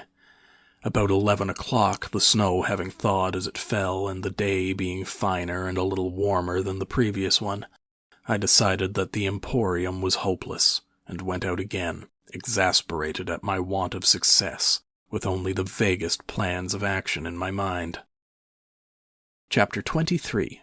In Drury Lane. "But you begin now to realize," said the Invisible Man, "the full disadvantage of my condition. I had no shelter, no covering. To get clothing was to forgo all my advantage, to make myself a strange and terrible thing. I was fasting, for to eat, to fill myself with unassimilated matter, would be to become grotesquely visible again." "I never thought of that," said Kemp. "Nor had I. And the snow had warned me of other dangers. I could not go abroad in snow. It would settle on me and expose me. Rain, too, would make me a watery outline, a glistening surface of a man, a bubble. And fog. I should be like a fainter bubble in a fog, a surface, a greasy glimmer of humanity. Moreover, as I went abroad in the London air, I gathered dirt about my ankles, floating smuts and dust upon my skin. I did not know how long it would be before I should become visible from that cause also, but I saw clearly it could not be for long, not in London at any rate. I went into the slums towards Great Portland Street, and found myself at the end of the street in which I had lodged. I did not go that way, because of the crowd halfway down it opposite to the still smoking ruins of the house I had fired. My most immediate problem was to get clothing. What to do with my face puzzled me. Then I saw in one of those little miscellaneous shops, news, sweets, toys, stationery, belated Christmas tomfoolery, and so forth, an array of masks and noses. I realized that problem was solved. In a flash I saw my course. I turned about, no longer aimless, and went, circuitously in order to avoid the busy ways, towards the back streets north of the Strand, for I remembered, though not very distinctly where, that some theatrical costumers had shops in that district. The day was cold, with a nipping wind down the northward running streets. I walked fast to avoid being overtaken. Every crossing was a danger, every passenger a thing to watch alertly. One man, as I was about to pass him at the top of Bedford Street, turned upon me abruptly and came into me, sending me into the road and almost under the wheel of a passing hansom. The verdict of the cab rank was that he had some sort of a stroke. I was so unnerved by this encounter that I went into Covent Garden Market and sat down for some time in a quiet corner by a stall of violets, panting and trembling. I found I had caught a fresh cold, and had to turn out after a time lest my sneezes should attract attention. At last I reached the object of my quest, a dirty, fly-blown little shop in a byway near Drury Lane, with a window full of tinsel robes, sham jewels, wigs, slippers, dominoes, and theatrical photographs. The shop was old-fashioned and low and dark, and the house rose above it for 4 stories, dark and dismal. I peered through the window and, seeing no one within, entered. The opening of the door set a clanking bell ringing. I left it open and walked round a bare costume stand into a corner behind a cheval glass. For a minute or so no one came. Then I heard heavy feet striding across a room, and a man appeared down the shop. My plans were now perfectly definite. I proposed to make my way into the house, secrete myself upstairs, watch my opportunity, and when everything was quiet, rummage out a wig, mask, spectacles, and costume, and go into the world, perhaps a grotesque but still a credible figure. And incidentally, of course, I could rob the house of any available money. The man who had just entered the shop was a short, slight, hunched, beetle-browed man with long arms and very short, bandy legs. Apparently I had interrupted a meal. He stared about the shop with an expression of expectation. This gave way to surprise, and then to anger as he saw the shop empty. "Damn the boys," he said. He went to stare up and down the street. He came in again in a minute, kicked the door with his foot spitefully, and went muttering back to the house door. I came forward to follow him, and at the noise of my movement he stopped dead. I did so too, startled by his quickness of ear. He slammed the house door in my face. I stood hesitating. Suddenly I heard his quick footsteps returning, and the door reopened. He stood looking about the shop like one who was still not satisfied. Then, murmuring to himself, he examined the back of the counter and peered behind some fixtures. Then he stood doubtful.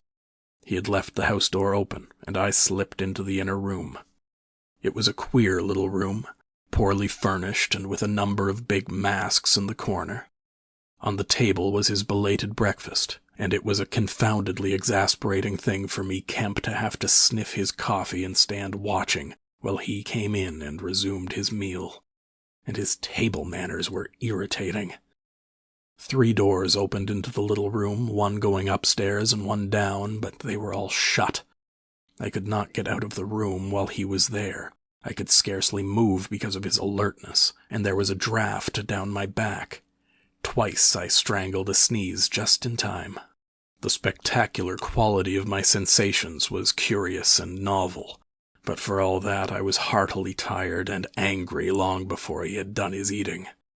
But at last he made an end, and putting his beggarly crockery on the black tin tray upon which he had had his teapot, and gathering all the crumbs up on the mustard-stained cloth, he took the whole lot of things after him. His burden prevented his shutting the door behind him, as he would have done. I never saw such a man for shutting doors. And I followed him into a very dirty underground kitchen and scullery. I had the pleasure of seeing him begin to wash up, and then, finding no good in keeping down there, and the brick floor being cold on my feet, I returned upstairs and sat in his chair by the fire. It was burning low, and scarcely thinking I put on a little coal. The noise of this brought him up at once, and he stood aglare. He peered about the room, and was within an ace of touching me. Even after that examination, he scarcely seemed satisfied. He stopped in the doorway, and took a final inspection before he went down. I waited in the little parlor for an age, and at last he came up and opened the upstairs door. I just managed to get by him. On the staircase he stopped suddenly, so that I very nearly blundered into him. He stood looking back right into my face and listening. I could have sworn, he said. His long, hairy hand pulled at his lower lip. His eye went up and down the staircase. Then he grunted and went on up again.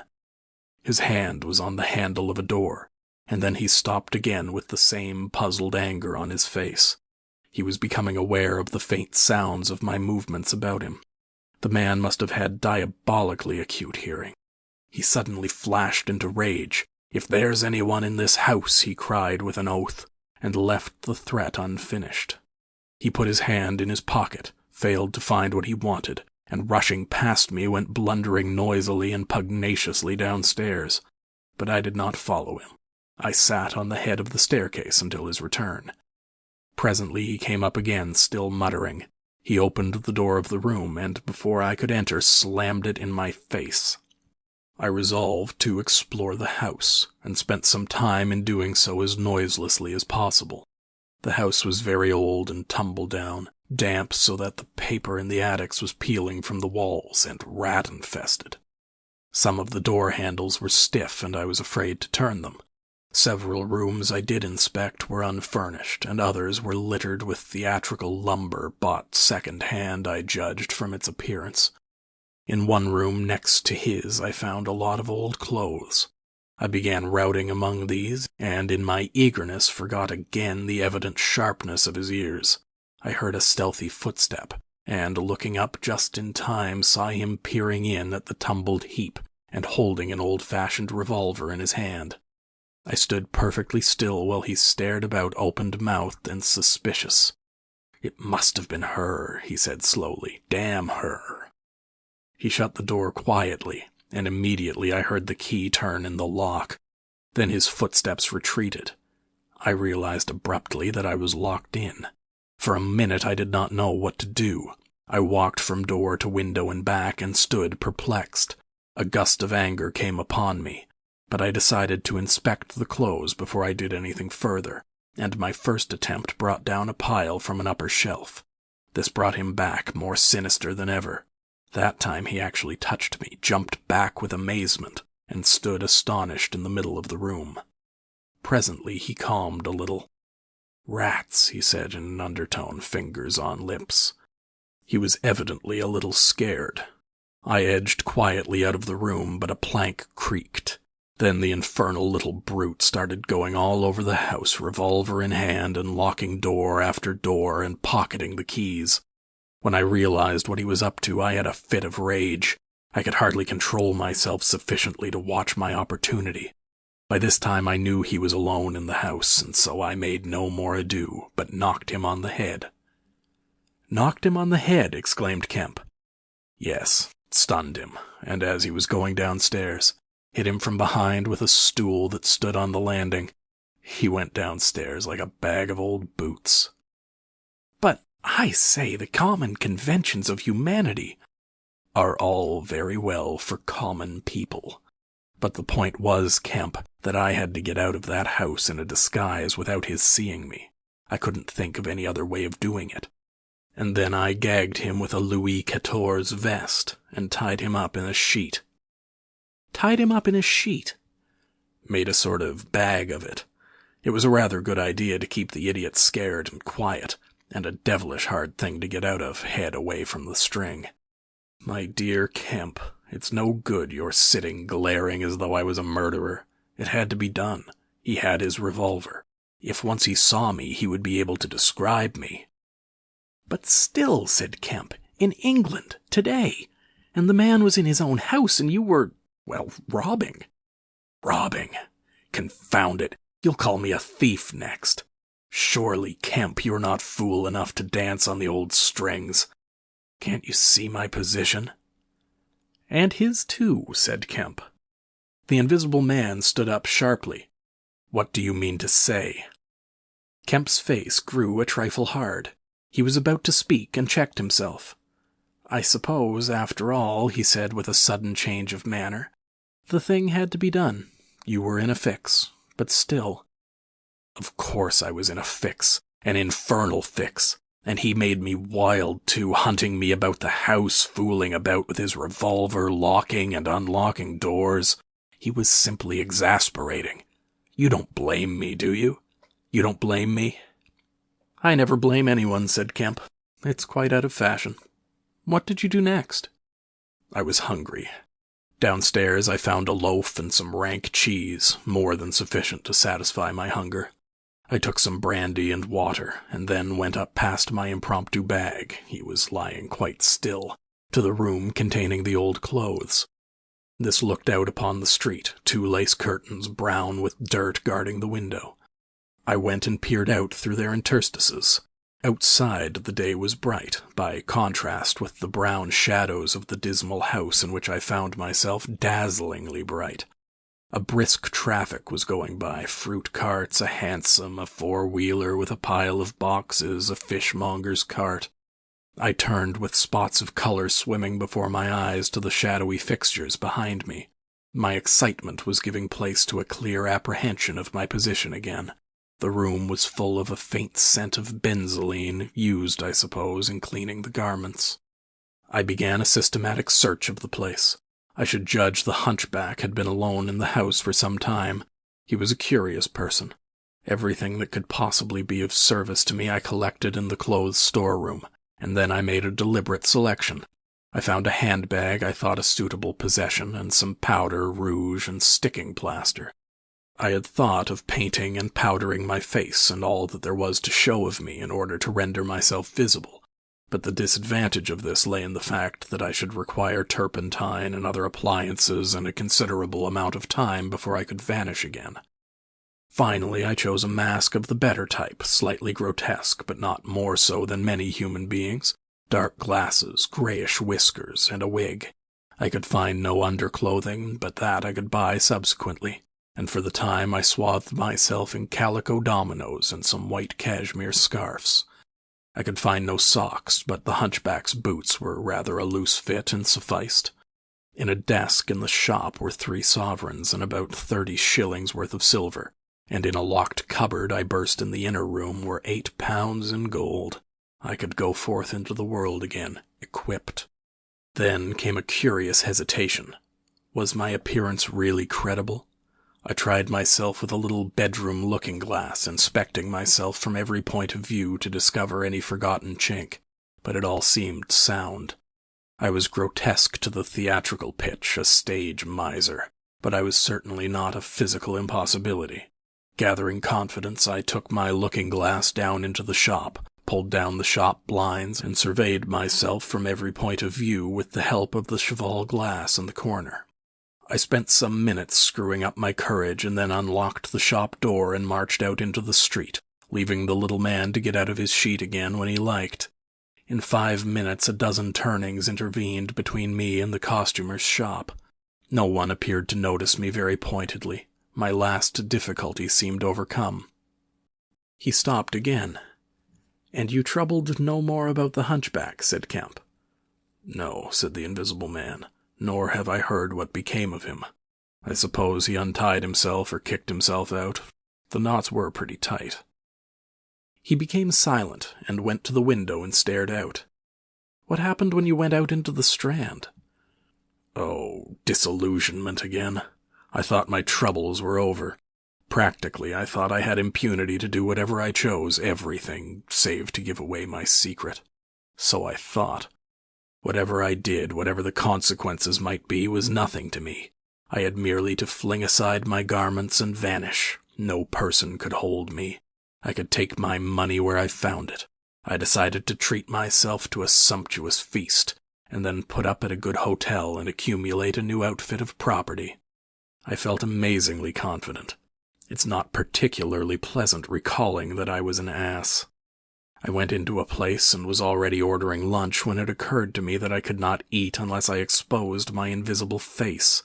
I finished ordering the lunch, told the man I should be back in 10 minutes, and went out exasperated.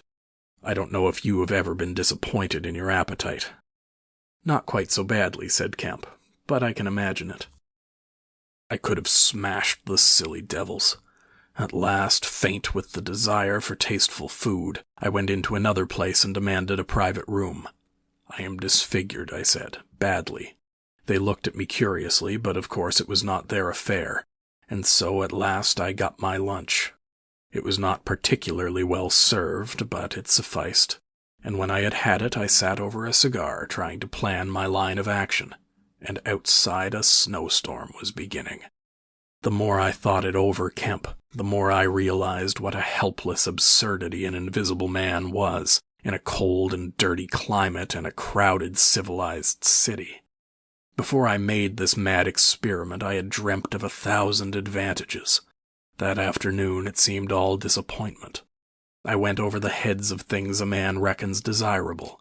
No doubt invisibility made it possible to get them, but it made it impossible to enjoy them when they are got. Ambition. What is the good of pride of place when you cannot appear there? What is the good of the love of a woman when her name must needs be Delilah? I have no taste for politics, for the blackguardisms of fame, for philanthropy, for sport. What was I to do? And for this I had become a wrapped-up mystery, a swathed and bandaged caricature of a man. He paused, and his attitude suggested a roving glance at the window. "But how did you get to Iping?" said Kemp, anxious to keep his guest busy talking. "I went there to work. I had one hope. It was a half idea. I have it still. It is a full-blown idea now. A way of getting back, of restoring what I have done. When I choose. When I have done all I mean to do invisibly. And that is what I chiefly want to talk to you about now." "You went straight to Iping?" "Yes. I had simply to get my 3 volumes of memoranda and my checkbook, my luggage and underclothing, order a quantity of chemicals to work out this idea of mine. I will show you the calculations as soon as I get my books. And then I started. Jove, I remember the snowstorm now, and the accursed bother it was to keep the snow from dampening my pasteboard nose." "At the end," said Kemp, "the day before yesterday when they found you out, you rather, to judge by the papers—" "I did, rather. Did I kill that fool of a constable?" "No," said Kemp. "He's expected to recover." "That's his luck, then.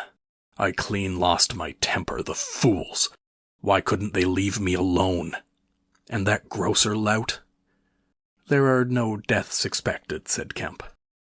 "I don't know about that tramp of mine," said the Invisible Man with an unpleasant laugh. "By heaven, Kemp, you don't know what rage is. To have worked for years, to have planned and plotted, and then to get some fumbling, purblind idiot messing across your course. Every conceivable sort of silly creature that has ever been created has been sent to cross me. If I have much more of it, I shall go wild. I shall start mowing 'em. As it is, they've made things 1,000 times more difficult." "No doubt it's exasperating," said Kemp, dryly. End of chapters 22 and 23.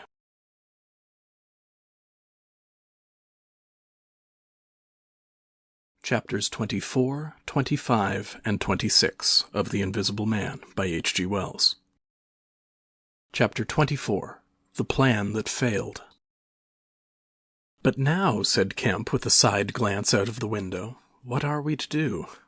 He moved nearer his guest as he spoke in such a manner as to prevent the possibility of a sudden glimpse of the three men who were advancing up the hill road, with an intolerable slowness as it seemed to Kemp. "What were you planning to do when you were heading for Port Burdock? Had you any plan?" "I was going to clear out of the country, but I have altered that plan rather since seeing you. I thought it would be wise, now the weather is hot and invisibility possible, to make for the south, especially as my secret was known and everyone here would be on the lookout for a masked and muffled man. You have a line of steamers from here to France. My idea was to get aboard one and run the risks of the passage. Thence I could go by train into Spain or else get to Algiers. It would not be difficult. There a man might always be invisible, and yet live, and do things. I was using that tramp as a money box and luggage carrier until I decided how to get my books and things sent over to meet me. That's clear. And then the filthy brute must needs try and rob me. He has hidden my books, Kemp. Hidden my books. If I can lay my hands on him. Best plan to get the books out of him first. But where is he? Do you know?" "He's in the town police station, locked up, by his own request, in the strongest cell in the place." "Cur," said the Invisible Man. "But that hangs up your plans a little." "We must get those books. Those books are vital." "Certainly," said Kemp, a little nervously, wondering if he had heard footsteps outside. "Certainly we must get those books, but that won't be difficult if he doesn't know they're for you." "No," said the Invisible Man, and thought. Kemp tried to think of something to keep the talk going, but the Invisible Man resumed of his own accord. "Blundering into your house, Kemp," he said, "changes all my plans, for you are a man that can understand. In spite of all that has happened, in spite of this publicity, of the loss of my books, of what I have suffered, there still remain great possibilities, huge possibilities. You have told no one that I'm here?" he asked abruptly. Kemp hesitated. "That was implied," he said. "No one?" insisted Griffin. "Not a soul." "Ah, now." The Invisible Man stood up, and sticking his arms akimbo began to pace the study. "I made a mistake, Kemp, a huge mistake in carrying this thing through alone. I have wasted strength, time, opportunities, alone. It is wonderful how little a man can do alone. To rob a little, to hurt a little, and there is the end. What I want, Kemp, is a goalkeeper, a helper, and a hiding place, an arrangement whereby I can sleep and eat and rest in peace and unsuspected. I must have a confederate. With a confederate, with food and rest, 1,000 things are possible. Hitherto I have gone on vague lines. We have to consider all that invisibility means and all that it does not mean. It means little advantage for eavesdropping and so forth. One makes sounds. It's of little help, a little help perhaps, in housebreaking and so forth. Once you've caught me, you could easily imprison me. But on the other hand, I am hard to catch. This invisibility, in fact, is only good in 2 cases. It's useful in getting away, it's useful in approaching. It's particularly useful, therefore, in killing. I can walk round a man, whatever weapon he has, choose my point, strike as I like, dodge as I like, escape as I like." Kemp's hand went to his mustache. Was that a movement downstairs? "And it is killing we must do, Kemp." "It is killing we must do," repeated Kemp. "I'm listening to your plan, Griffin, but I'm not agreeing, mind. Why killing?" "Not wanton killing, but a judicious slaying. The point is, they know there is an invisible man, as well as we know there is an invisible man, and that invisible man, Kemp, must now establish a reign of terror. Yes, no doubt it's startling, but I mean it. A reign of terror. He must take some town like your Burdock and terrify and dominate it. He must issue his orders. He can do that in 1,000 ways. Scraps of paper thrust under doors would suffice. And all who disobey his orders he must kill, and kill all who would defend them. "Humph," said Kemp, no longer listening to Griffin, but to the sound of his front door opening and closing. "It seems to me, Griffin," he said, to cover his wandering attention, "that your Confederate would be in a difficult position." "No one would know he was a Confederate," said the Invisible Man eagerly, and then suddenly, "Hush, what's that downstairs?" "Nothing," said Kemp, and suddenly began to speak loud and fast. "I don't agree to this, Griffin," he said. "Understand me, I don't agree to this. Why dream of playing a game against the race? How can you hope to gain happiness? Don't be a lone wolf. Publish your results. Take the world, take the nation at least, into your confidence. Think what you might do with 1,000,000 helpers." The Invisible Man interrupted, arm extended. "There are footsteps coming upstairs," he said in a low voice. "Nonsense," said Kemp. "Let me see," said the Invisible Man, and advanced, arm extended, to the door. And then things happened very swiftly. Kemp hesitated for a second and then moved to intercept him. The Invisible Man started and stood still. "Traitor!" cried the voice, and suddenly the dressing-gown opened, and sitting down the unseen began to disrobe. Kemp made 3 swift steps to the door, and forthwith the Invisible Man, his legs had vanished, sprang to his feet with a shout. Kemp flung the door open. As it opened, there came a sound of hurrying feet downstairs and voices. With a quick movement, Kemp thrust the Invisible Man back, sprang aside, and slammed the door. The key was outside and ready. In another moment, Griffin would have been alone in the Belvedere study, a prisoner, save for one little thing. The key had been slipped in hastily that morning. As Kemp slammed the door, it fell noisily upon the carpet. Kemp's face became white. He tried to grip the door handle with both hands. For a moment he stood lugging. Then the door gave 6 inches, but he got it closed again. The second time it was jerked a foot wide, and the dressing-gown came wedging itself into the opening. His throat was gripped by invisible fingers, and he left his hold on the handle to defend himself. He was forced back, tripped, and pitched heavily into the corner of the landing. The empty dressing-gown was flung on the top of him. Halfway up the staircase was Colonel Adee, the recipient of Kemp's letter, the chief of the Burdock police. He was staring aghast at the sudden appearance of Kemp, followed by the extraordinary sight of clothing tossing empty in the air. He saw Kemp felled and struggling to his feet. He saw him rush forward and go down again, felled like an ox. Then, suddenly, he was struck violently. By nothing. A vast weight, it seemed, leapt upon him, and he was hurled headlong down the staircase with a grip on his throat and a knee in his groin. An invisible foot trod on his back, a ghostly patter passed downstairs, and he heard the 2 police officers in the hall shout and run, and the front door of the house slammed violently. He rolled over and sat up, staring.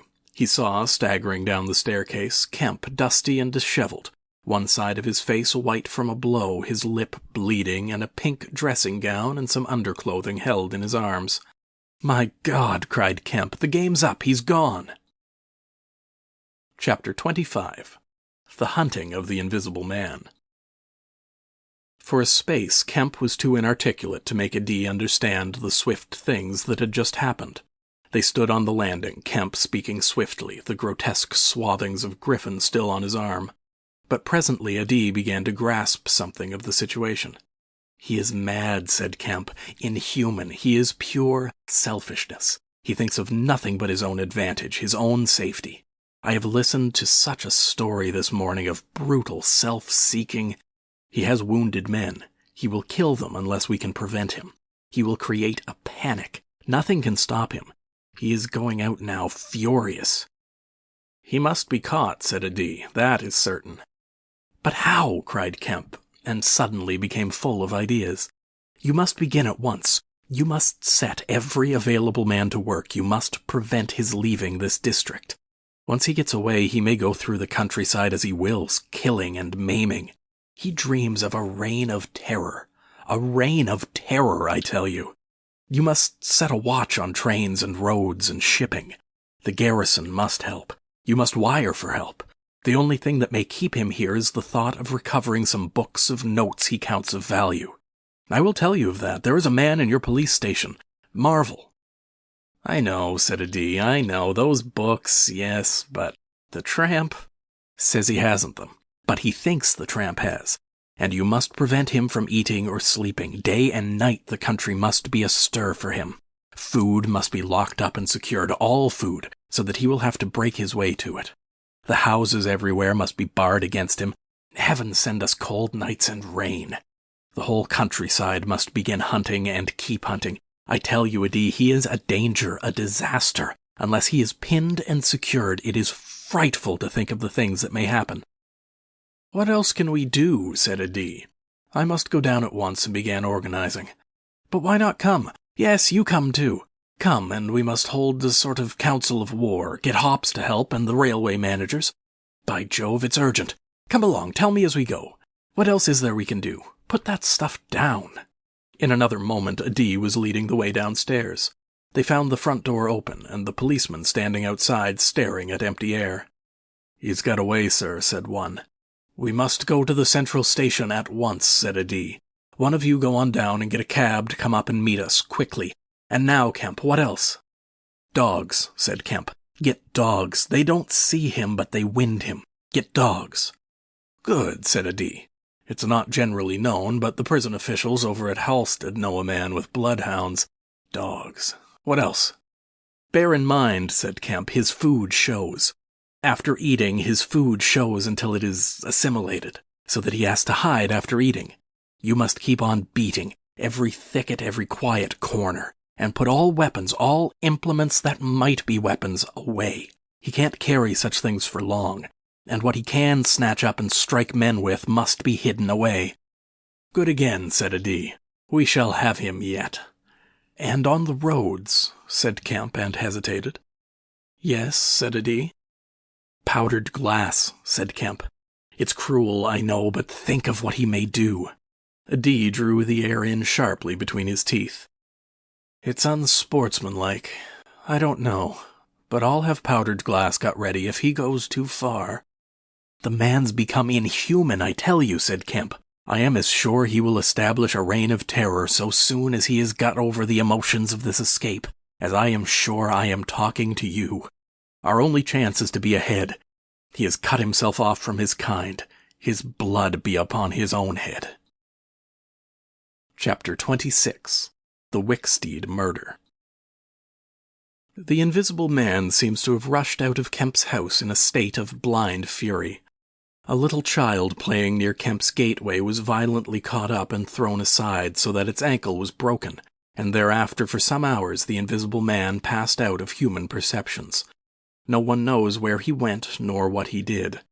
But one can imagine him hurrying through the hot June forenoon, up the hill and on to the open downland behind Port Burdock, raging and despairing at his intolerable fate, and sheltering at last, heated and weary, amid the thickets of Hintondean, to piece together again his shattered schemes against his species. That seems the most probable refuge for him, for there it was he reasserted himself in a grimly tragical manner about 2 in the afternoon. One wonders what his state of mind may have been during that time, and what plans he devised. No doubt he was almost ecstatically exasperated by Kemp's treachery, and though we may be able to understand the motives that led to that deceit, we may still imagine and even sympathize a little with the fury the attempted surprise must have occasioned. Perhaps something of the stunned astonishment of his Oxford Street experiences may have returned to him, for he had evidently counted on Kemp's cooperation in his brutal dream of a terrorized world. At any rate, he vanished from human ken about midday, and no living witness can tell what he did until about 2:30. It was a fortunate thing, perhaps, for humanity, but for him it was a fatal inaction. During that time, a growing multitude of men scattered over the countryside were busy. In the morning he had still been simply a legend, a terror. In the afternoon, by virtue chiefly of Kemp's dryly worded proclamation, he was presented as a tangible antagonist, to be wounded, captured, or overcome, and the countryside began organizing itself with inconceivable rapidity. By 2 o'clock even he might still have removed himself out of the district by getting aboard a train, but after 2 that became impossible. Every passenger train along the lines on a great parallelogram between Southampton, Manchester, Brighton, and Horsham travelled with locked doors, and the goods traffic was almost entirely suspended, and in a great circle of 20 miles round Port Burdock, men armed with guns and bludgeons were presently setting out in groups of 3 and 4, with dogs, to beat the roads and fields. Mounted policemen rode along the country lanes, stopping at every cottage and warning the people to lock up their houses and keep indoors unless they were armed, and all the elementary schools had broken up by 3 o'clock, and the children, scared and keeping together in groups, were hurrying home. Kemp's proclamation, signed indeed by a D, was posted over almost the whole district by 4 or 5 o'clock in the afternoon. It gave briefly but clearly all the conditions of the struggle: the necessity of keeping the Invisible Man from food and sleep, the necessity for incessant watchfulness, and for a prompt attention to any evidence of his movements. And so swift and decided was the action of the authorities, so prompt and universal was the belief in this strange being, that before nightfall an area of several hundred square miles was in a stringent state of siege. And before nightfall, too, a thrill of horror went through the whole watching, nervous countryside, going from whispering mouth to mouth, swift and certain over the length and breadth of the country, past the story of the murder of Mr. Wicksteed. If our supposition that the Invisible Man's refuge was the Hintondean thickets, then we must suppose that in the early afternoon he sallied out again, bent upon some project that involved the use of a weapon. We cannot know what the project was, but the evidence that he had the iron rod in hand before he met Wicksteed is to me at least overwhelming. Of course we can know nothing of the details of that encounter. It occurred on the edge of a gravel pit, not 200 yards from Lord Burdock's lodge gate. Everything points to a desperate struggle: the trampled ground, the numerous wounds Mr. Wicksteed received, his splintered walking stick. But why the attack was made, save in a murderous frenzy, it is impossible to imagine. Indeed, the theory of madness is almost unavoidable. Mr. Wicksteed was a man of 45 or 46, steward to Lord Burdock, of inoffensive habits and appearance, the very last person in the world to provoke such a terrible antagonist. Against him, it would seem, the Invisible Man used an iron rod dragged from a broken piece of fence. He stopped this quiet man going quietly home to his midday meal, attacked him, beat down his feeble defenses, broke his arm, felled him, and smashed his head to a jelly. Of course, he must have dragged this rod out of the fencing before he met his victim. He must have been carrying it ready in his hand. Only 2 details beyond what has already been stated seem to bear on the matter. One is the circumstance that the gravel pit was not in Mr. Wicksteed's direct path home, but nearly a couple hundred yards out of his way. The other is the assertion of a little girl to the effect that, going to her afternoon school, she saw the murdered man trotting in a peculiar manner across a field towards the gravel pit. Her pantomime of this action suggests a man pursuing something over the ground, before him striking at it ever and again with his walking stick. She was the last person to see him alive. He passed out of her sight to his death, the struggle being hidden from her only by a clump of beech trees and a slight depression in the ground. Now this, to the present writer's mind at least, lifts the murder out of the realm of the absolutely wanton. We may imagine that Griffin had taken the rod as a weapon indeed, but without any deliberate intention of using it in murder. Wicksteed may then have come by and noticed this rod inexplicably moving through the air. Without any thought of the Invisible Man, for Port Burdock is 10 miles away, he may have pursued it. It is quite conceivable that he may not have even heard of the Invisible Man. One can then imagine the Invisible Man making off, quietly in order to avoid discovering his presence in the neighborhood, and Wicksteed, excited and curious, pursuing this unaccountably locomotive object, finally striking at it. No doubt the Invisible Man could easily have distanced his middle-aged pursuer under ordinary circumstances, but the position in which Wicksteed's body was found suggests that he had the ill luck to drive his quarry into a corner between a drift of stinging nettles and the gravel pit. To those who appreciate the extraordinary irascibility of the Invisible Man, the rest of the encounter will be easy to imagine. But this is pure hypothesis. The only undeniable facts, for stories of children are often unreliable, are the discovery of Wicksteed's body done to death and of the blood-stained iron rod flung among the nettles. The abandonment of the rod by Griffin suggests that in the emotional excitement of the affair, the purpose for which he took it, if he had a purpose, was abandoned. He was certainly an intensely egotistical and unfeeling man, but the sight of his victim, his first victim, bloody and painful at his feet, may have released some long-pent fountain of remorse which, for a time, may have flooded whatever scheme of action he had contrived. After the murder of Mr. Wicksteed, he would seem to have struck across the country towards the downland. There is a story of a voice heard about sunset by a couple of men in a field near Fern Bottom. It was wailing and laughing, sobbing and groaning, and ever and again it shouted. It must have been queer hearing. It drove up across the middle of a clover field and died away towards the hills. That afternoon the Invisible Man must have learnt something of the rapid use Kemp had made of his confidences. He must have found houses locked and secured. He may have loitered about railway stations and prowled about inns, and no doubt he read the proclamations and realized something of the nature of the campaign against him. And as the evening advanced, the fields became dotted here and there with groups of 3 or 4 men, and noisy with the yelping of dogs. These men-hunters had particular instructions in the case of an encounter as to the way they should support one another, but he avoided them all. We may understand something of his exasperation, and it could have been none the less because he himself had supplied the information that was being used so remorselessly against him. For that day at least he lost heart. For nearly 24 hours, save when he turned on Wicksteed, he was a hunted man.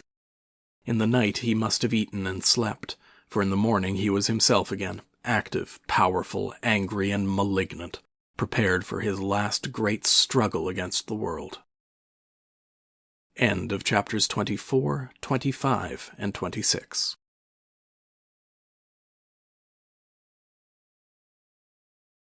Chapters 27, 28, and Epilogue of The Invisible Man by H.G. Wells. Chapter 27. The Siege of Kemp's House.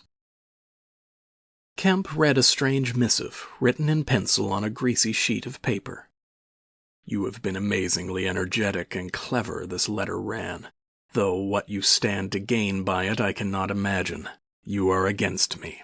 For a whole day you have chased me, you have tried to rob me of a night's rest. But I have had food in spite of you, I have slept in spite of you, and the game is only beginning. The game is only beginning. There is nothing for it but to start the terror. This announces the first day of the terror. Port Burdock is no longer under the Queen. Tell your colonel of police and the rest of them. It is under me, the Terror. This is day 1 of year 1 of the new epic, the epic of the Invisible Man. I am Invisible Man the First.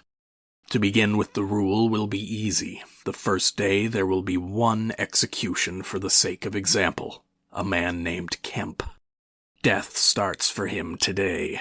He may lock himself away, hide himself away, get guards about him, put on armor if he likes. Death, the unseen death, is coming. Let him take precautions. It will impress my people. Death starts from the pillar box by midday.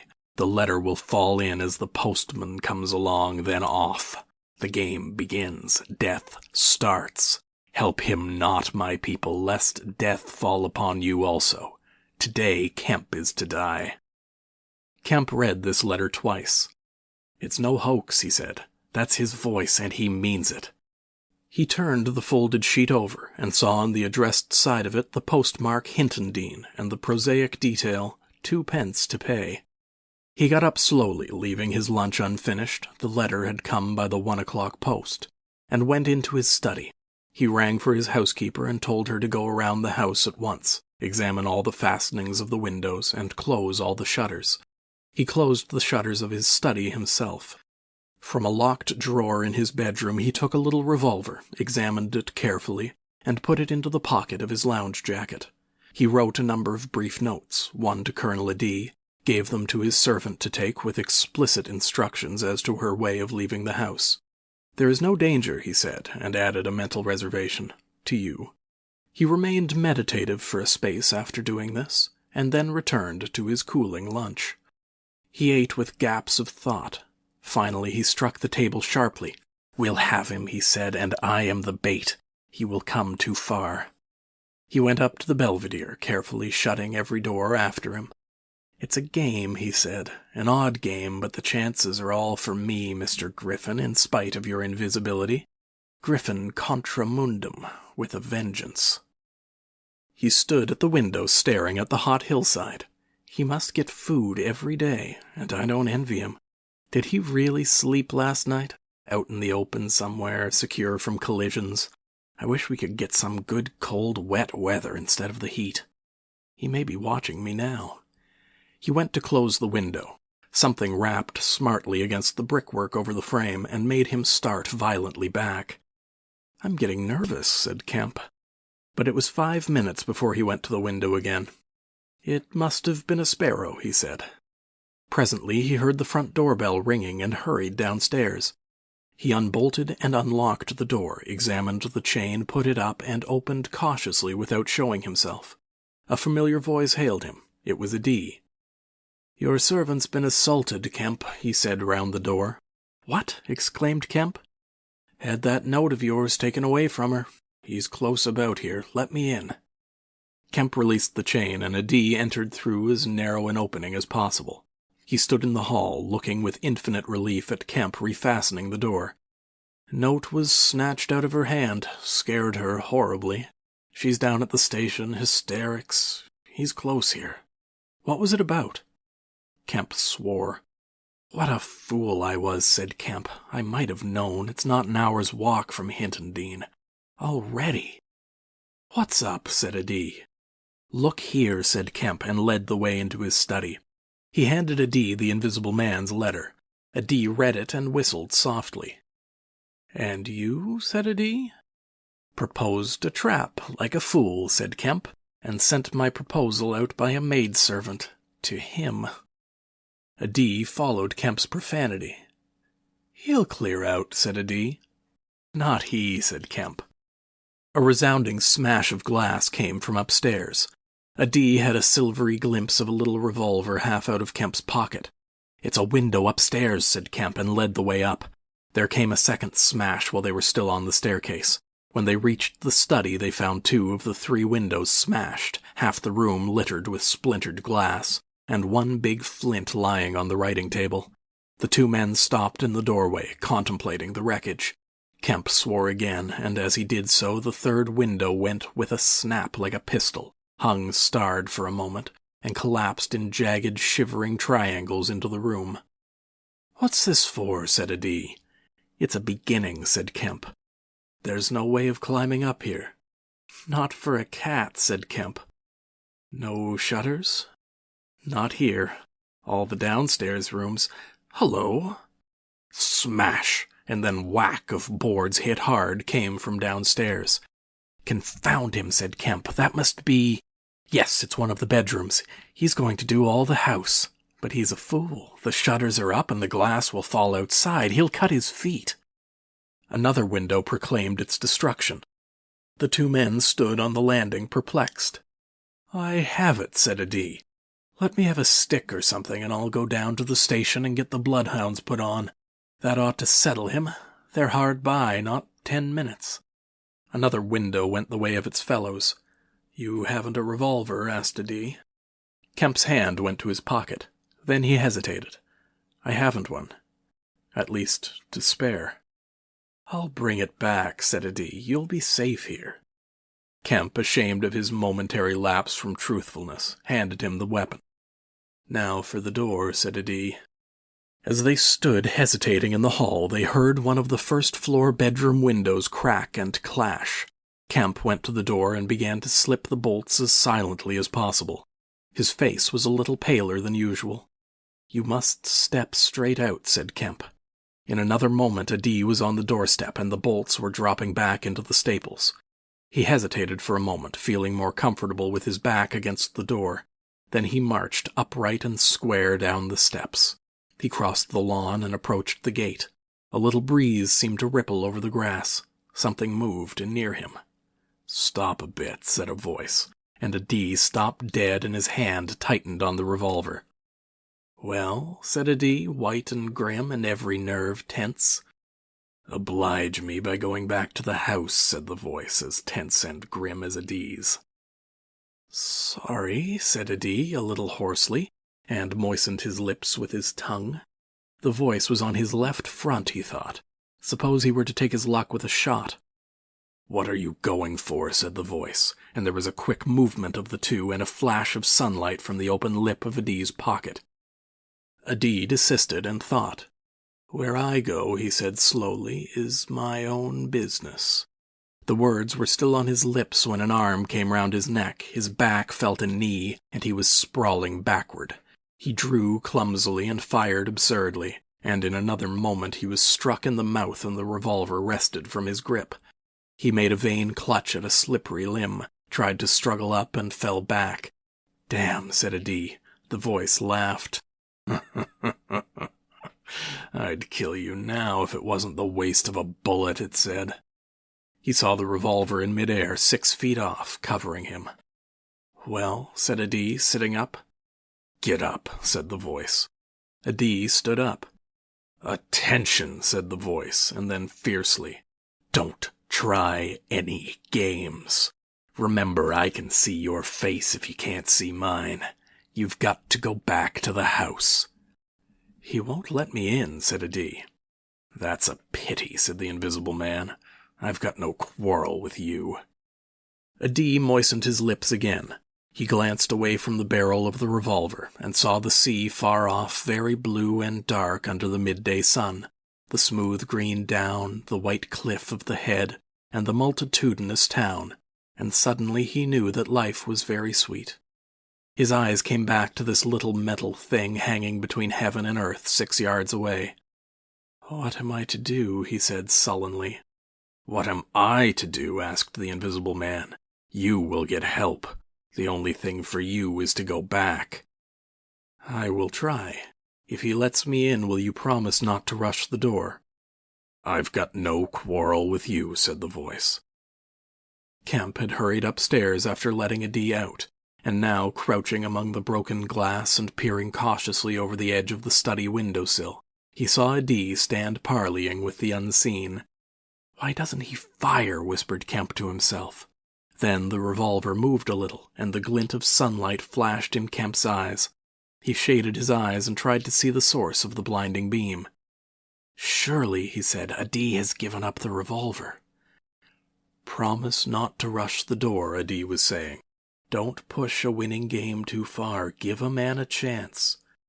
"You go back to the house. I tell you flatly I will not promise anything." Adi's decision seemed suddenly made. He turned towards the house, walking slowly with his hands behind him. Kemp watched him, puzzled. The revolver vanished, flashed again into sight, vanished again, and became evident on a closer scrutiny as a little dark object following Adi.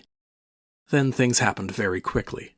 Adi leapt backwards, swung around, clutched at this little object, missed it, threw up his hands, and fell forward on his face, leaving a little puff of blue in the air. Kemp did not hear the sound of the shot. Adi writhed, raised himself on one arm, fell forward, and lay still. For a space, Kemp remained staring at the quiet carelessness of Adi's attitude. The afternoon was very hot and still. Nothing seemed stirring in all the world save a couple of yellow butterflies chasing each other through the shrubbery between the house and the road gate. Adi lay on the lawn near the gate. The blinds of all the villas down the hill road were drawn, but in one little green summer house was a white figure, apparently an old man asleep. Kemp scrutinized the surroundings of the house for a glimpse of the revolver, but it had vanished. His eyes came back to Adi. The game was opening well. Then came a ringing and knocking at the front door that grew at last tumultuous, but, pursuant to Kemp's instructions, the servants had locked themselves into their rooms. This was followed by a silence. Kemp sat listening and then began peering cautiously out of the 3 windows, one after another. He went to the staircase head and stood listening uneasily. He armed himself with his bedroom poker and went to examine the interior fastenings of the ground-floor windows again. Everything was safe and quiet. He returned to the Belvedere. Adi lay motionless over the edge of the gravel just as he had fallen. Coming along the road by the villas were the housemaid and 2 policemen. Everything was deadly still. The 3 people seemed very slow in approaching. He wondered what his antagonist was doing. He started. There was a smash from below. He hesitated and went downstairs again. Suddenly the house resounded with heavy blows and the splintering of wood. He heard a smash and the destructive clang of the iron fastenings of the shutters. He turned the key and opened the kitchen door. As he did so, the shutters, split and splintering, came flying inward. He stood aghast. The window frame, save for 1 crossbar, was still intact, but only little teeth of glass remained in the frame.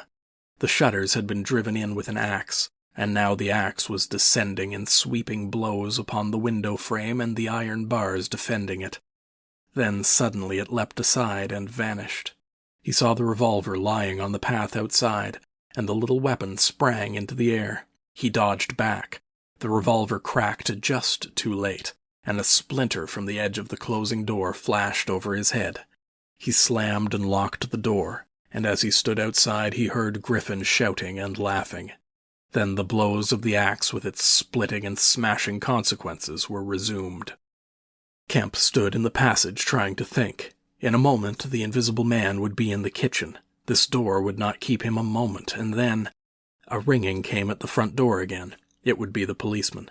He ran into the hall, put up the chain, and drew the bolts. He made the girl speak before he dropped the chain, and the 3 people blundered into the house in a heap, and Kemp slammed the door again. "The invisible man," said Kemp. "He has a revolver with 2 shots left. He's killed Adi. Shot him, anyhow. Didn't you see him on the lawn? He's lying there." "Who?" said one of the policemen. "Adi," said Kemp. "We came in the back way," said the girl. "What's that smashing?" asked one of the policemen. "He's in the kitchen, or will be. He has found an axe." Suddenly the house was full of the invisible man's resounding blows on the kitchen door. The girl stared towards the kitchen, shuddered, and retreated into the dining room. Kemp tried to explain in broken sentences. They heard the kitchen door give. "This way," said Kemp, starting into activity, and bundled the policeman into the dining room doorway. "Poker," said Kemp, and rushed to the fender. He handed the poker he had carried to the policeman and the dining room one to the other. He suddenly flung himself backwards. "Whoop," said one policeman, ducked and caught the axe on his poker. The pistol snapped its penultimate shot and ripped a valuable Sidney Cooper. The second policeman brought his poker down on the little weapon, as one might knock down a wasp, and sent it rattling to the floor. At the first clash the girl screamed, stood screaming for a moment by the fireplace, and then ran to open the shutters, possibly with an idea of escaping by the shattered window. The axe receded into the passage and fell to a position about 2 feet from the ground. They could hear the invisible man breathing. "Stand away, you 2, he said. "I want that man Kemp." "We want you," said the first policeman, making a quick step forward and wiping with his poker at the voice. The invisible man must have started back, and he blundered into the umbrella stand. Then, as the policeman staggered with the swing of the blow he had aimed, the invisible man countered with the axe. The helmet crumpled like paper, and the blow sent the man spinning to the floor at the head of the kitchen stairs. But the second policeman, aiming behind the axe with his poker, hit something soft that snapped. There was a sharp exclamation of pain, and then the axe fell to the ground. The policeman wiped again at vacancy and hit nothing. He put his foot on the axe and struck again. Then he stood, poker clubbed, listening intent for the slightest movement. He heard the dining room window open, and a quick rush of feet within. His companion rolled over and sat up, with the blood running down between his eye and ear. "Where is he?" asked the man on the floor. "Don't know. I've hit him. He's standing somewhere in the hall, unless he slipped past you. Dr. Kemp. Sir." Pause. "Dr. Kemp!" cried the policeman again. The second policeman began struggling to his feet. He stood up. Suddenly the faint pad of bare feet on the kitchen stairs could be heard. "Yap!" cried the first policeman, and incontinently flung his poker. It smashed a little gas bracket. He made as if he would pursue the invisible man downstairs. Then he thought better of it and stepped into the dining room. "Dr. Kemp," he began, and stopped short. "Dr. Kemp's a hero," he said as his companion looked over his shoulder. The dining-room window was wide open, and neither housemaid nor Kemp was to be seen. The second policeman's opinion of Kemp was terse and vivid. Chapter 28. The Hunter Hunted. Mr. Heelis, Mr. Kemp's nearest neighbor among the villa holders, was asleep in his summer house when the siege of Kemp's house began. Mr. Heelis was one of the sturdy minority who refused to believe in all this nonsense about an invisible man. His wife, however, as he was subsequently to be reminded, did. He insisted upon walking about his garden just as if nothing was the matter, and he went to sleep in the afternoon in accordance with the custom of years. He slept through the smashing of windows, and then woke up suddenly with a curious persuasion of something wrong. He looked across at Kemp's house, rubbed his eyes, and looked again. Then he put his feet to the ground and sat listening. He said he was damned, but still the strange thing was visible. The house looked as though it had been deserted for weeks after a violent riot. Every window was broken, and every window, save those of the Belvedere study, was blinded by the internal shutters. I could have sworn it was all right. He looked at his watch. 20 minutes ago? He became aware of a measured concussion and the clash of glass far away in the distance. And then, as he sat open-mouthed, came a still more wonderful thing. The shutters of the drawing-room window were flung open violently, and the housemaid in her outdoor hat and garments appeared struggling in a frantic manner to throw up the sash. Suddenly a man appeared beside her, helping her, Dr. Kemp. In another moment the window was open, and the housemaid was struggling out. She pitched forward and vanished among the shrubs. Mr. Heelis stood up, exclaiming vaguely and vehemently at all these wonderful things. He saw Kemp stand on the sill, spring from the window, and reappear almost instantaneously running along a path in the shrubbery and stooping as he ran, like a man who evades observation. He vanished behind a laburnum, and appeared again clambering over a fence that abutted on the open down. In a second he had tumbled over, and was running at a tremendous pace down the slope towards Mr. Heelis. "Lord!" cried Mr. Heelis, struck with an idea. "It's that invisible man brute! It's right, after all!" With Mr. Heelis, to think things like that was to act, and his cook, watching him from the top window, was amazed to see him come pelting towards the house at a good 9 miles an hour. There was a slamming of doors, a ringing of bells, and the voice of Mr. Heelis bellowing like a bull. "Shut the doors, shut the windows, shut everything! The invisible man is coming!" Instantly the house was full of screams and directions and scurrying feet. He ran himself to shut the French windows that opened on the veranda. As he did so, Kemp's head and shoulders and knee appeared over the edge of the garden fence. In another moment Kemp had plowed through the asparagus and was running across the tennis lawn to the house. "You can't come in," said Mr. Heelis, shutting the bolts. "I'm very sorry if he's after you, but you can't come in." Kemp appeared with a face of terror close to the glass, rapping and then shaking frantically at the French window. Then, seeing his efforts were useless, he ran along the veranda, vaulted the end, and went to hammer at the side door. Then he ran round by the side gate to the front of the house, and so into the hill road. And Mr. Heelis, staring from his window, a face of horror, had scarcely witnessed Kemp vanish ere the asparagus was being trampled this way and that by feet unseen. At that, Mr. Heelis fled precipitately upstairs, and the rest of the chase is beyond his purview. But as he passed the staircase window, he heard the side gate slam. Emerging into the hill road, Kemp naturally took the downward direction, and so it was he came to run in his own person the very race he had watched with a critical eye from the Belvedere study only 4 days ago. He ran it well for a man out of training, and though his face was white and wet, his wits were cool to the last. He ran with wide strides, and wherever a patch of rough ground intervened, wherever there came a patch of raw flints or a bit of broken glass shone dazzling, he crossed it and left the bare, invisible feet that followed to take what line they would.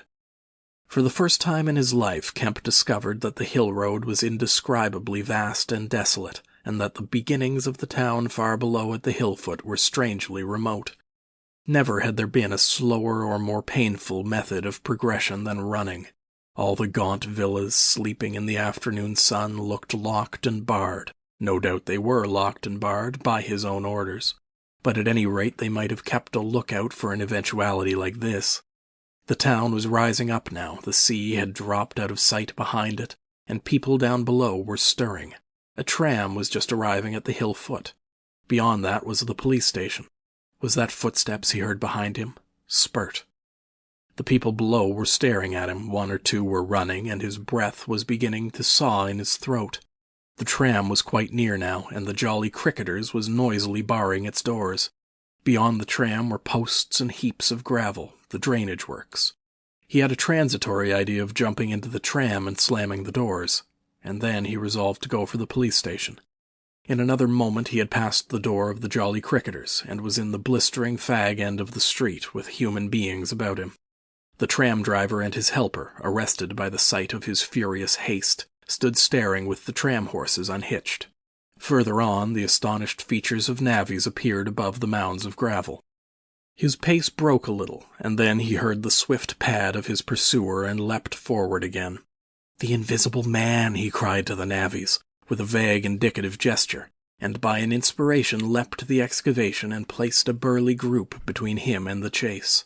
Then, abandoning the idea of the police station, he turned into a little side street, rushed by a greengrocer's cart, hesitated for the 10th of a second at the door of a sweetstuff shop, and then made for the mouth of an alley that ran back into the main hill street again. 2 or 3 little children were playing here, and shrieked and scattered at his apparition, and forthwith doors and windows opened and excited mothers revealed their hearts. Out he shot into Hill Street again, 300 yards from the tram-line end, and immediately he became aware of a tumultuous vociferation of running people. He glanced up the street towards the hill. Hardly a dozen yards off ran a huge navvy, cursing in fragments and slashing viciously with a spade, and hard behind him came the tram conductor with his fists clenched. Up the street others followed these two, striking and shouting. Down towards the town men and women were running, and he noticed clearly one man coming out of a shop door with a stick in his hand. Spread out, cried someone. Kemp suddenly grasped the altered condition of the chase. He stopped and looked around, panting. He's close here, he cried. Form a line across. He was hit hard under the ear and went reeling, trying to face round towards his unseen antagonist. He just managed to keep his feet, and he struck a vain counter in the air. Then he was hit again under the jaw and sprawled headlong on the ground. In another moment a knee compressed his diaphragm, and a couple of eager hands gripped his throat, but the grip of one was weaker than the other. He grasped the wrists, heard a cry of pain from his assailant, and then the spade of the navvy came whirling through the air above him and struck something with a dull thud. He felt a drop of moisture on his face. The grip at his throat suddenly relaxed, and with a convulsive effort Kemp loosed himself, grasped a limp shoulder, and rolled uppermost. He gripped the unseen elbows near the ground. "I've got him!" screamed Kemp. "Help! Help! Hold! He's down! Hold his feet!" In another second there was a simultaneous rush upon the struggle, and a stranger coming into the road suddenly might have thought an exceptionally savage game of rugby football was in progress.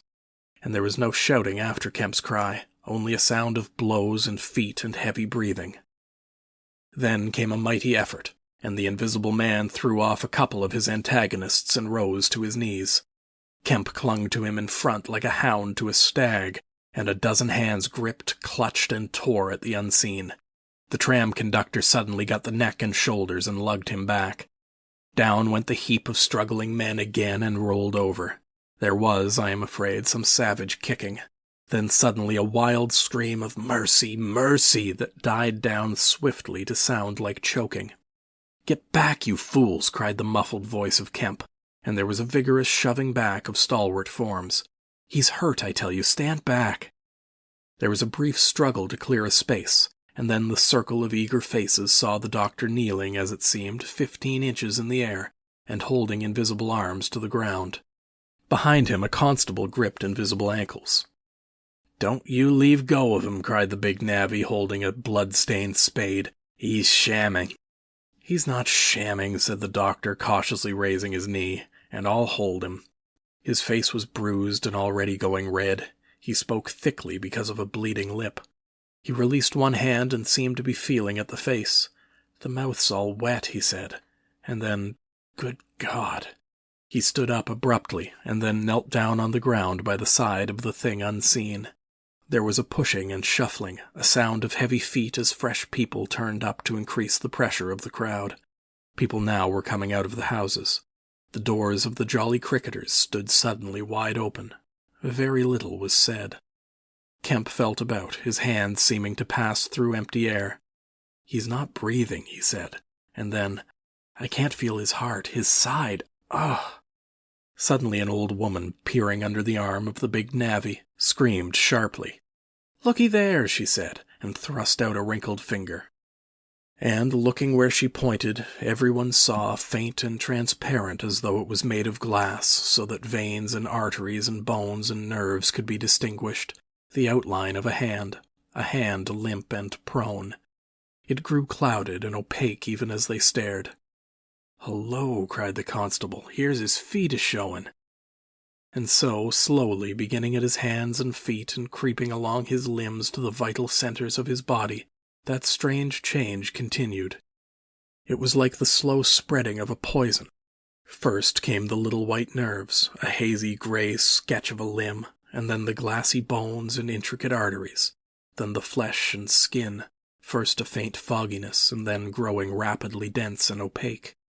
Presently they could see his crushed chest and his shoulders, and the dim outline of his drawn and battered features.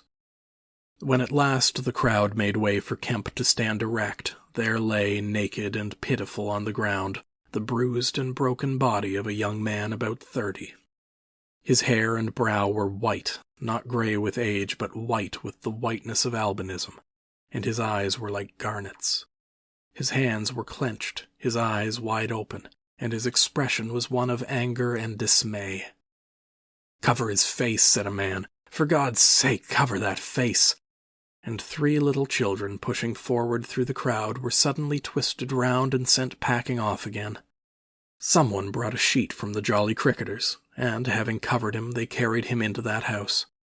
And there it was, on a shabby bed in a tawdry, ill-lighted bedroom, surrounded by a crowd of ignorant and excited people, broken and wounded, betrayed and unpitied, that Griffin, the first of all men to make himself invisible, Griffin, the most gifted physicist the world has ever seen, ended in infinite disaster his strange and terrible career. The Epilogue. So ends the story of the strange and evil experiments of the Invisible Man, and if you would learn more of him, you must go to a little inn near Port Stowe and talk to the landlord. The sign of the inn is an empty board save for a hat and boots, and the name is the title of this story. The landlord is a short and corpulent little man with a nose of cylindrical proportions, wiry hair, and a sporadic rosiness of visage. Drink generously, and he will tell you generously of all the things that happened to him after that time, and of how the lawyers tried to do him out of the treasure found upon him. "When they found out they couldn't prove whose money was which, I'm blessed," he says, "if they didn't try to make me out a bloomin' treasure trove. Do I look like a treasure trove? And then a gentleman gave me £1 a night to tell the story at the Empire Music Hall, just to tell 'em in my own words, barring one."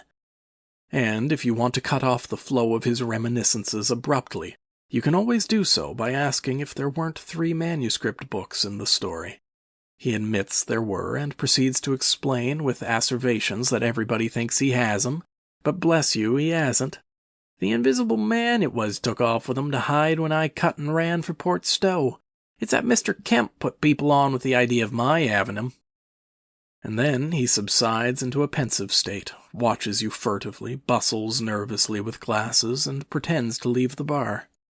He is a bachelor man. His tastes were ever bachelor, and there are no women folk in the house. Outwardly he buttons, it is expected of him, but in his more vital privacies, in the matter of braces, for example, he still turns to string. He conducts his house without enterprise, but with eminent decorum. His movements are slow, and he is a great thinker, but he has a reputation for wisdom and for a respectable parsimony in the village, and his knowledge of the roads of the south of England would beat Cobbett.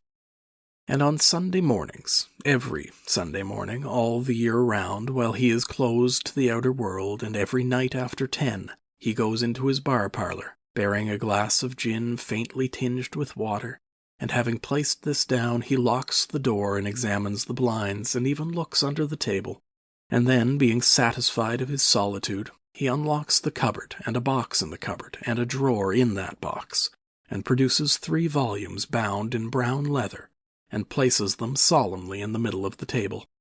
The covers are weather-worn and tinged with an algal green, for once they sojourned in a ditch, and some of the pages have been washed blank by dirty water. The landlord sits down in an armchair, fills a long clay pipe slowly, gloating over the books the while. Then he pulls one towards him and opens it, and begins to study it, turning over the leaves backwards and forwards. His brows are knit and his lips move painfully. Hex, little 2 up in the air, cross and a fiddle-dee-dee. Lord, what a one he was for intellect.